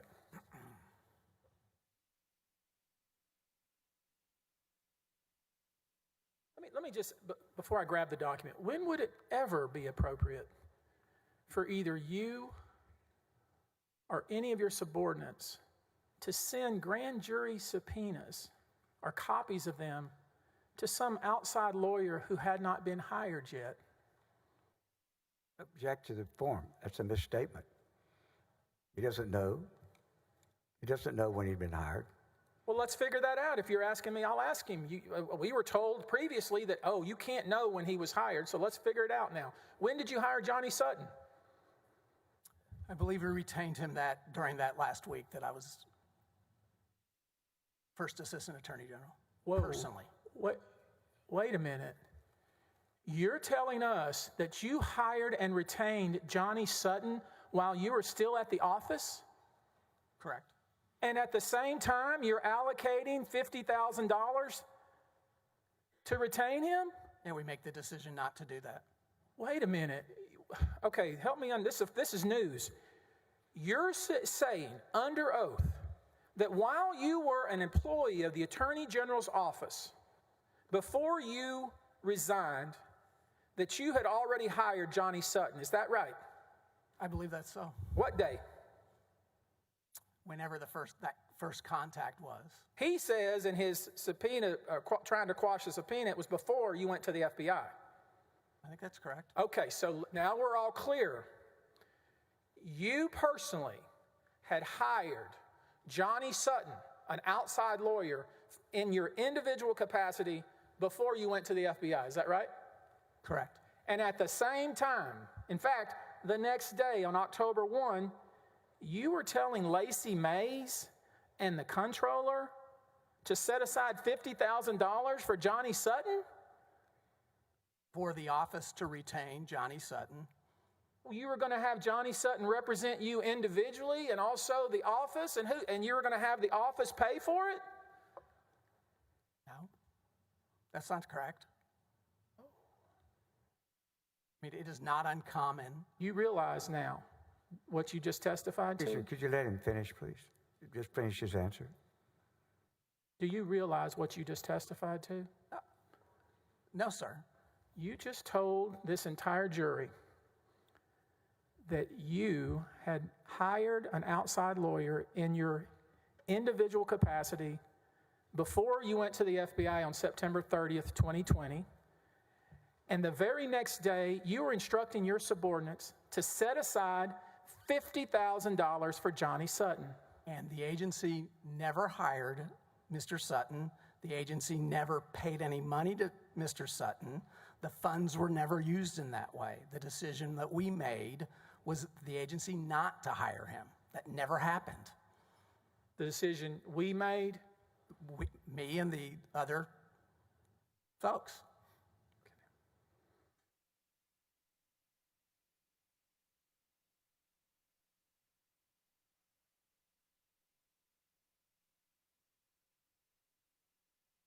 Can you help me understand? I guess you've told me now Johnny Sutton was your individual lawyer while you were still at the office. Was he an individual lawyer in the individual capacities of other of your subordinates? I believe so. And so your testimony would be that if your subordinates were sending secret subpoenas that had been issued by the Travis County District Attorney's Office, that they were able to do that because Johnny Sutton was their personal lawyer? I believe it was done pursuant to a request from the FBI To send to Johnny Sutton? to send to Sutton and then to the FBI. That's what I understand. So the FBI, these subpoenas that everybody's complaining about, at least those folks, were sent to the FBI 3 years ago. Nothing's happened so far, right? I don't know if nothing has happened.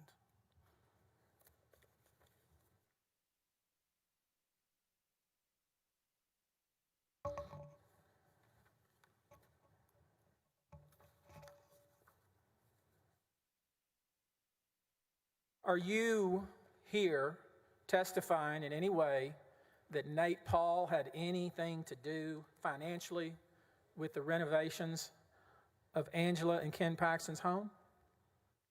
I only know what I've been told. Told by who? Again, you mean Rylander and Wicker? Remember, I testified before lunch about that, sir. Okay, did you ever make any effort to confirm that what you had been told by one of those two was correct? I did not. Okay, you just believed it. I believe Mr. Wicker and Mr. Rylander are truthful people. Did they ever look at the invoices?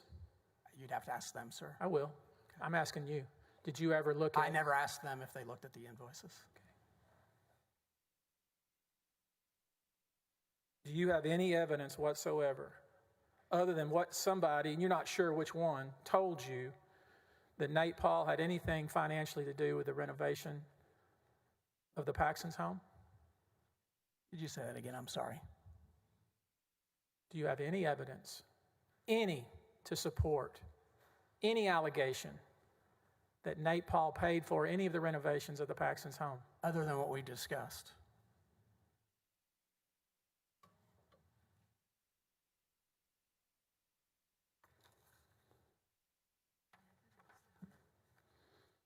Pass the witness.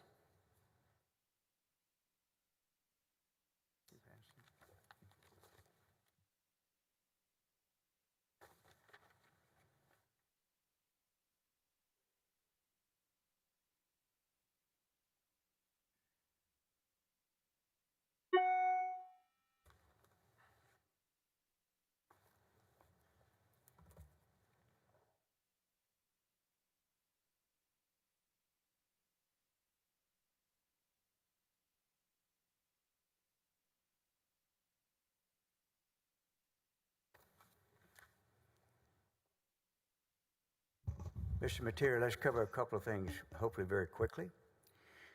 Let's talk about this forensic report that he introduced as Attorney General 361. And he talked to you about, I'm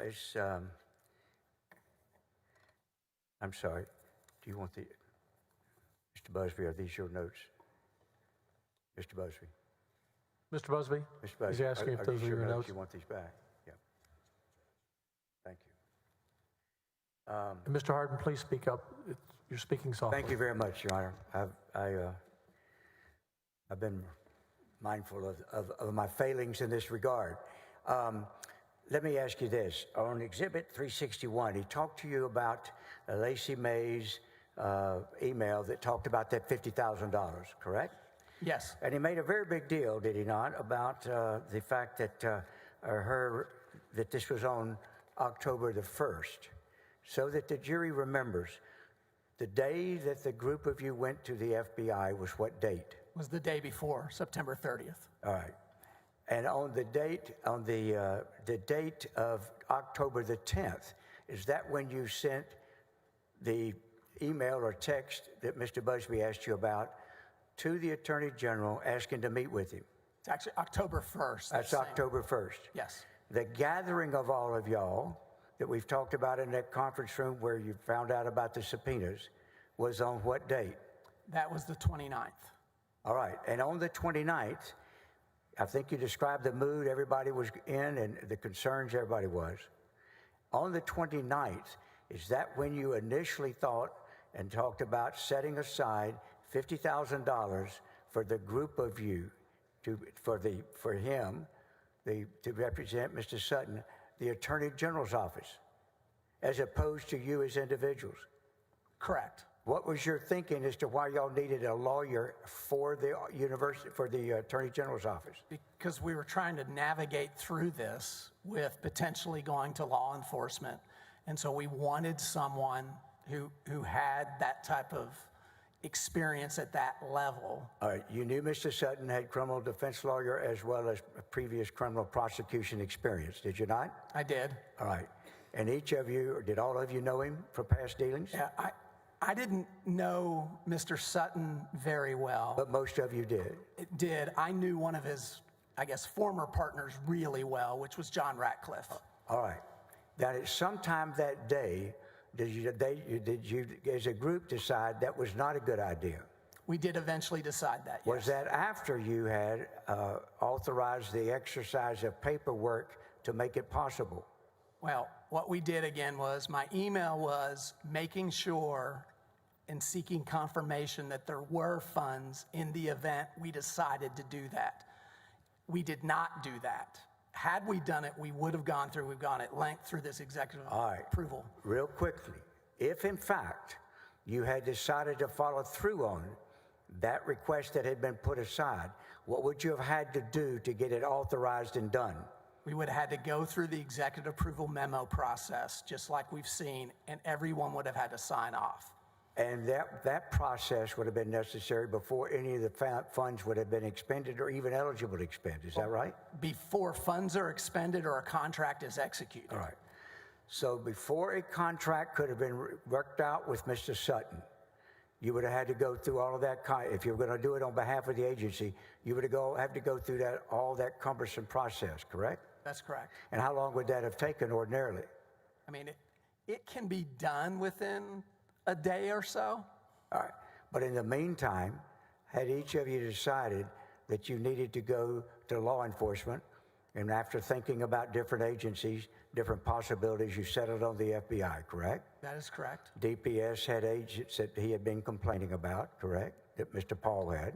Yes. And so in the other agencies that had law enforcement people had been involved, such as the district attorney's office, correct? Correct. Objections. Your Honor, I'm sorry. That's true. I withdraw it. All right, let me move on. I mean, multiple leading questions. I just wish he would just ask a All right, question. multiple on a Hey, single.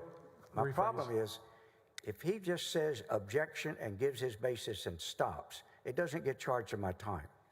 But we've now had a bunch of time where these kind of speeches have eaten us up. I'll come to you at the end of my statements. I'll withdraw the statement and proceed. Thank you. And in fairness, both of you have kind of elaborated a little bit on objections, so let's continue.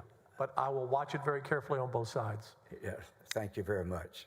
Now, if I could, would you please tell me when it was in this process y'all decided to go to the FBI and hire Mr. Sutton personally on y'all's behalf rather than the agency? We initially contacted Mr. Sutton on the 29th.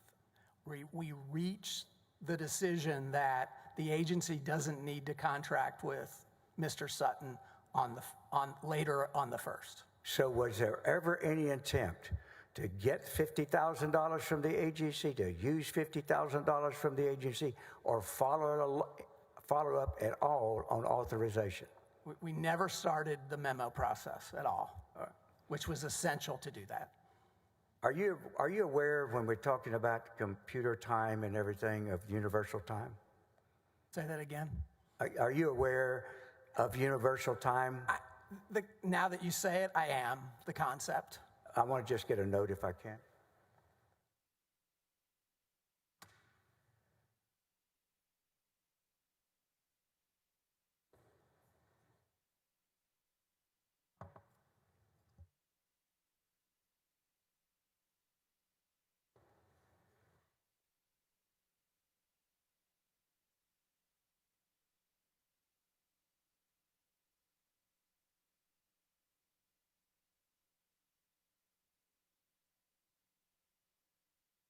Do you recall Mr. Busby spending a great deal of time with you on both the Lacey Mays email or the attachment to the forensic report, and suggesting that it was at 1:39 on October the 1st. I mean, the document says that. I see. Does it come any surprise to you that if you go on the internet and check out what universal time is, which is what this was, it would have been at 8:39 the day before, not on October 1st? That makes sense. If what I have just said to you is true and accurate, would that have meant that y'all were still talking about authorizing the money on the 30th, as opposed to the October the 1st, as Mr. Busby was saying? Yes, sir. And regardless, when you went to the FBI on the 30th, did Mr. Sutton accompany you? I believe so. All right. And by that time, had y'all orally retained him to represent you individually instead of the company, the agency? Yes, sir. Do you have any evidence or knowledge at all that Mr. Sutton even knew that y'all had originally talked about retaining him for the agency? I had no discussions with him. All right. So would it be consistent with your level of knowledge that Mr. Sutton would not even have known that y'all had talked originally about hiring him on behalf of the agency? Based on my knowledge, that's correct. All right. And then finally, he asked you about this one issue. He asked you about some grand jury subpoenas. At the time that the grand jury subpoenas were shared with Mr. Sutton, was he your lawyer? Yes. And was he representing y'all individually? Yes. What is your position as to whether anybody who thinks they may have a problem or need a lawyer can share the evidence or the information they're concerned about with their lawyer? I think you can share information with your lawyer. And did any of you give any alleged grand jury subpoenas to Mr. Sutton before you had retained him? I did not. Okay. Now, I want you ask, when you go to the FBI, just a couple more areas. I believe you said you have no criminal law experience. Is that correct? When I was at Carrington Coleman, Mr. Coleman made us all take a couple criminal cases. So when I was a first or second year associate, I actually did do a couple criminal cases. But other than that, what is your experience? If one is reporting a crime, what they believe may be a crime, to law enforcement, do they wait till they're able to establish beyond a reasonable doubt before they report the possibility of a crime? I don't think that's what you do. When you went to the FBI, did you go with them to express your concerns and hope that they would look into it? We just wanted to tell them what was going on.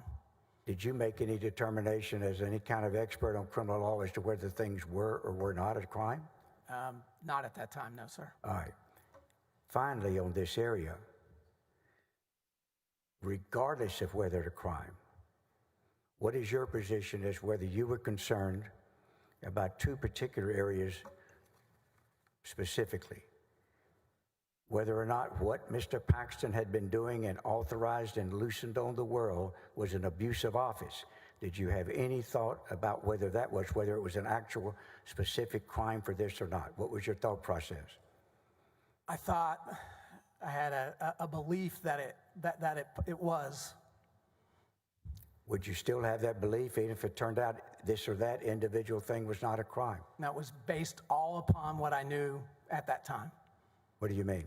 Well, we knew what we knew. I mean, knowledge on that date. Therefore, based upon the actions that I discussed with you earlier today. What was your view as to whether or not, if the Attorney General's office, when its own internal people believed the incident at issue was not a crime, if they did not, and it should not be investigated and should not be opened to the file, if your own internal people felt that way, for then somebody on behalf of the office be hired to go out and use grand jury subpoenas to punish the enemies of a friend or a donor, did you have a position whether that it was a crime or not? Did you have a position of whether that was an abuse of the office of the Attorney General? Objection, Your Honor. That was 3 questions, and it was all 3 of them were leading. I believe he can answer each. Sustained. I'm sorry. Excuse me. Sustained. Sustained. Yeah. Thank you, Judge. Did you have an opinion as to what your really hardcore belief was as to that conduct that you believed he had engaged in, as to how that complied with the oath of the Attorney General of the state of Texas? Yeah, I believe that it violated the oath Why? because he was taking actions not on behalf of the state of Texas, but on behalf of one individual. Against? He was aligning against other parties, in this, against law enforcement. Did you have an opinion one way or the other whether he was, by what he was doing, it was interfering with federal and state investigations, criminal investigations?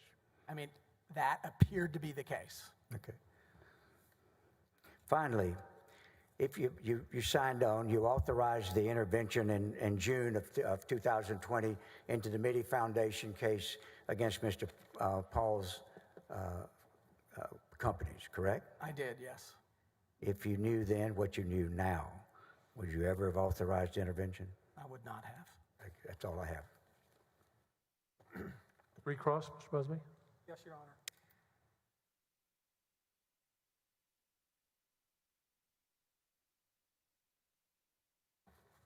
You told us all that it was against the charity and for Nate Paul. That's what you said? The intervention? The intervention was to intervene into that lawsuit, yes, sir. No. You told us, in response to the leading questions of Mr. Hardin, that the intervention was against the charity and for Nate Paul. Isn't that what you said? I think what I meant to say, if I said that, and I'm not so sure I did, it was to intervene into the lawsuit between the two parties, and then there was also, as you know, an investigation into the charity. So it wasn't against the charity, was it? It was to intervene into the lawsuit. Yeah. It wasn't against anybody. It was an intervention, wasn't it? The intervention was an intervention. It was an intervention that you authorized, On right? June 8th, that's correct. And you also authorized an investigation, didn't you? I believe on the same day or about the same day, yes. And the impeachment articles, pull it up, please, Article 1.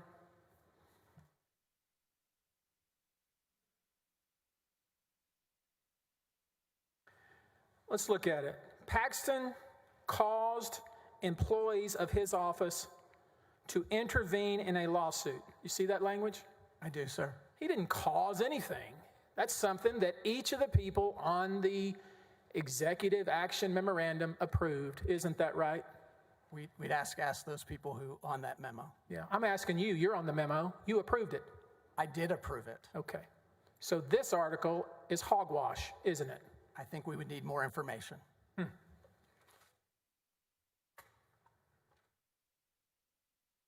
And you were telling us, that those timestamps in these documents that were given to our side, at least by Mr. Hardin's office, you're saying those were universal time? Again, I was reading the document like we all were. Wait a minute. I'm just asking about what Mr. Hardin, the back and forth you had with Mr. Hardin. He asked you about universal time, remember? Showed a document that had the reference to universal time. Okay, and you were telling us that universal time, that these documents would not have been 1:30 in the morning, but would have been 8:30 prior? Or you don't know? What I know is it is very extremely unlikely that I was looking at any email at 1:30. Now, 4 a.m., 9:30 p.m., yes. 1:30, I don't think so. Well, let's real quick. I believe it was 368, AG 368, if my memory serves.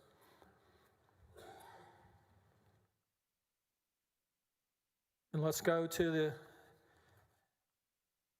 the authorization email, so the members of the jury are clear about what you were up to. Can you tell us whether you had already retained Johnny Sutton at the time you sent this email to Lacey Mays?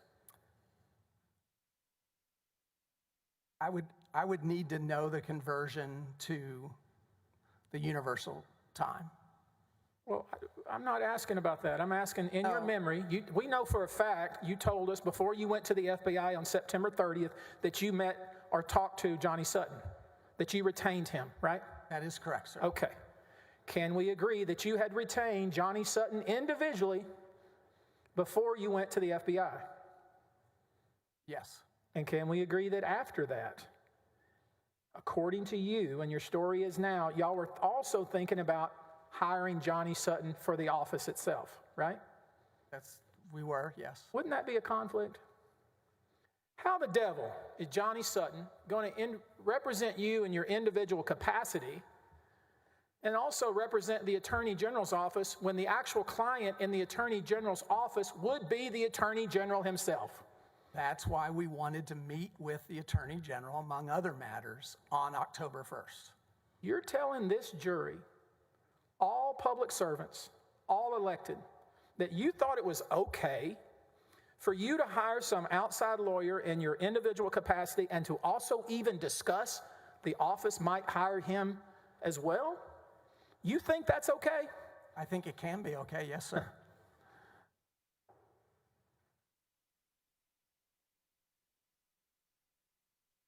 Would you at least agree it wouldn't be okay to have Johnny Sutton be paid for by the Texas taxpayers for your individual representation? Yes. That would be a crime, wouldn't it?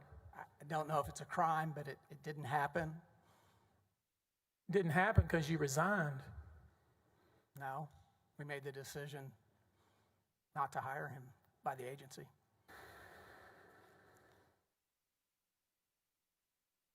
Told us how, all this stuff was done for Nate Paul. Remember talking about all that? We discussed Nate Paul, yes. And you know for a fact that Nate Paul was a pain in the butt, wasn't he? I think that's fair to say. He was a pain. He was a constituent that wanted action, right? He certainly emailed a lot of people in the office. I said in the opening statement, when he said jump, he wanted you to jump and just hope you jumped high enough, right? I think we've examined his contact with me. You've heard the term, the squeaky wheel gets the grease. I do know that one. Sometimes there's in constituent services, there's somebody who's a real pain who is over and over and over demanding action. And sometimes there ain't a whole lot you can do for them. Isn't that right? That does happen, yes, sir. Yeah. That's how Nate Paul was. Isn't that right? He was more than that. Yeah. He sent letter after letter after letter after letter making threats and accusations to the AG's office, didn't he? He did, through his lawyer and himself. Yeah, email after email. He was incredibly unhappy with the action of the AG's office, wasn't he? I believe at times he was, yes. He was madder than a hornet's nest at times at the AG's office for what he called incompetence and failing to act. Isn't that right? The best source of that would be ask Mr. Paul. Yeah. And you know this is true because he sent you all of his correspondence that he had been sending to Josh Godby, accusing Josh Godby of having a conflict. Remember that? I don't know if he sent me all his correspondence, but he did send me correspondence. He claimed the AG's office had a conflict because the spouse of the receiver in the case worked at the AG's office, right? If you have it, I could look at it. Yeah. I don't. And he thought that was the reason Josh Godby wasn't doing anything because Godby had a conflict. Isn't that right? If you could show me the documents, I could look at it. Well, he sent them all to you. Don't you remember? And we looked at them in your direct. We didn't look at all of them, sir. Okay. Let's look at AG Exhibit 219, Eric. I'm just going to hit the high points. This is an email Nate Paul sent to you in July of 2020 where he was very upset, very frustrated with the AG's office. Do you recall receiving this email? 1 second, sir.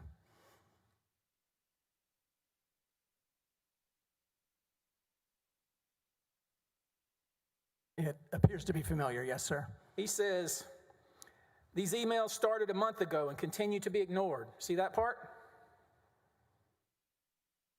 First paragraph, last sentence. I'm looking. That's what it says, sir. Go to the next page, Eric. He's sending you a ton of different emails that he sent to Josh Godby. Here it is where he tells Josh was your direct subordinate or one level below you? No, Josh would have reported to the deputy for civil litigation. Which was? Darren McCarty. Okay, so this would have been you, McCarty, Josh Godby.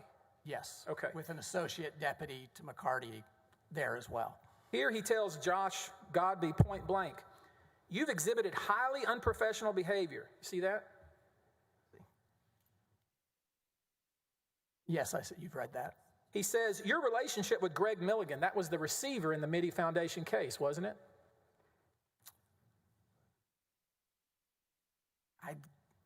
I don't know. Well, we all know. He says, your relationship with Greg Milligan and opposing counsels has clearly affected your ability to be neutral. You see that language? I see the language. He's accusing, yes, sir. Excuse me, this has not been admitted into evidence yet, I believe. 219 is not in evidence? Your Honor, we offer 219, just to make it fast. Any objection? Continue. Thank you, Your It's Honor. admitted to evidence. Thank you, Your Honor. Looking at he accused the AG's office of having a conflict of interest, didn't he? Did you read that? Yes, sir, I did. Clearly affected your ability to be neutral. That's called conflict of interest, is it not? It says not to be neutral. That could lead to a conflict of interest. I'm just trying to figure out how Nate Paul had the keys, as we've been told, to the AG's office when he keeps haranguing the AG's office for failing to do its job. Any answer to that? Any answer to that? He certainly. Let me go to this. Would you like me to answer or no? No? You can answer. If you have an answer as to how we are being sold this bill of goods, that the AG's office had been handed over to Nate Paul, yet we see the real-time correspondence where he's haranguing the office over and over and eventually haranguing you. You see that, right? Now, can he answer the question, Your Honor? Please. Thank you, Your Honor. Let's take a look so we can end this up. Exhibit. Your Honor, I asked those last questions then. Objections to be stricken from the record. He asked this question. He gave a speech. If one looks at exactly what he did with his answer there, the witness asked if he could answer. Do you want me to answer? And then he gives his speech about, well, if you can do so-and-so, and then he withdraws the question. So he's made a speech and testified and not allowed the witness to answer. I respectfully ask that last question be struck, and he be allowed to answer the question before that. I'll withdraw it, Your Honor. It's fine. I'll bet. Finally, Eric, let's look at Exhibit 127, Exhibit 40.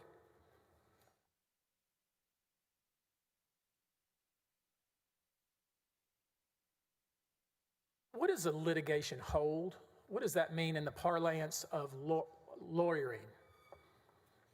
Well, what it means is when you either send or receive one, it's to not delete anything. Does that include text? It includes any correspondence that's relevant to the subject of the request. Now, would you agree, and you've been a lawyer for 26, 27 years? Actually longer. Okay. I was licensed in 1990. Okay. So I think that means I'm 33 years. 33 years. Yes, sir. Okay.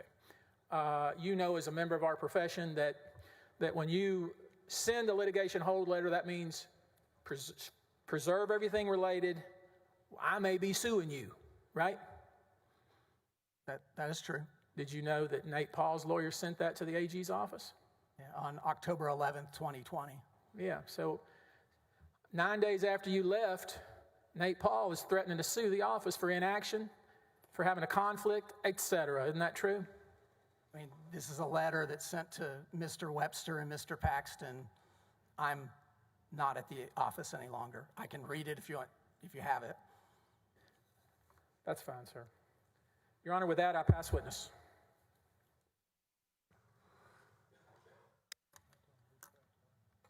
Ready for the next witness, Your Honor? Witness is excused.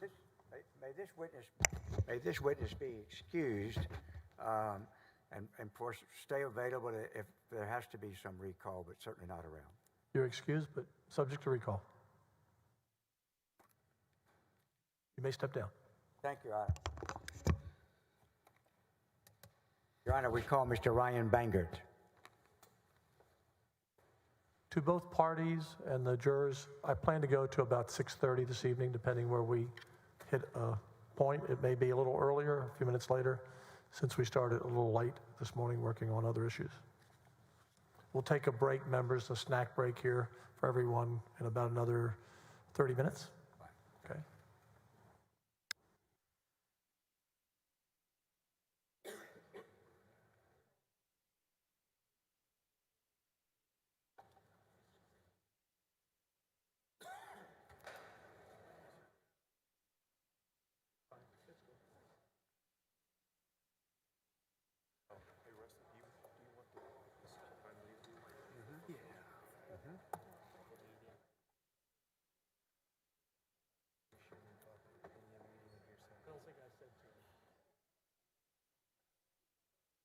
OSSO. I may want to try to do it if that's okay. If that's okay, cool. Members, we're not on a break. We're just waiting for the other witness to come in. Just want to let you know. But feel free to stand and stretch.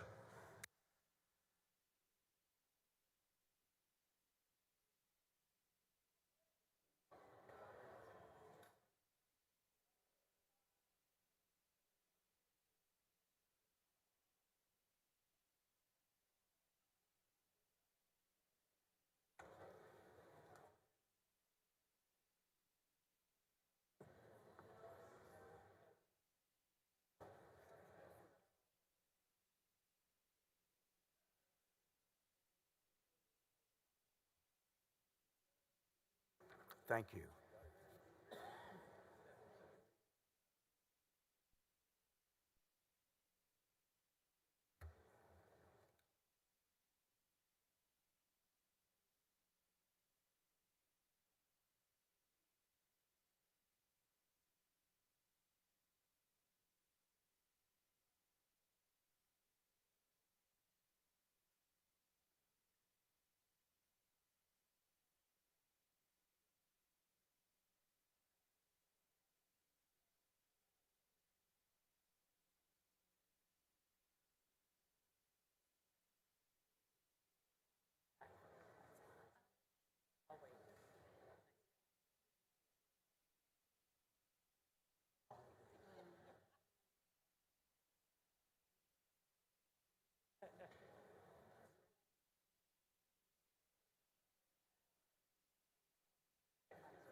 Like, what do you mean, like the news?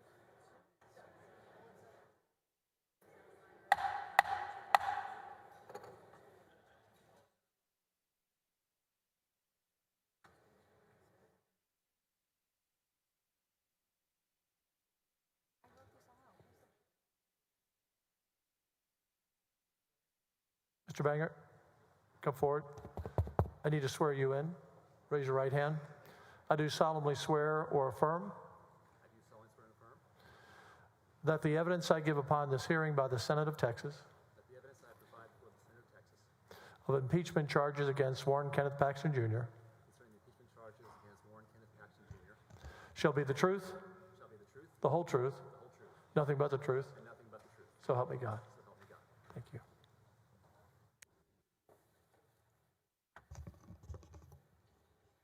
Good afternoon. Good afternoon. State your name, please. Ryan Lee Bangert. All right. Mr. Bangert, I want, if you will, to keep in mind a couple of things. The way you're positioned is perfect for the microphone, I think, in every respect. You don't have to take your hands down. And if you think I am not very, if I've moved to go out inadvertently, I want you to call me on it and vice versa, okay? That's fair. How old a man are you? I am 46 years old. And you might want to be a little closer. to the microphone, but see if you can, I think you can bend it towards your face. It might work out a little better. All right, thank you. Where do you live? I live in Bee Cave, Texas. So could you take us through it, try about a minute and a half, sort of your own personal background, where you grew up, your parents, et cetera? Certainly. I was born in a small farm town in Illinois called Quincy, Illinois, about an hour north of St. Louis on the Mississippi River. What did your parents do?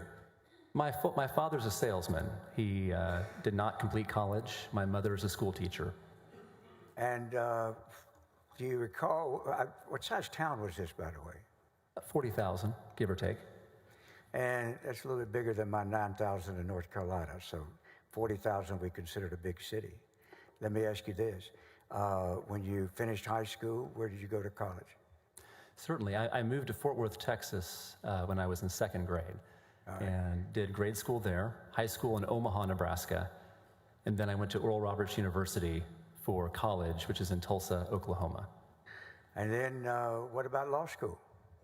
I graduated ORU in 1999 and started law school at SMU in 2001, and in the intervening 2 years, I successfully pursued my wife, who agreed to marry me. And where did you finish in your class?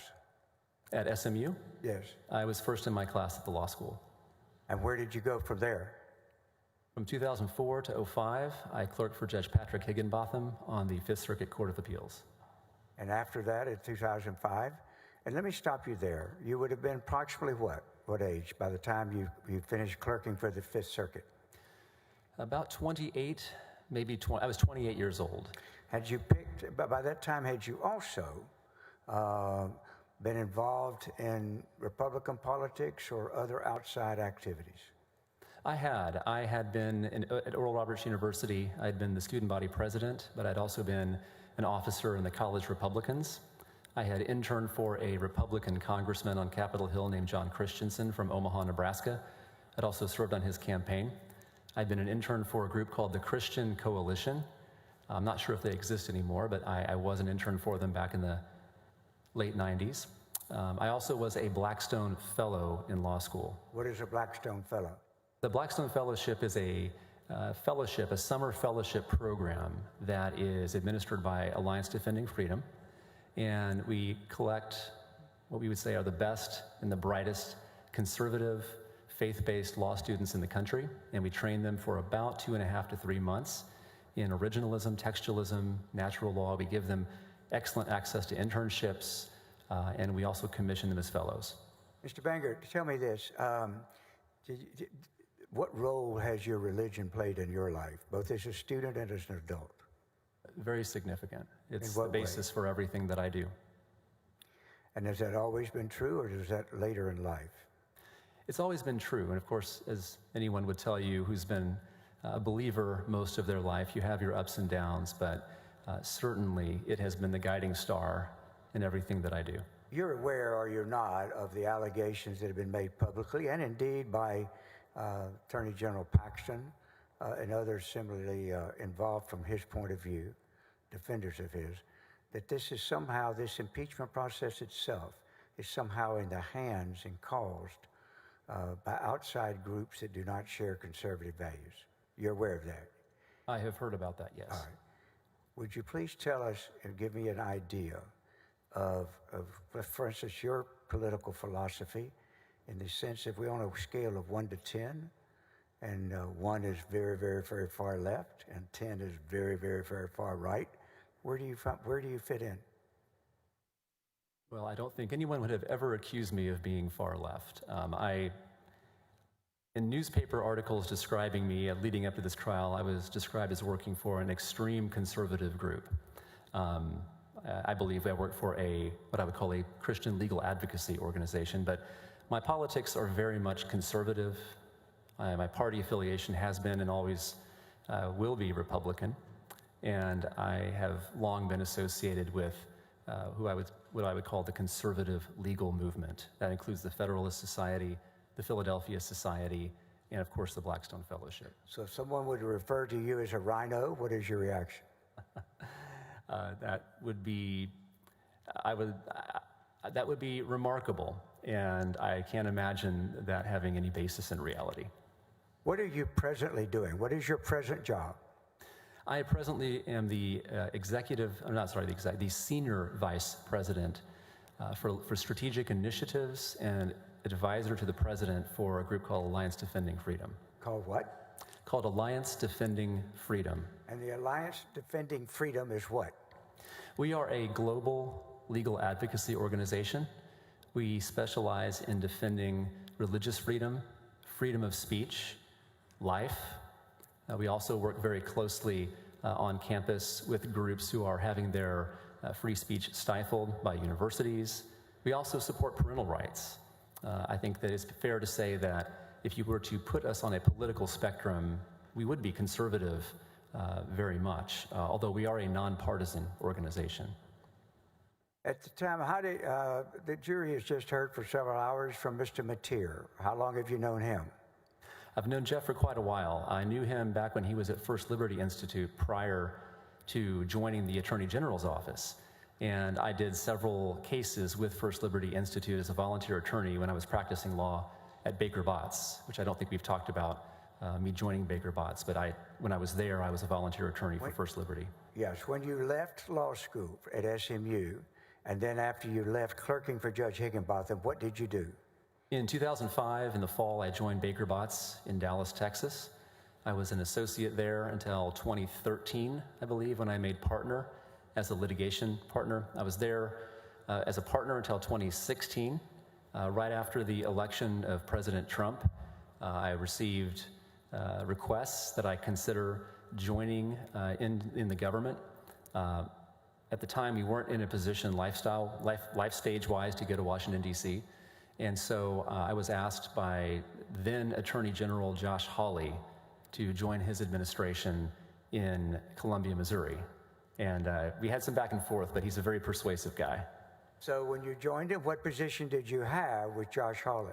I was the deputy for civil litigation, so I ran all the civil litigation in Missouri. And what was his position? Josh Hawley was the Attorney General for the state of Missouri. And of course, since has gone on to other things. He has. He ran for and won the U.S. Senate seat in Missouri over Claire McCaskill while I was there. Can we safely concede that Senator Josh Hawley is a very conservative man? He's a very principled, conservative man. And how long did you work for him in the capacity as Chief of Staff? I was 2 years, and I was the deputy for civil litigation. I'm sorry. Did you obviously end up being offered another job before you left? I was spoken to by the incoming Attorney General, Eric Schmidt, about potentially joining his administration. Incidentally, Mr. Schmidt is now the junior senator from the state of Missouri. But during that time period, immediately after the 2018 election, when Josh had won the Senate seat and General Paxton had won re-election, Jeff Mateer and I were texting back and forth, and Jeff said, "I think it's time for you to come home." Did you do so? I did. I know Brantley Starr, who was a friend of mine and at the time was the deputy first assistant in the office, had been nominated by President Trump to become a federal judge. And Jeff recruited me because we knew Brantley was going to be leaving. Could you imagine how anybody could be legitimately contending you and Mr. Mateer and the team that was put together at the Attorney General? How could anyone reasonably, legitimately contend that you guys were some kind of ultra-liberal force that was designed to take over and thwart the true conservative mission? Assumes facts, not in evidence and relevance, Your Honor. I'm sorry. I'm simply asking you about it. Can you imagine how anybody could take that position? I thought I was taking a shortcut to bringing in evidence on it. All right. It would be fantasy, pure and simple. All right. Now, let me ask you, when you left and came back, did you come to work then for the Attorney General's office? I did. In January of 19, I joined the Attorney General's Office of Texas as the Deputy for Legal Counsel. And what were your duties as the Deputy of Legal Counsel, and what month did you come back? January of 2019. All right. And what were your duties? What did you oversee starting in January of 19? The Deputy for Legal Counsel oversees a number of different functions within the office. Open Records is one of them. The Opinion Committee, is another. The Public Finance Division is another. The General Counsel Division is another. And I was also tasked with overseeing a group called Special Litigation. Special Litigation is a strategic litigation unit within the AG's office that both brings and defends strategic key litigation on behalf of the state. Now, let me ask you, do you recall the first time you might have ever become aware of a Mr. Nate Paul? I do. When was that? It was either at the end of December of 2019 or early in January of 2020. Was he on the evidence is clear in here that on August the 14th of 19, he had a search warrant executed by a combined state and federal task force at his house and businesses. Did you happen to notice any publicity or anything about that in August of 19? No. All right. What was the occasion for you becoming aware of Mr. Nate Paul in either December or January of December 19th or January of 20? The Attorney General spoke to me about an open records file that he wanted me to take a look into. I also contemporaneously received an email from Jeff Mateer to the same effect. All right. And did you talk to Mr. Mateer about it, or did he just forward you the request? He forwarded me the request. I cannot recall whether I spoke with him or not, but I certainly spoke with the Attorney General. What was the nature of the request that he referred to you to consider? The request was basically it was called a reconsideration, a recon, of a previously issued open records decision that had been issued by the Open Records Division. Had you ever before been involved in Missouri or any other, working with an open records request? My time in Missouri, I was primarily responsible for litigation, so my experience with open records requests in Missouri was relatively limited. But by the time that this came about, I'd been working with it for over a year here in Texas. Would you briefly describe for the jury the open records process as it is handled by the Attorney General's office? Certainly, and I'll do my best to summarize. The Attorney General's office is responsible for ruling on requests by agencies or state governmental bodies who have received open records requests from citizens and who wish to withhold information based on an open records exemption or an exception. And the Attorney General's office will evaluate those requests and then rule on them through a series of letter rulings. We receive thousands upon thousands of these requests every single year. It's all handled through the Open Records Division. They're handled by a team of attorneys who specialize in open records law. And they are, let's just say that it is a well-oiled machine. And what are we talking about when we say the law enforcement exception? Yes, there are a number of exceptions in the open records provisions in Texas law. The law enforcement exception is one of those. It's designed to protect law enforcement when an ongoing investigation is taking place against having the defendant or other interested parties procuring information from law enforcement that would disrupt the investigation or potentially compromise witnesses or compromise safety, quite frankly, of those involved. Does it matter whether the law enforcement agency is a federal or state or local law enforcement agency? The rules apply slightly differently. The rules are designed for state law enforcement agencies, but we do, as a matter of comity, when there's a FOIA exception for federal law enforcement agencies, honor those requests as well. But it is essentially a state statute designed, is it not, to regulate or respond to requests that would invoke local or state law enforcement, correct? Yes. But if something is to affect, say, if FBI is one of the agencies in a particular event, is it designed to address that as well? It does. How does it do that? We have a number of open records rulings that we've issued, and you'll have to forgive me if I forget the numbers of them. It's been a while. But we effectively agree to honor requests posed by FBI or other federal law enforcement agencies to withhold information, oftentimes information that has been provided to state partners in the conduct of joint law enforcement activities. So if there was a joint law enforcement operation to involve like 4 different law enforcement agencies, could be FBI, could be DPS, could be local police departments, it could be some regulatory agencies that have law enforcement capability and involvement. if in any of all those situations, does the AG's office treat that as a law enforcement exception agency? It's law enforcement exception specifically with respect to state law enforcement agencies, and we'll treat that as a matter of comity, a law enforcement exception for the federal agencies as well. All right, let's take the incidents that you said you were not aware of at the time it occurred involving Mr. Nate Paul. And among the agencies that were involved there were people from the Securities Board, all right, Correct. State agency, from the DPS, state agency, and also the FBI.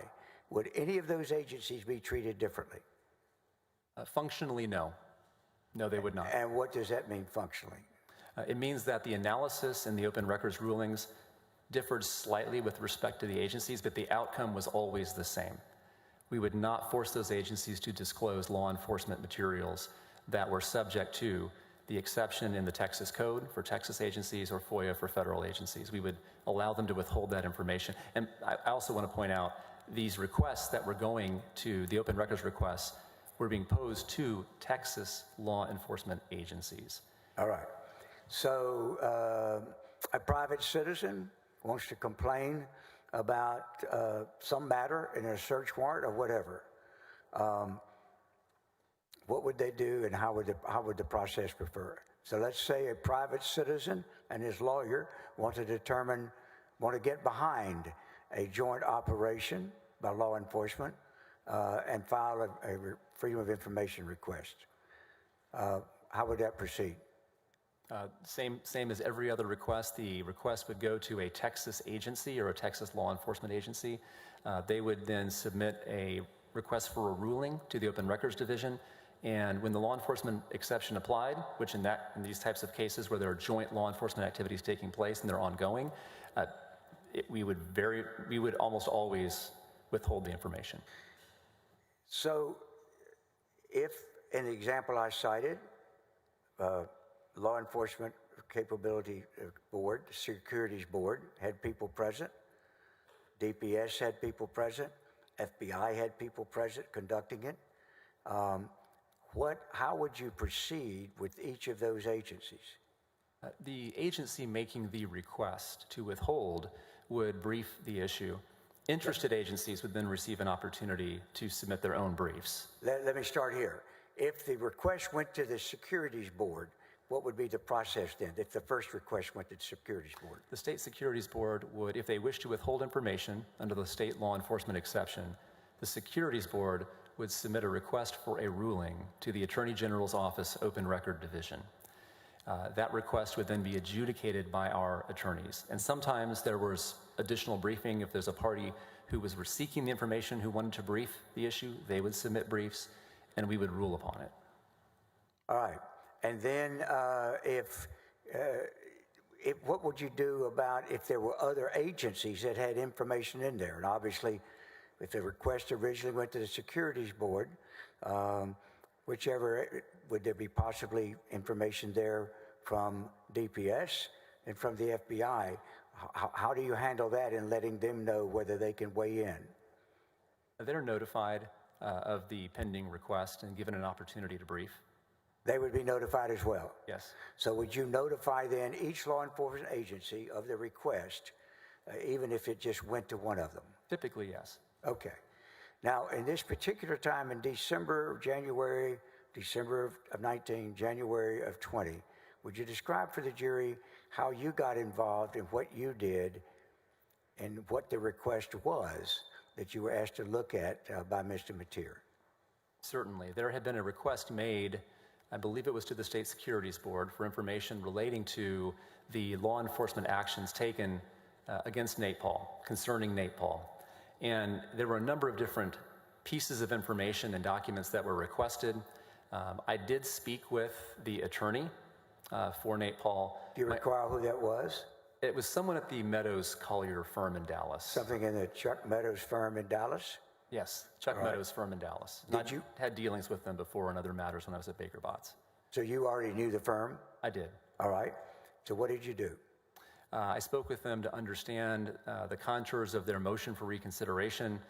Based on my review of the record and through conversations, it became apparent that the thing that was most concerning to the Meadow Colliers firm was getting access to a particular document known as a probable cause affidavit. This is the affidavit that would have supported the search warrant of Mr. Paul's home. There were multiple warrants. And did you discover whether or not that affidavit was actually under a federal seal in San Antonio? I did, and I learned that it was under federal seal, yes. And I'm not sure, you mentioned it there, I'm not sure we were clear before this. The actual event that gets to you, was that the first time the AG's office had been involved in this request, or were you being asked to reconsider a previous decision? It's the latter. We were being asked to reconsider a ruling we had already made, finding that the documents should not be disclosed, and that includes the probable cause affidavit, should not be disclosed. And do you recall whether the previous one had whether the FBI had weighed in on it as well, or was it declined initially without even hearing from the FBI? I do not recall because I wasn't involved specifically. That would have been a routine matter, and the denial of the granting of those exceptions and the refusal to force disclosure would have been routine. It was unexceptional. Was there anything unusual about the decision you were reviewing in terms of its actual decision itself, namely that the law enforcement exception dictated that the information would not be revealed? No, was there anything? When I reviewed the decision, it was unremarkable to me. It appeared to me to be a straight application of our existing precedent. And what did you do when you looked at it? What's the first thing you did? Well, I reviewed it. I understood that there was a motion for reconsideration pending, so I also took that issue to Justin Gordon. Justin was at the time the head of the Open Records Division and was one of my direct reports. I asked him to pull the file, to look at it, to evaluate the decision, and make sure that we had covered all our bases, because a motion for reconsideration, we did get those from time to time. They were almost in all cases denied out of hand. Yeah, I was going to ask you that next. And in all the cases you touched or watched while you were there, how would you rank the number of occasions in which the law enforcement exception was not adhered to? Difficult to quantify, but it was been a very unusual thing for a straight application of that exception not to be granted. In fact, I don't know if we ever did it. So it would be accurate to say that you don't know of one that you had encountered? I'm not personally aware of a situation where that exception applied where we would not have granted it. Did you look into Mr. Paul at all yourself? Say again? Did you do any research on Mr. Paul? I did. What'd you do? I Googled him. The ultimate research tool. Right. And how did that impact your view? It made me very concerned that I had been asked to, well, let me back up. I learned through my Google research that Mr. Paul had indeed been, his home and several properties been searched by the FBI, that he was under active investigation by federal law enforcement. And as someone who is a senior staff member, that immediately sends up red flags when you're being asked to review a file for reconsideration to disclose law enforcement materials to someone who is under an active and very far-reaching investigation. Tell me what the danger is, or what the policy position was in your agency in terms of why would you want to adhere to this sort of rigid rule that if it involves ongoing investigation, criminal investigations, you would cite the law enforcement exception? What's the reason for that? The policy reasons. There are a number of policy reasons for that. Don't get too far away from the microphone. Oh, my apologies. It's okay. Certainly, there are a number of policy reasons for that. One of which is you would not want to compromise in any way an ongoing criminal investigation, particularly by state agencies, by releasing information that could cause that investigation to be not able to go forward. More importantly, you also don't want to compromise the safety or the identity of potential witnesses or the safety and identity of those who might be conducting the investigation. So there's both a public policy interest in ensuring the integrity of our law enforcement activities here in the state. There's also a public policy interest in ensuring the safety of those who are undertaking those activities or serving as witnesses. I was about to ask you, those files, how would you rank whether or not, how often they have actual personal data with people who have cooperated with law enforcement or citizens who have given information but want to remain anonymous as much as they can, the names of people that are involved? How would you describe the potential risks of them if this information started being revealed to whomever was curious whether it was media or the offender themselves. Objection to relevance, Your Honor. I mean, it's not with regard to a specific document here. I'm It's an sorry, overly repeat broad your question. objection. I couldn't hear you clearly. It's an overly broad question, Your Honor, and doesn't specify what specific document that the witness is going to be referring to. My question is, I'm asking him what the danger and the policies of these things, which goes directly to why they were going to be concerned about releasing this information to Mr. Paul. Well, I think Mr. Bangert's already answered that question, Judge. I'm sorry. I would say that Mr. Bangert's already answered that question. Overruled. Thank you. Could you state the question one more time, Mr. Harden? Yes.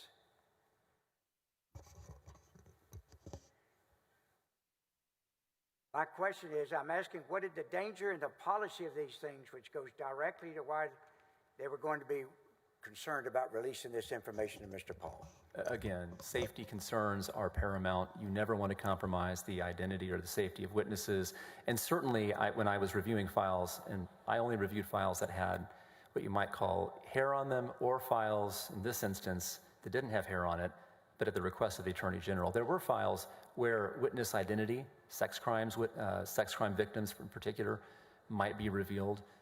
Those were always very concerning. We want to make sure those were properly dealt with. Yeah. Mr. Banger, your decisions when you were making these open records requests, if you're not careful about how you do it, are you ever concerned about your setting a precedent that would even be worse than the individual case you're looking at? Precedent is very important to the Open Records Division. We want to be rigorous in ensuring consistency to the utmost. We want to ensure that as we apply the law, it is applied evenly and consistently for all Texans. Well, then, if in fact you released the information that Mr. Paul and his attorneys were seeking, that would have given you, what kind of information would that have given them, the person under investigation? I was very deeply concerned, in particular, about what it would have done to our precedent to overrule the law enforcement exception applied in this case being the reconsideration motion I was asked to review by the Attorney General, because there was a probable cause affidavit in play. Not only that, a probable cause affidavit subject to a federal seal that was part of an active, ongoing, multi-agency investigation. That would have been, in my view, a very poor precedent for us to set and would have disrupted law enforcement activities in the state of Texas. Did it include what we commonly call offense reports in which identifying data of the officers and the witnesses were included? I'm not familiar with that term, but certainly... Forget the let me give you, excuse me for interrupting. Let me see if I can give you another term. Would it have included memos about what happened and by whom and who did what, so that personal identifying data would be in there about law enforcement and anybody else, witnesses? Certainly, law enforcement exception covers documents that contain personally identifying information for law enforcement and witnesses. And would that file, that would also include the names and addresses potentially of victims Objection, or improper witnesses? foundation, Your Honor. This witness hasn't. He hadn't laid the foundation to establish he has knowledge of the file. I'm simply asking him what all is there that they're trying to protect. Overruled. Thank you. There's a whole panoply of information that could be included within documents covered by the law enforcement exception. So when this was over, well, let me ask you this. During your deliberations about this matter in January of 2020, did you have any contact with the Attorney General about it? I did. And what was the nature of that? When, where, Certainly. how, what? Initially, the Attorney General asked me to review the motion for reconsideration. Unusual in the sense that he typically did not involve himself in open records requests, but he is the Attorney General, and I certainly wanted to honor and fulfill that request, so I reviewed it carefully, and I very quickly reached the conclusion that the decision was correct, and I advised him of such. Let me go back for a moment. When you were hired, did you ultimately, though I believe you said that you were recruited by Mr. Mateer, but did you have contact with the Attorney General and meet with him before you were hired? I had, not before I was hired, but I had had contact with the Attorney General going all the way back to 2014 when I was a partner at Baker Botts. I contributed to his campaign. I supported him during his primary campaign. I believe it was against Mr. Branch. I believe I was the only partner at Baker Botts who did so, so I was told. But I believed in what he was doing. I believed his policies were the best for Texas. That's why I joined his office in 2019. I believed in what he was doing. I also believed Texas was leading the way in representing the interests of the conservative legal movement here in the U.S. So would you characterize yourself as a strong supporter? At that time, yes, I was. That's why I joined the office over other opportunities that came my way. So in addition to this reconsideration request on the Paul case coming from the lawyers for Mr. Paul, where in that scheme of things did the Attorney General reach out to you as well and ask you to look at it? Again, it would have been toward the end of December or beginning of January, either 19 or 20. He asked me to take a look at it. I did. I reviewed it, came to the conclusion that it was correct. Typically, in instances like that, the Attorney General would say, "Thank you for that review," and we would move on. This was different, and How was it different? He pushed back, and he pushed back not necessarily by contesting my application of law, but by saying it doesn't seem fair to me that a defendant should not have access to something like a probable cause affidavit, something that's being used to investigate him. Was there any conversation? Well, that would be a consideration for the judge and courts that were involved that he should go to, or tell me about any conversation or response you had. There was federal case law on that point, and I shared that with the Meadows Collier firm, pointed out to them that all they needed to do was go to the federal courts and file motions with the federal judge, and if they were denied, they could go to the Fifth Circuit, and there was good case law there too, and I shared those facts with the Attorney General as well. There was a federal option. What was Attorney General Paxton's response? The Attorney General shared with me his view that he had been wronged by law enforcement and was uninterested in having other Texas citizens wronged by law enforcement as well. Did he express to you any further, as far back as January of 20, his views of law enforcement? He was clearly very skeptical of law enforcement when we were having those conversations. I was surprised by the level of pushback I got to what I viewed as a routine application of the law, but we continued to have those conversations with him all the same. Well, once you made your view known, and once he pushed back, did you have any further conversations with him? We had a series of conversations. About this subject? About this subject in January. Excuse me, about this case as well? We had a series of conversations about this specific open records request, the one for reconsideration of the SSB request, yes. The one on behalf of Mr. Paul? Yes. How many times would you estimate that you had conversations with the Attorney General in which he was urging you, or was he, in these conversations, was he urging you to take a particular position? He was certainly applying pressure to look for any way possible to disclose the probable cause affidavit.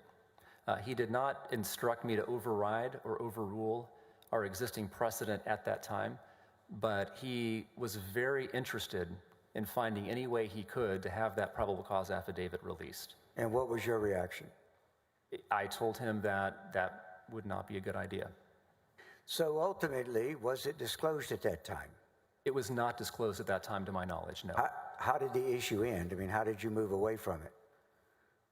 I think we may have just worn each other out on that, but he may have just worn each other out on that, but he did eventually. And of course, remember, we're now ramping up into COVID in 2020. February and March was the beginning and the explosion of COVID. So other events began to overtake the office very quickly. And actually, in February, as early as February of the COVID year, 2020, before everything really breaks out the middle of March, did you yourself give talks and research and conclude it was going to be a huge issue, particularly as it affected the legal things that the AG's office was going to have to get involved in? Yes, we, even before March, when COVID became a reality for most Americans, we were wargaming, planning, having internal meetings about what the potential legal effect would be if a pandemic were declared and COVID hit our state. Did the Attorney General's office have a position from the very beginning, initiated and urged by the Attorney General, as to what y'all's legal position was going to be in dealing with the COVID plague, in the issues of whether it's masks or whether it's meetings, whether it's gatherings, whether it's activities? What was his position that each of you were challenged to carry out? Yes. The situation was very fluid in March. I would say we didn't have a position per se, but very quickly over time, as states began shutting down, canceling school, mask mandates were imposed, stay-at-home orders were imposed. Very quickly, it became the policy of our office, and I would argue the policy of the state of Texas, to do everything we could to keep things open as much as humanly possible, consistent with public safety. Counselor, I went a little past our break, I promised, for everyone involved. Is this fine? This is fine. This is perfect. We'll break till 20 after, take a little bit, it's a 20-minute break, 10 after, 20-minute break, 10 minutes after, 20-minute break, get a snack, and then we'll go to about 6:30. We've got another hour when we come back. Thank you, Your Honor.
happening now.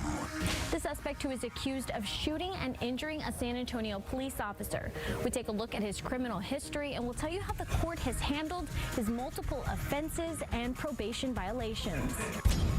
September is Suicide Prevention Month, and up next we hear from the U.S. Department of Veterans Affairs on how the veteran community is still being greatly impacted by suicide. We'll also be learning more about the VA's ongoing campaign to save lives. More record-challenging heat, then a change in our weather pattern. I'll be back to tell you what that means for rain chances and temperatures in just a bit. News at 5 starts right now. And we start with a new ruling on those controversial orange floating barriers in the Rio Grande. A federal judge ruling just a few hours ago that those buoys were placed there in the water illegally without needed federal permission. Now Texas has until next Friday to move the 1,000-foot floating barrier from the waterway and reposition them to the Texas riverbank. The scathing ruling criticizing Governor Greg Abbott, saying he needed federal permission before impeding traffic in the waters. Mexico's president also objecting to those buoys, demanding they be removed. Abbott installed the floating barrier near Eagle Pass in June, saying Texas has the right to protect its borders from an invasion of undocumented migrants. In response to today's ruling, a statement issued by the Texas governor's office that emphasizes the state's intent to appeal this decision. It reads in part, quote, "This ruling is incorrect and will be overturned on appeal. We will continue to utilize every strategy to secure the border, including deploying Texas National Guard soldiers and Department of Public Safety troopers and installing strategic barriers," end quote. The other big story today, a man accused of shooting a San Antonio police officer on the city's southwest side yesterday has a long list of probation and parole violations and criminal charges, including a charge for choking a family member. In fact, our check of Bexar County records show he has been in and out of trouble nearly every year for the last decade. He's spent just a little more than a year in state prisons and substance abuse treatment centers. Camelia Juarez shows us why, despite this criminal record, Dominic Rubio was still on the streets and is accused of shooting an officer trying to serve his latest warrant. He's a repeat violent offender with a history of family violence dismissals, no jail time. More than 20 mugshots of 29-year-old Dominic Rubio from 2012 to now. Bexar County court records show he has 5 domestic violence charges and 6 drug-related charges, many of them dismissed, plus repeated violations of parole. Records show Rubio has only been convicted 3 times for felony retaliation, misdemeanor, and felony drug possession. According to Bexar County court records, in August, a judge was in the process of trying to bring Rubio back to jail for violating his probation multiple times. A warrant was released for violation of court order. There was a motion to revoke his probation on the 3rd of August. But he's still out. As I said, the defendant is a habitual offender. Before police could find Rubio, he was named a suspect in an aggravated assault with a deadly weapon last week. An arrest warrant says Rubio pointed a shotgun at his common-law mother-in-law in front of several children. When the victim and children tried to get away in a car, Rubio allegedly stabbed the tires with scissors. Despite being a habitual offender where he should have been in jail for 25 years plus, he's still on the street. San Antonio police came in contact with Rubio yesterday when an officer spotted him on Iroquois Street on the city's southwest side. When an officer approached him, preliminary reports say Rubio displayed a sawed-off shotgun and shot an officer in the arm and torso. Police say Rubio eventually surrendered. Let's see what happens to him now. But this is a danger to public safety, having folks like this on the street. He's charged with attempted capital murder of a police officer, violation of a protective order, and aggravated assault with a deadly weapon. Rubio is currently remanded without bond, meaning he'll stay in jail while awaiting trial. San Antonio Police Chief William McManus says Rubio is not the only repeat offender on the streets. And this isn't a one-off. There's plenty of other cases out there like this. Inevitably, when we have a high-profile violent felony, we'll run the guy's name, and inevitably he'll come back with a number of dismissals, a number of rearrests, while he's still on probation. The shooting Tuesday brings the total number of SAPD officers shot to 5 in the last 12 days. Additionally, one officer shot himself while pursuing an armed suspect. Camelia Juarez, KSAT 12 News. Of course, we'll continue to follow that case. New information on the Labor Day deadly shooting of a suspect by San Antonio police. The name of the suspect that was killed and the officers involved have been released. San Antonio police say 2 officers followed 27-year-old Jacob String to the 100 block of Prestwick near South Cross Monday evening. According to the department, String was wanted on 4 active aggravated robbery warrants. Those officers, Officer Juan Dominguez and Officer Matthew Roster, tried to arrest String. Police say String got out of his car and pulled a gun and pointed it at the officers. The officers responded by pulling their own weapons, shooting and killing String. Investigators say String did not fire his weapon. Again, they do say he pointed it at officers. The shooting on Prestwick marked the 5th shooting in 12 days, according to involving SAPD officers, where police were engaging or were confronted by suspects wanted for warrants or out on bond. And that brings up so many questions. KSAT working to get some answers. Both the DA and the police chief have spoken up about the problems of dangerous criminals still on the street, but they're blaming each other. Yeah, the mayor actually talked about it yesterday. Meantime, the Bexar County judge staying tight-lipped on this subject. RJ Marquez at the courthouse today waited for hours to speak to Judge Peter Sakai. It didn't happen. RJ, what did the judge tell you? Yeah, like you said, Steve, did not tell us anything directly. And again, a very unfortunately frustrating day for us here at the Bexar County Courthouse for our crew. We got here at 10:30 this morning for Commissioner's Court, and in hopes of speaking with Judge Sakai about these ongoing issues. You guys have mentioned the wave of police officer involved shootings with convicted felons, just the district attorney's office, what they're doing to address all of these issues, and also how to keep these offenders off the streets. And again, the judge just not speaking to us at all today. We asked him repeatedly for an interview, and he just did not want to do it. So we waited until Commissioner's Court wrapped up closer to 3 o'clock this afternoon and asked one last time to speak to Judge Sakai, and we're just told that it was not going to happen today. And as you mentioned, this comes after Mayor Ron Nirenberg told us yesterday that he's actually had conversations with the judge to make sure they're doing what they can to address the wave of police officer involved shootings.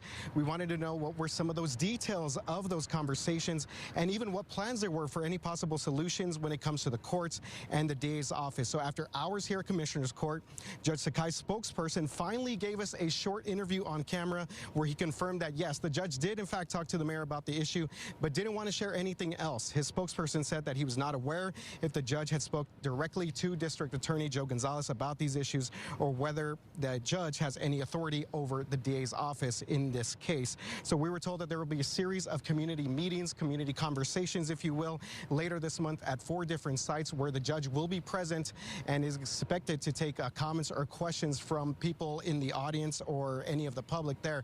But for now, again, guys, very frustrating here, waited for hours, but the judge not addressing any of this stuff to us or at least any of these issues, ongoing issues publicly. Reporting from the Bexar County Courthouse, RJ Marquez, KSAT 12 News.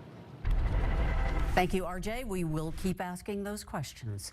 A man and a woman kidnapped from their own home right in front of their children, and still they are nowhere to be found. That's what SAPD says happened early this morning on the southwest side in a neighborhood. Officers called out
Yes, whenever we're with Kate, I can see that.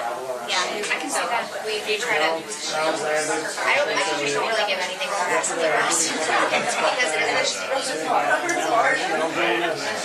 what's the teacher salary here versus in the district? Is it typically lower? Yeah, my teachers are in the local. Oh, that's correct. What's the average teacher salary in the public school? ABC.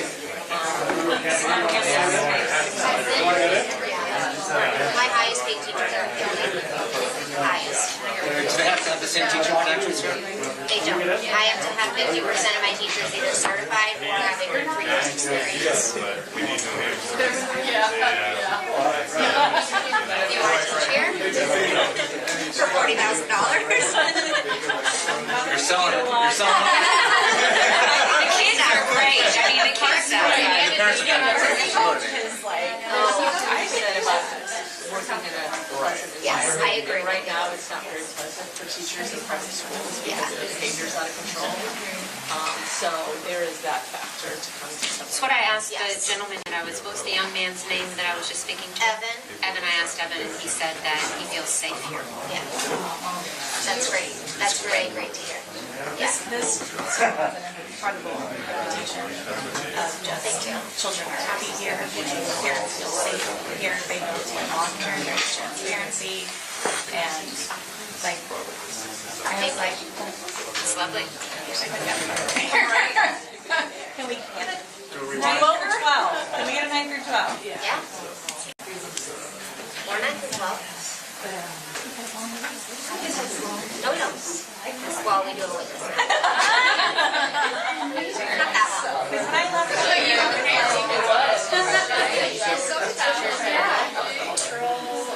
same as persuasion, like do you ask them not necessarily about their political sway, but you know how they feel about pop culture and stuff? Not necessarily. Sometimes it comes up in the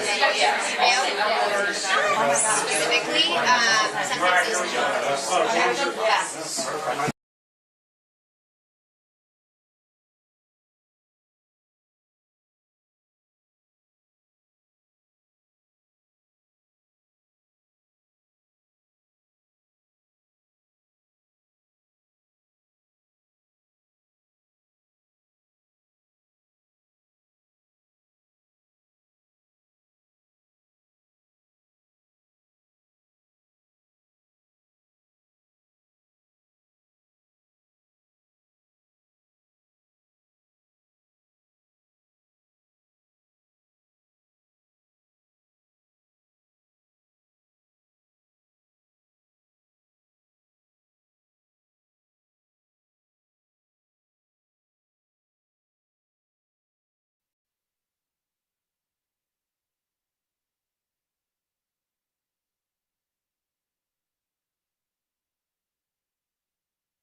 Court will come to order.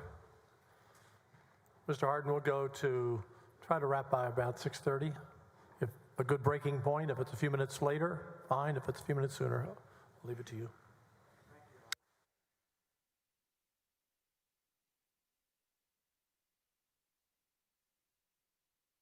There you go. Thank you. We'll wait for our witness here.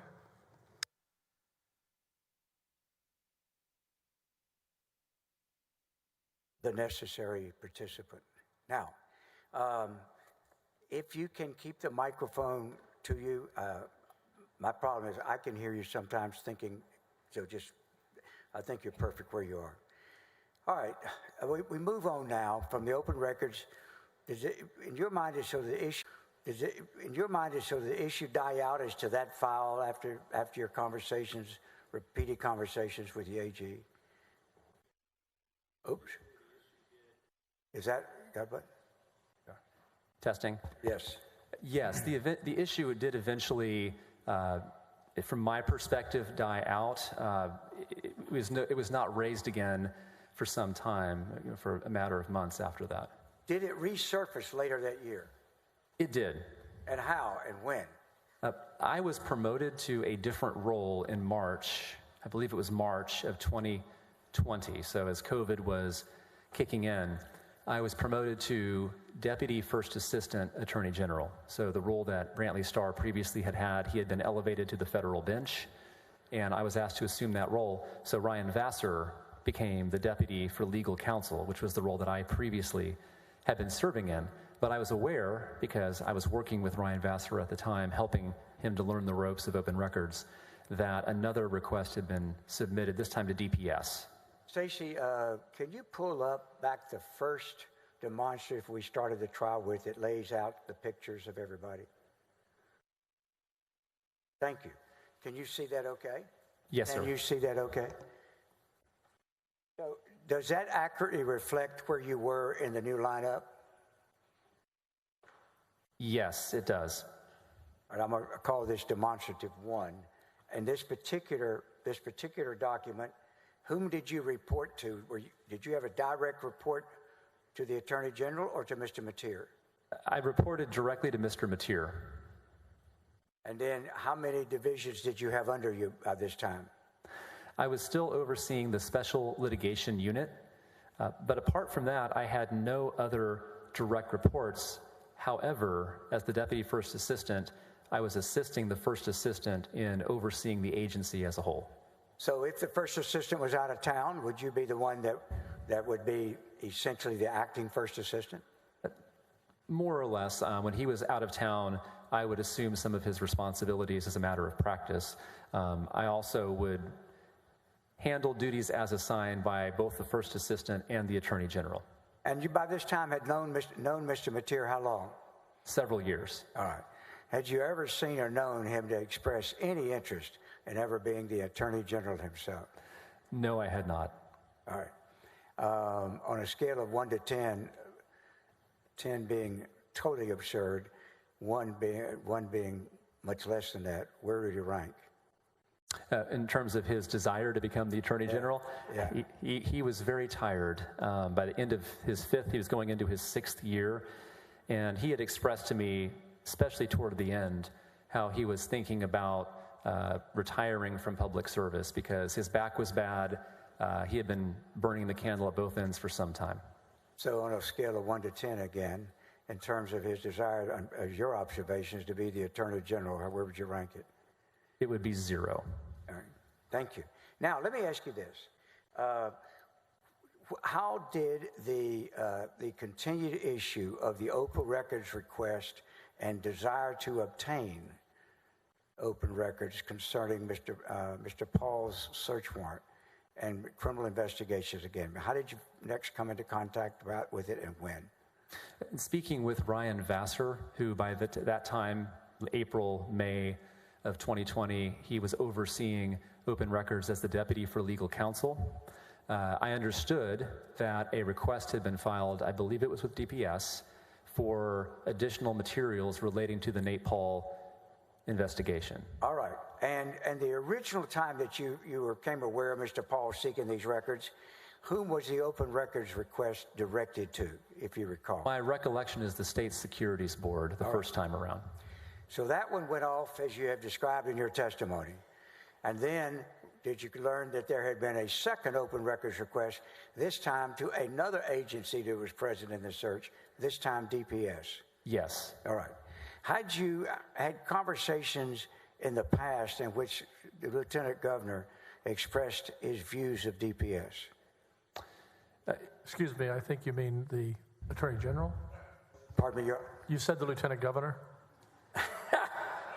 I am listening very closely, Counselor. That was only to see if you were paying attention, sir. Trust me, I'm not missing a word. Now that you've confirmed that you were, let me rephrase it. The DPS, I'm a little flustered here. I'm going to have to recover. So would this then, the second agency that had been involved in the search of Mr. Paul's house and business back in August of 19, was this now the second agency Mr. Paul and whomever is working on his behalf tried to get documents from? Yes, that is my understanding. I was aware that this was the second time. I do not believe Meadows Collier was involved this time around. A new law firm had surfaced. Yes. And do you recall whether the name of that lawyer? I believe it was Gregor Wynn. And was the lawyer you were dealing with a Mr. Michael Wynn? He was part of that firm, to my recollection, yes. Now, so how did it come to your attention as to what you were supposed to do, or what you were regarding, rather? My understanding was this request was again for law enforcement materials, this time in the possession of DPS, not SSB. But again, these were all agencies part of this joint law enforcement operation. So very similar materials were being requested, again, relating to Nate Paul. So how did you get dragged into it as to your position and your participation? Primarily by assisting Mr. Vassar, who was at that time very, very new to the role.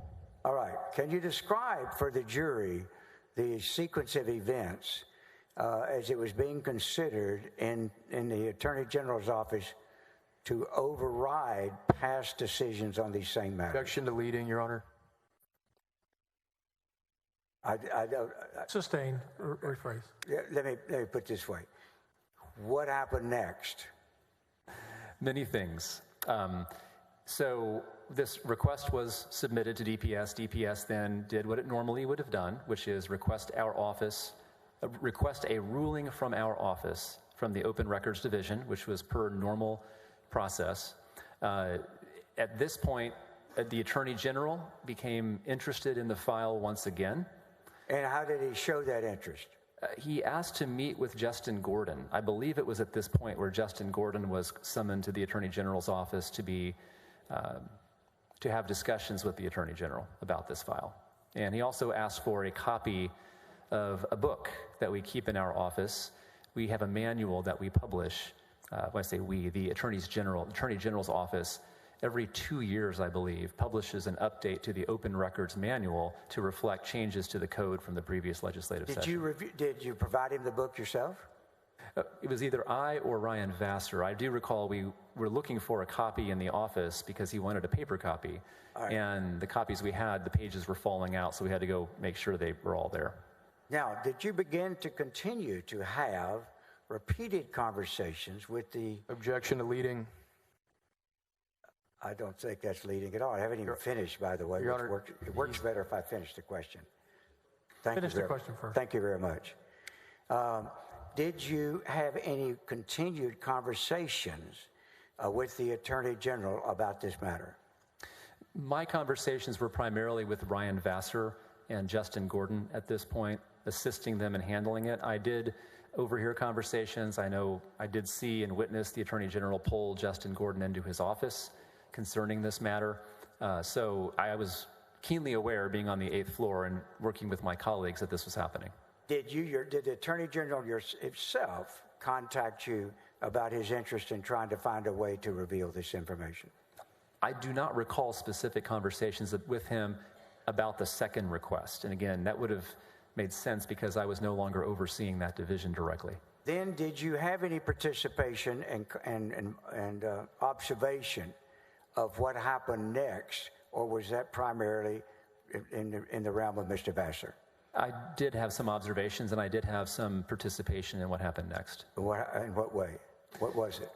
There were a couple of options on the table for how to handle this open records request. There really are two options. One, you either do a pour out. A pour out is when you more or less tell the agency you have to disclose the information, or you sustain the agency's request for exemptions. It was clear to us that the Attorney General was now stridently in favor of finding a way to disclose this information. Objection to speculation. Were you aware of what his position was? Yes, I was personally aware of his position on this. How were you personally aware?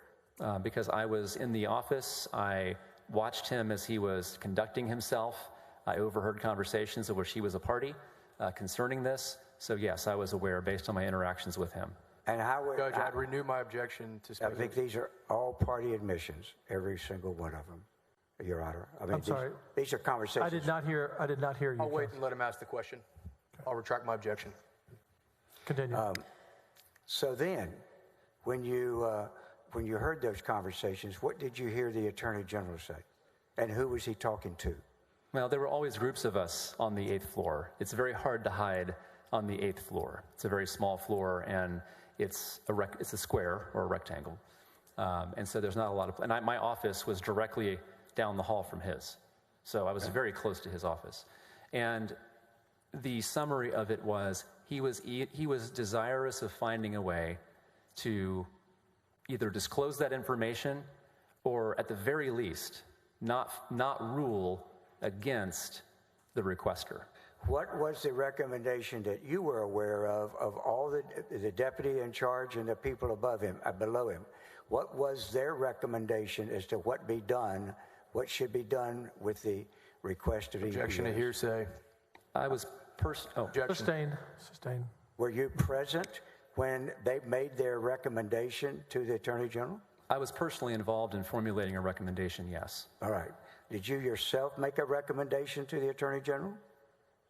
I do not recall if I made the recommendation, but I certainly helped my colleagues Objection formulate it. Wait a second, you've got to let him finish the answer. I'm making an objection. I'm objecting. Stop.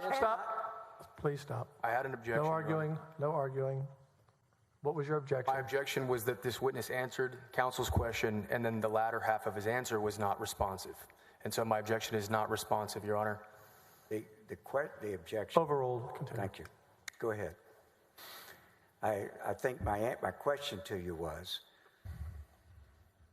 did you yourself make a recommendation to the Attorney General, or were you present when others made a recommendation to the Attorney General to where you could hear his response? No. All right.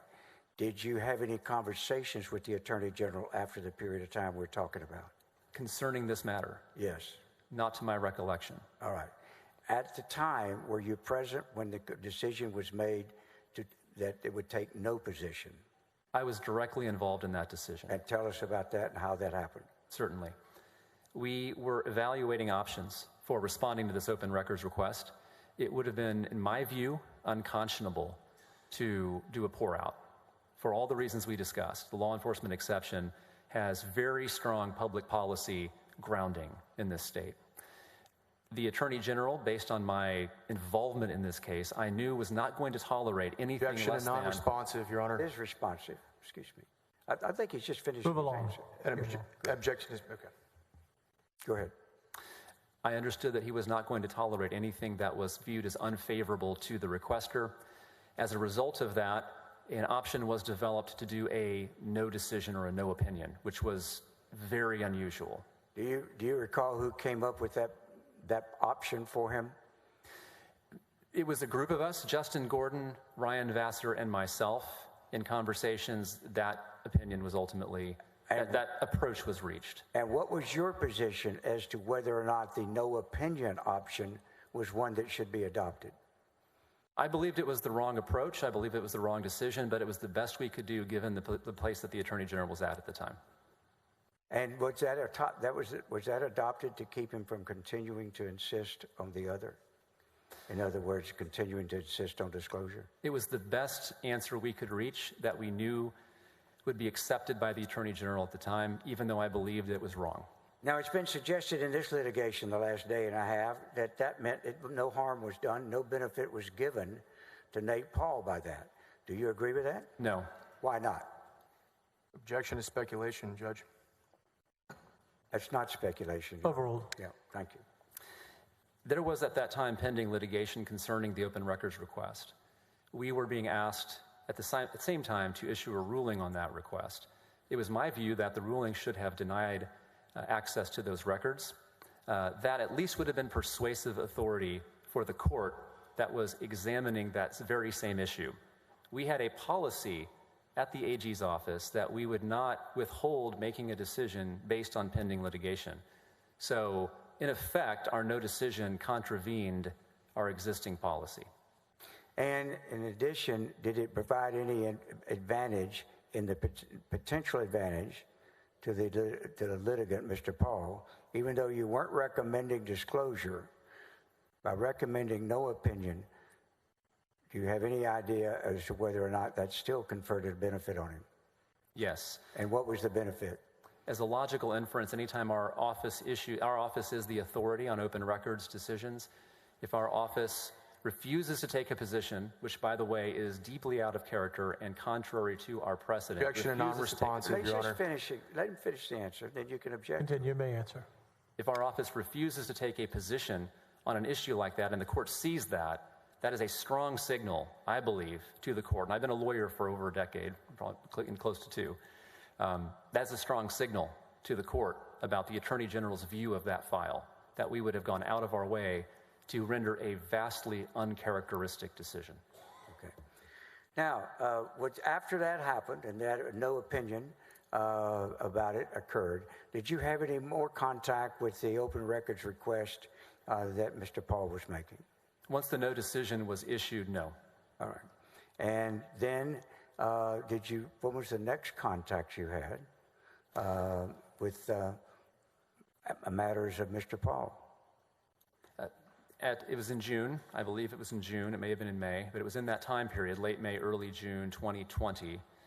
The Attorney General approached me personally and asked me to review a file that was, it was a lawsuit that was pending between a charity, the Mitty Foundation, and World Class Holdings, which I very quickly recognized as one of Nate Paul's company.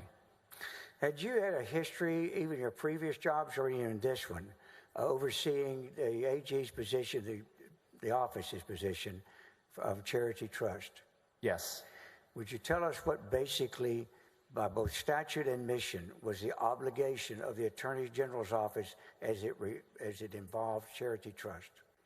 Generally speaking, and this is true for most attorneys general's offices that have this jurisdiction, you are there as the Attorney General to protect the public interest in charity, which means that the public has an interest in ensuring that charities that are formed pursuant to state law are fulfilling their function to benefit the public interest, meaning the corpus of the proceeds the charity manages and operates on are not being squandered or wasted, that the charity is not being hijacked for improper purposes, and that is generally discharging its role to benefit the public. So that's the Attorney General's role, is to intervene in lawsuits, to participate. And by the way, we have authority to investigate charities that are abusing their role. The Attorney General's office protects the public interest in charity.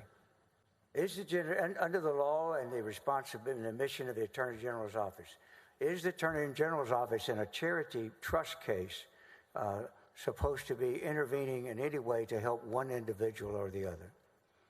The Attorney General's office is to intervene to advance the public interest in charity. So it is not characteristic to intervene to assist a party in particular. Rather, the intervention is for the purpose of defending, protecting, and ensuring the public interest in charity.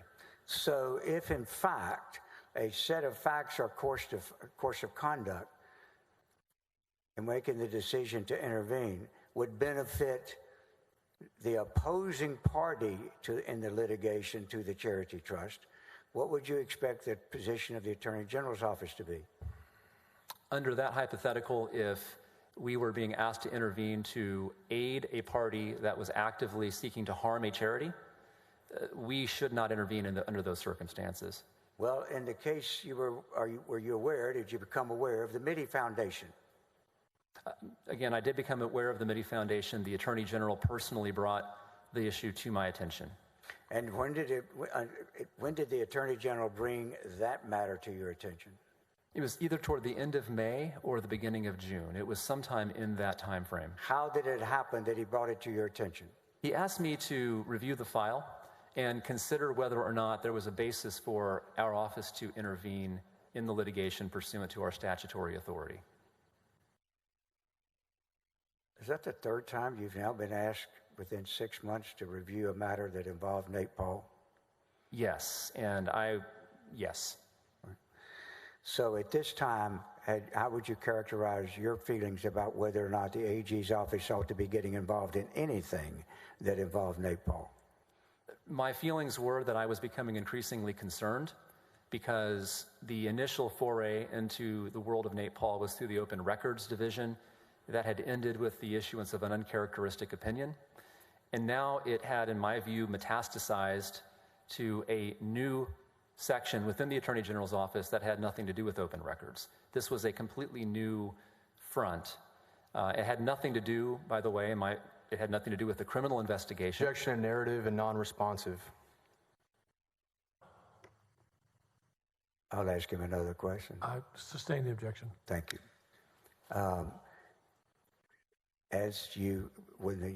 When you were asked to look at this, where and when was that? Early June. And how and where did it occur? In the office on the 8th floor. And who was present for the conversation? Based on my best recollection, it was just the two of us. I believe it happened in my office on the 8th floor. When the Attorney General came into your office, what did he say and what did he want? He wanted me to review the litigation file and evaluate whether or not there was a basis under our statutory authority to intervene. At that time, had you personally met Mr. Paul yet? No. And so how long did this conversation with the Attorney General who asked you to look at the file take? My recollection is it was very brief. I got the name of the case file from him, just the basic identifying details so that I could locate it, and then after that, he left. All right. Did you, once you got the file, did you review it? I reached out to a gentleman named Joshua Godby, who at the time oversaw our financial litigation division. I wanted him to at least help me evaluate this request because it was his division that had primary responsibility for deciding whether or not to intervene. Did the Attorney General tell you what he wanted you to do at this time? Beyond just the desire to review the file to consider intervention, no. It was very straightforward. Consider this for intervention. How long did you talk to Mr. Godby, and afterwards did you review any materials, or did you stop at your conversation with Mr. Godby? I asked Mr. Godby to provide me background on the case. I learned through those interactions that we had actually waived on the case months before. All right, so at that time you became aware that y'all had taken a position previously not to intervene in the lawsuit? That's what waiver means. When a notice is sent to our office per statute, if there's a charity involved in litigation, they're required to notify our office of that and give us an opportunity to intervene. We'd received that notice and we had issued a declination of waiver. In your conversations and research, did you discover when it was chronologically that the office had previously declined to enter the litigation at all? My recollection, it was early in 2020, perhaps as early as January. All right. And so after that declination, what did you learn? What was the occasion for this issue coming back before you? My impression was it was the Attorney General asking me to review the file. And at that time, did you discover how long the litigation between Mr. Paul's companies, therefore Mr. Paul, and the Mitty Foundation, how long had they been in litigation by that time? It had been a long and sordid affair, yes. Lots of litigation had taken place. And was it more than 1 year? I believe it was more than that. I'm testing my memory, but it had been the case file was well developed. All right. So at the end of the time, once you talked to him and once you talked to Mr. Godby and you reviewed your other materials, what did you do next? Well, I notified the Attorney General that we had waived. We had previously waived on the file. And did you have a recommendation as to whether you continued that waiver? Either at that time or subsequent to that, I did. I had looked at the file. My strong belief, and by the way, this is very common, we rarely intervene because oftentimes the factors for intervention Objection are and not met. non-responsive. Let me ask you, what was your opinion after you talked to Mr. Godby and looked under the circumstances? By the time you talked to the Attorney General, what was your opinion as to what you should do? There was no basis for us to intervene in the case. Did you have that recommendation to the lieutenant? I mean, did you have that? I would object again. I'm not suicidal, Your Honor. I'm not, I promise. Did you have that, did you share that opinion with the Attorney General? My recollection, yes, I did share with him what had happened. The waiver had been filed, and the reason for the waiver was there was no basis for us to intervene. What was the Attorney General's reaction? He was not happy with that response. How did he show he wasn't happy? He informed me that he was surprised and not happy that we had waived. He wanted me to reconsider the waiver. He informed me that in his view, it was improper for a charity to be oppressing a business, especially when the charity was effectively a limited investor in the business. He thought that was out of bounds for a charity to do that. And it was his view the litigation was somehow a form of oppression by the charity toward the business. So if one were to ask, had he taken a clear-cut position on one litigant against the other in the case? He was determined for us to intervene, and the basis for that was he was concerned that the charity was doing wrong to the world class. And did he express any kind of feelings of himself against Mr. Godby's thus far resistance to entering the litigation? Yes, Mr. Godby was resistant to entering a litigation. He and I had many conversations to that effect. We were both in agreement that intervening was a poor choice and was not justified by the circumstances. It was the position that made its way to the Attorney General. Yes. How would you describe why you and Mr. Godby had concluded that you should not change the earlier decision and should not intervene in the lawsuit? The charity was represented by competent and able counsel. It was taking legal positions that we believed were justifiable. It was largely, from our view, doing well in the litigation. The litigation involved a request for World Class to produce books and records concerning the investments the charity had made, and World Class was refusing to provide those, which any good corporate lawyer knows is improper. And so the charity was defending its interest in its investment aggressively and appropriately. And was the charity itself simply seeking to find out what the value of their investment was? Yes. Among other things, yes. And among that and others. And whatever expenses that had been incurred, when y'all looked at the file, who was causing the expenses? The litigation had, when I earlier said it was a long and sordid affair, what I meant by that was World Class was rapidly burning through law firms. It had developed a history of using law firms, not paying their bills, cutting them loose, going on to the next law firm. So it was using law firms at a frightening rate. It was filing a number of motions. It was resisting discovery into its books and records. Objection or non-responsive? No, it is responsive. That's exactly what I'm asking. What was happening with the assets, and so, and which one of these two parties was causing the expenses? To our witness, just try to answer the questions directly moving forward. That's right. All right. Now, at the end of the day, would you describe the dispute being a minority investor invested with a company, Mr. Paul's companies, and they can't get any records, books or records to tell them what the expenses are, what the value is or so. And so there's a lawsuit. Is that a fair resolution? Fair description? That is my understanding of the basis for the lawsuit, all right. Yes. And so when all this was going on, once you told the Attorney General that you and you agree with Mr. Godby and you should not interfere, what happened? He effectively directed us to intervene. He directed us to intervene. He instructed y'all to? Yes. So did he interfere in a lawsuit? Did that ultimately turn out to be on the side and effect of Mr. Paul? Objection to leading. How did it? Sustained. All right. How did it end up? I mean, was there anybody that benefited from that by the fact that the Attorney General's office came in? Yes. Objection is speculation and an improper opinion, Your Honor. What? Sustained.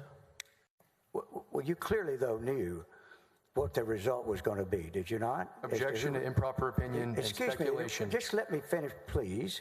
The question. Let him finish the question. Judge, thank you. When you were opposed to the intervention, whom did you believe would benefit from the intervention? Objection to speculation and improper opinion. I've asked what his opinion is. That's very relevant here. And I'm objecting to the opinion. Excuse me. Overruled. Thank you. Whom did you believe would benefit from the intervention? It was clear to me that the intervention... Keep your microphone, please.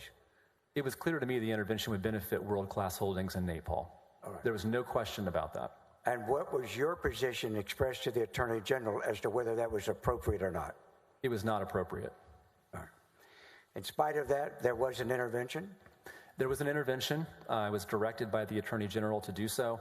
I instructed Josh Godbee to make the intervention. We justified it on the basis that we would intervene for the purpose of bringing the parties together for a mediation. That's honestly how I put lipstick on that pig. What was your knowledge as to where there had already been one mediation that was unsuccessful? Yes, there had been. Had there been an agreement previously? Yes. And do you remember how much at that mediation that there was an agreement for that the Mitty Foundation would receive? Yes. How much was that? My recollection was around $10 million. And then was that agreement breached? Yes. By whom? World Class. And by the time that y'all were asked to intervene or instructed and ordered to intervene, what was the status of the litigation? The Mitty Foundation was pressing, based on my recollection, they were pressing hard for discovery into World Class, and World Class was approaching a point where they were risking sanctions for discovery noncompliance. What was your experience both then and later that even has to do with this case in terms of, was there a particular consistent approach of Mr. Paul whenever he got into civil litigation as it applied to discovery? He resisted it strongly based on what I could tell from the file. All right. And so what did you do in terms of your position in the office after you were instructed to intervene? I advised Mr. Godbee of the decision to intervene in the case. The basis for that intervention would be to formulate a mediation to bring the parties back together again. Again, that was a post hoc rationalization. And we began speaking with the parties involved in the lawsuit. Did you have any reason or belief that that was going to be successful? No. And ultimately, was it successful? No. And was there another final thing that you were instructed to do with the case that ended up with you being not involved any longer? Following our intervention, Mr. Paxton, the Attorney General, asked if we could also file a motion to stay the proceedings. Would that have stayed the discovery? Yes. And how was it that you knew that's what the Attorney General wanted to do? He conveyed that to me himself. What was your reaction? I could see no justification for that. That would have been directly against the public interest in charity and directly for the benefit of only one party, World Class. Did you inform the Attorney General of that? I told him that I was very uncomfortable filing a motion to stay and resisted it, yes. So what was his reaction to that? He was not pleased with that. I was subsequently removed from the file by Mr. Mateer. And did without going into what he said, what was your understanding as to why you were no longer going to be there with the file? My understanding was that Mr. Mateer believed that I was wasting time dealing with Nate Paul, and that I needed to stop wasting time dealing with matters concerning Nate Paul. So then, after that, were you opposed to being removed from that file? I was very happy to be removed from that file. I was quite frankly sick of dealing with Nate Paul. Did you do anything like the equivalent of a high five or go out and visit, have a nice dinner or anything? I was very relieved. And so at the end of the time when you left that file then, Was that it, the rest of your professional career? Was that your last contact with anything having to do with Nate Paul? No. When is the next time that Nate Paul appears on your radar screen? So this is the summer of 2020. We are still working around the clock on COVID matters, which was my primary focus. And in late July, again, Mr. McCarty and others had taken over the Mitty Foundation file. I was approached by the Attorney General again, this time to evaluate a matter related to COVID, and in particular the governor's order, I believe it was GA 28, it was one of the closure orders, as it pertained to foreclosures of real estate. Now, at this time, did you have any idea or any inclination at all that this also was going to involve Mr. Paul? No. Do you recall approximately when you say in the summer, I think you just said July now, because it's September and it's hard to tell this between July. Did you say July 31st, or was it earlier than that? It was earlier in the week, yes. All right, and how did the Attorney General contact you, and what did he want to know? He came to me in person, and he asked me to evaluate whether or not foreclosure sales should be allowed or could be allowed to continue given the current state of the governor's COVID orders. All right. So now we're in late July.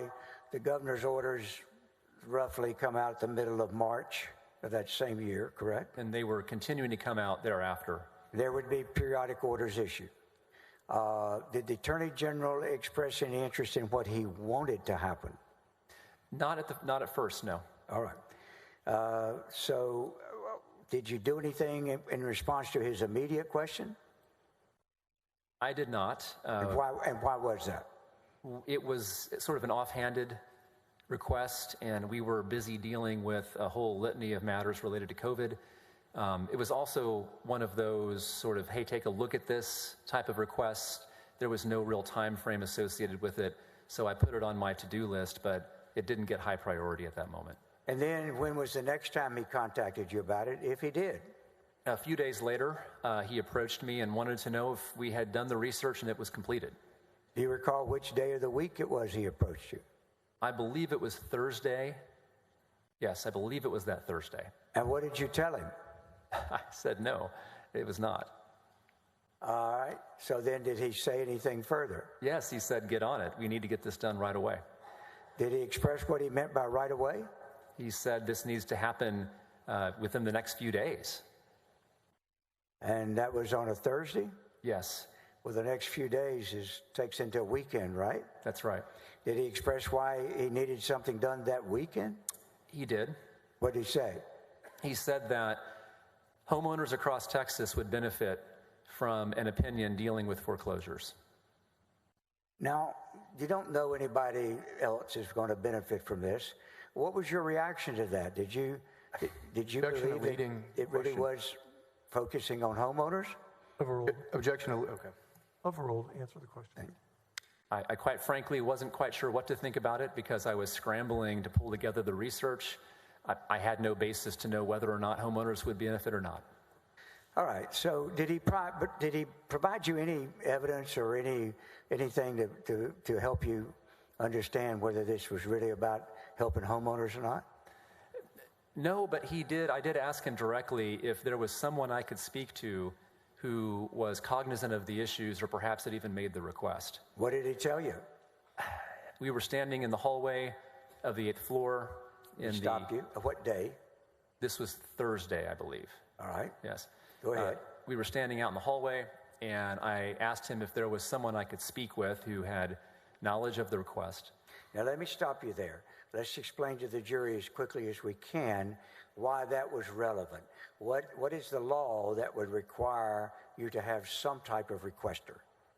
Well, the law, based on the Government Code 402, I think it's 045 or thereabouts, our office is not allowed to issue opinions to individuals unless those individuals are called out in the code specifically.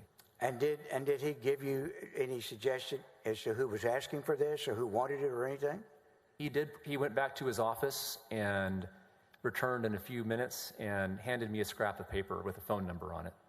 And did it have a name as well as a phone number? I can't recall, but I recall the phone number for sure. So what if it was the name, it didn't ring a bell.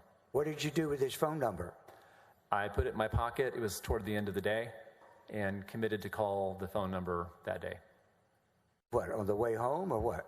It was late. We were polling very late hours at that time because of COVID. So I do recall it was in my pocket. I was dealing with some other exigent circumstances, and I recall pulling into my driveway that evening. It was dark, so I got home very late. So did you call this guy? I did. And tell us what happened. Objection to hearsay. This question calls for hearsay, Judge. Well, actually, this isn't offered for the truth of the matter. This is simply an operative fact of this particular event, Your Honor. Judge, he's asking We're excuse me. Sustain. Rephrase. Did you call this guy? I did. And did he answer? Yes. And did you have a conversation? I did have a conversation. And did he know anything about what you were calling about? Objection to hearsay. That is not hearsay. He's backdooring hearsay, Your Honor. Excuse me. It is not hearsay. His question insinuates an answer from this individual, which would be hearsay, Judge. It doesn't matter. Hearsay is a communication.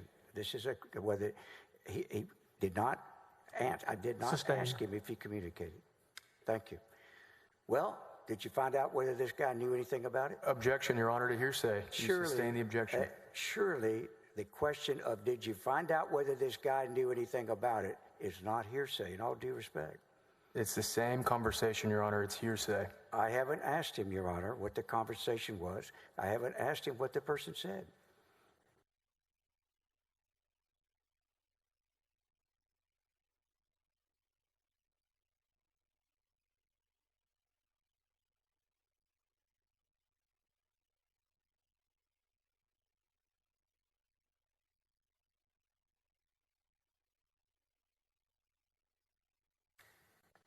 Just answer yes or no to the question, not go into the contents of the conversation. Could you please restate the question?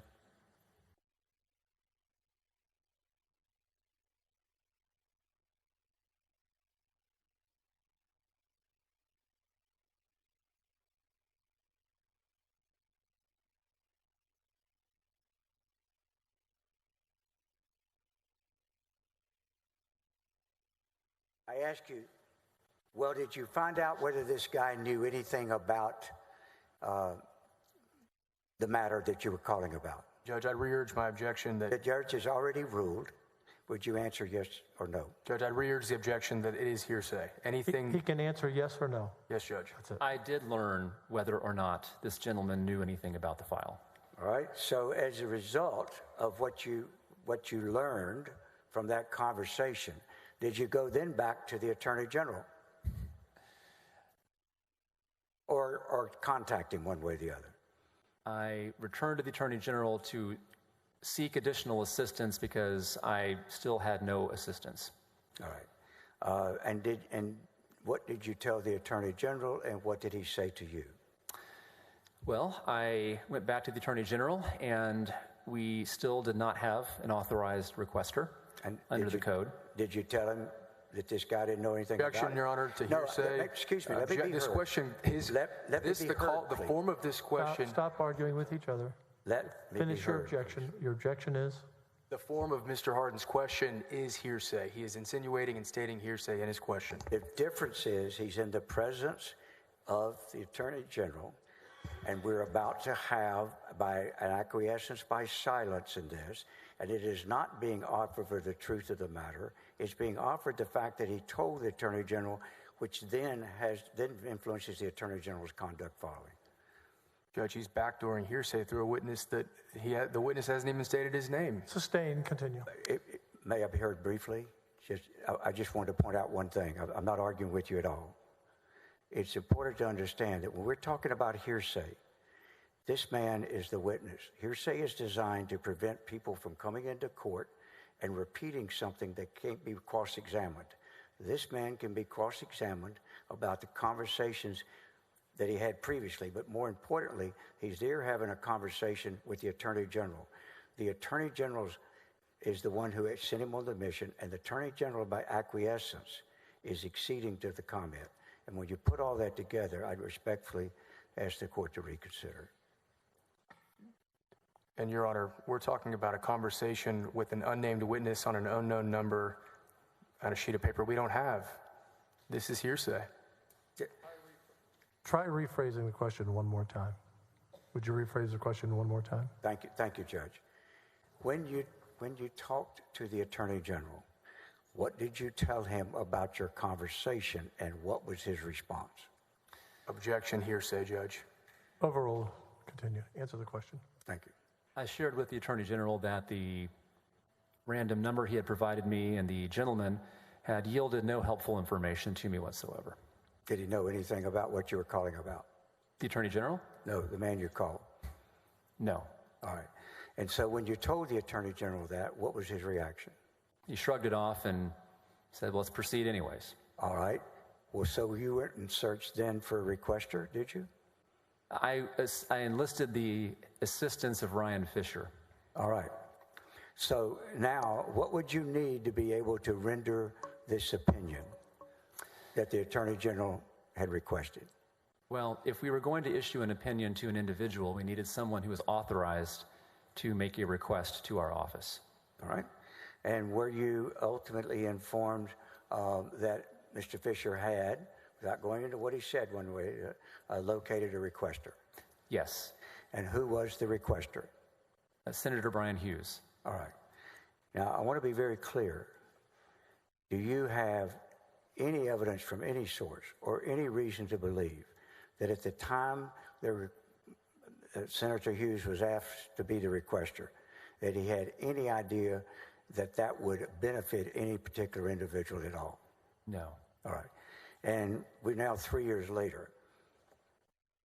Would it be your opinion that Senator Hughes had no idea that the request he's making might be used in a way that wasn't appropriate? Objection to leading an improper opinion. You have to let me finish the sentence. Excuse me, sir. I want it in the record. I finished the sentence. He could object, and the court can Finish the sentence. Finish the sentence. Thank you very much. Even then or since, do you have any belief that you yourself, that Senator Hughes had any idea that by being asked to be a requester for an opinion, that opinion was going to be used to either help or hurt anybody else? No, no basis for that. All right. And of course, was Nate Paul's name ever mentioned in this at all? The Attorney General studiously avoided using the name Nate Paul. Objection to improper opinion. All right. And speculation. Then I'd ask that the objection be ruled on, Judge, and to strike this witness testimony based on the ruling. Overruled. All right. Now, when you then, what was the mission you were then going to have to do? After you got the request from Senator Hughes, and was the request done by text or what? Or did you have any contact with him or just with Mr. Fisher? I did not personally have any contact with the senator, no. All right. And so then what was your mission? What was your obligation to do? My assignment was to prepare the opinion with the assistance of Deputy for Legal Counsel Ryan Vassar. How were you going to do that? What were you going to do? I assigned the research to Ryan Vassar. He began the process of researching on Friday, and the plan was for him to send me a draft the next day. All right. Saturday. And when he did, what time of day, well, when did y'all start conversing? Did you have conversations with him on Friday night? I did speak with him on Friday, yes. Who was doing the drafting Friday night? Ryan Vassar. And what were y'all doing about drafts? Ryan Vassar was preparing the initial draft, and then he would share it with me by email. Now, was the Attorney General involved in this process at all? Initially, no, but subsequently, yes. When did he become involved? Saturday. And what happened Saturday that ended up getting the Attorney General involved? After we completed what we believed was a satisfactory draft, we provided it to the Attorney General by email. And when you did so, would you estimate what time of day it was? It was late morning, if I recall correctly. And what conclusion did you and Mr. Vassar reach as to what the answer should be? Generally speaking, no, that the governor's orders would not prevent foreclosure sales from going forward. And I'm not sure we've made clear just exactly what the mission was. What issue were you researching and going to issue an opinion on? Whether or not the governor's COVID orders would preclude foreclosure sales from taking place. And was there a limit? Was it a location? My recollection, and again, it's been a while, is that these foreclosure sales generally happen in person on a certain day of the month. And there was a question as to whether or not guidelines governing the number of persons who could gather in one place would prohibit or restrict a foreclosure sale from going forward. And the issue of the numbers of people as to whether they could gather here was what? Do you remember the numbers? Oh, the governor's orders? Yes. There were county, city orders, the governor's orders. The number 10 sticks in my mind, but that was my recollection. And were these foreclosure events to occur outside? Yes. What had been, as of the July 31st, August 1st time frame, the Attorney General's office's position and the Attorney General's position himself as to whether events like this should be open? Ideologically, we were vastly in favor of openness. We were looking for every opportunity to signal to the public that Texas should be open for business.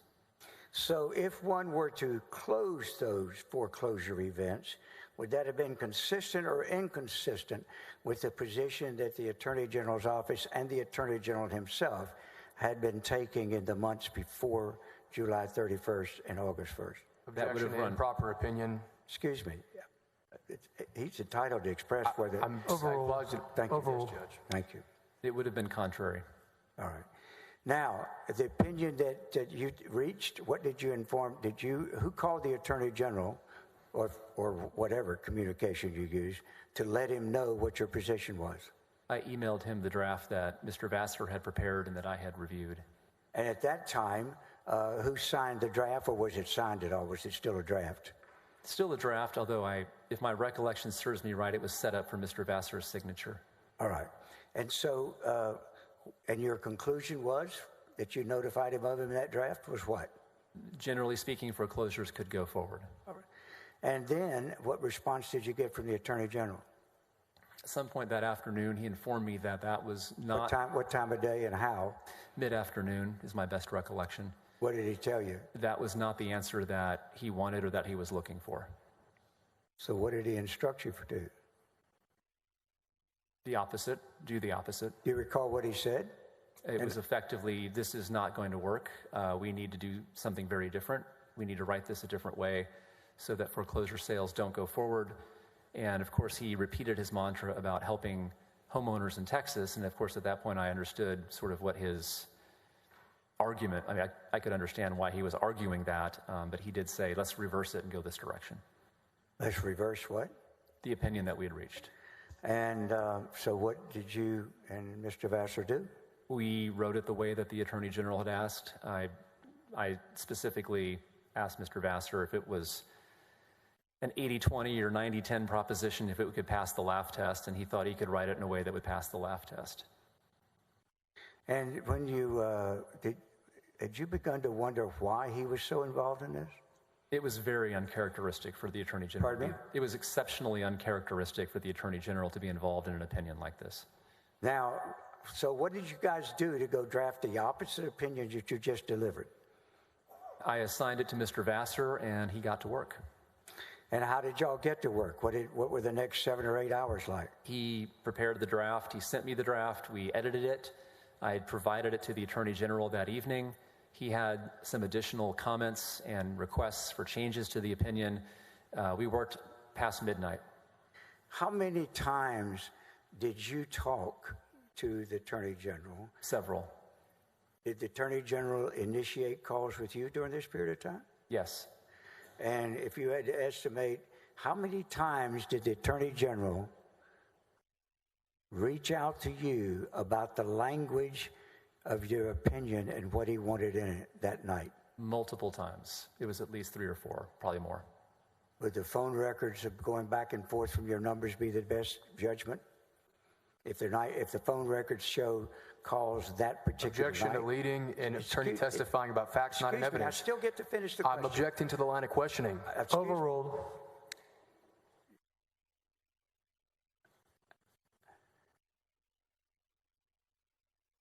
No. How many times did the Attorney General call you with suggested language? Several. And then when he did that, were you at any time going back and initiating calls to him? Generally speaking, I was calling Mr. Vassar, and yes, I do believe I called the Attorney General a few times, if I recall correctly. All right. Counselor, we're going to are you in a good position here, say another 5-10 minutes? Is that a good break point, or do you want to break now? That'd be fine. I'm not going to be able to finish, I'm afraid. Right, I assume you'd be back to, so 5 or 10 minutes? Sure. Is that? That's great. All right. That's perfect. Thank you, sir. All right. Now, on this particular issue, what time in the morning did you guys complete the opinion giving the Attorney General the result he wanted? It was after midnight. Okay.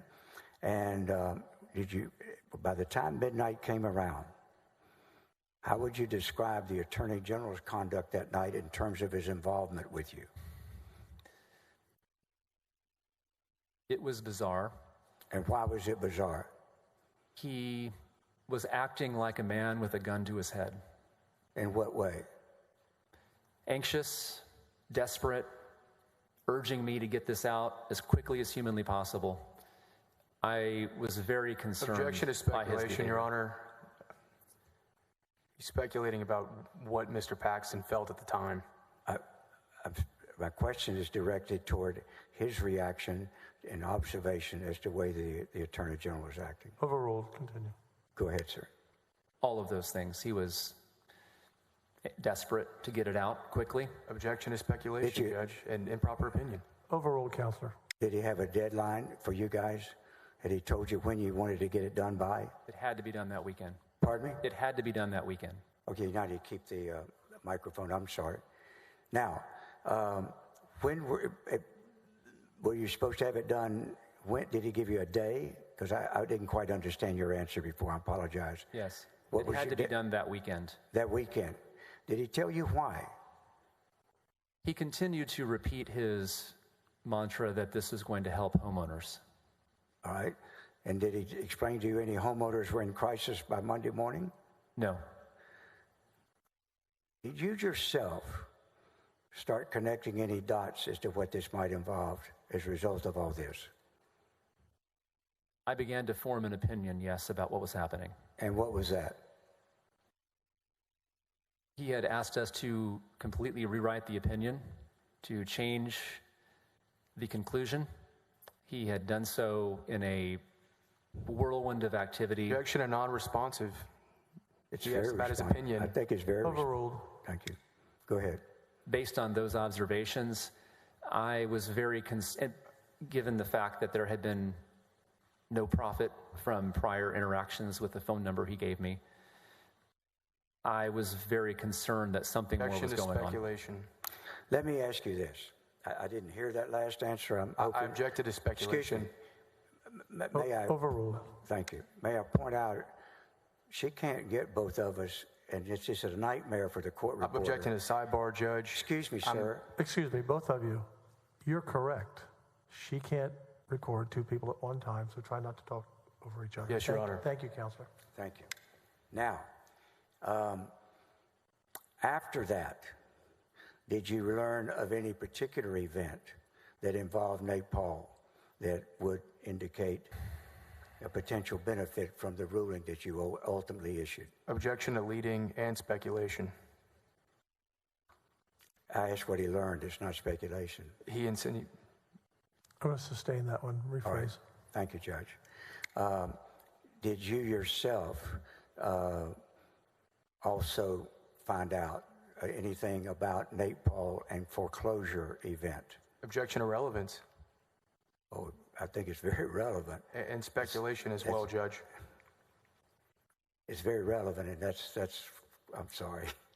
Rephrase one more time. Yes. Did you yourself ultimately discover a benefit to Nate Paul from what y'all had done? Yes. And what was that? Objection to lack of personal knowledge. He has not laid the foundation to show how Mr. Bangert would have found this out, Judge. So lack of personal knowledge. I don't know how, if he knows it and he learned it, he can then challenge how he learned it. He can challenge that.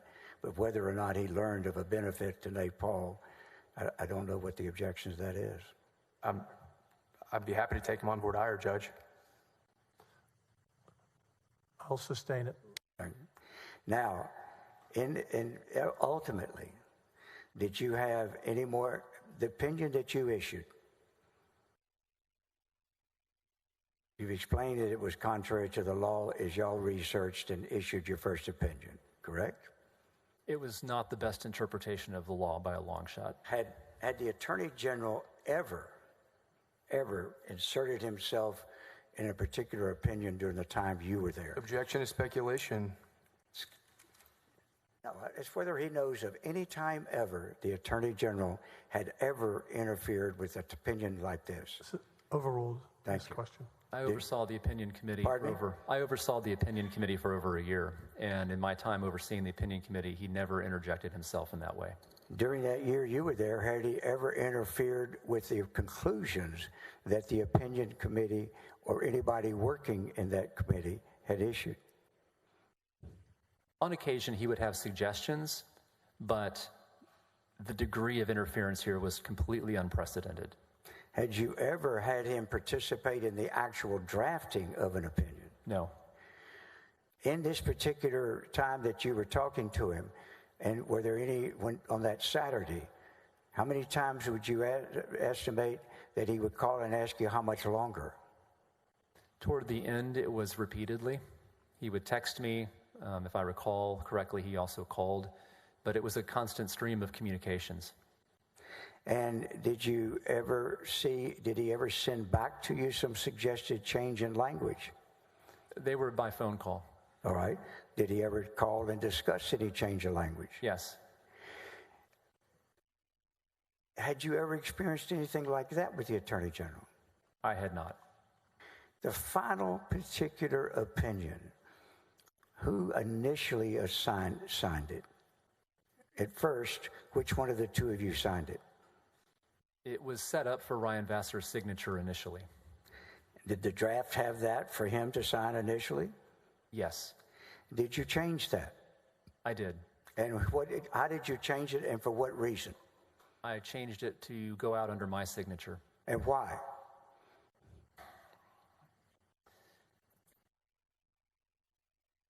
At the end of the process, I had become very alarmed by the Attorney General's behavior. I had promoted Ryan Vassar into that position myself, and I felt a degree of responsibility to him.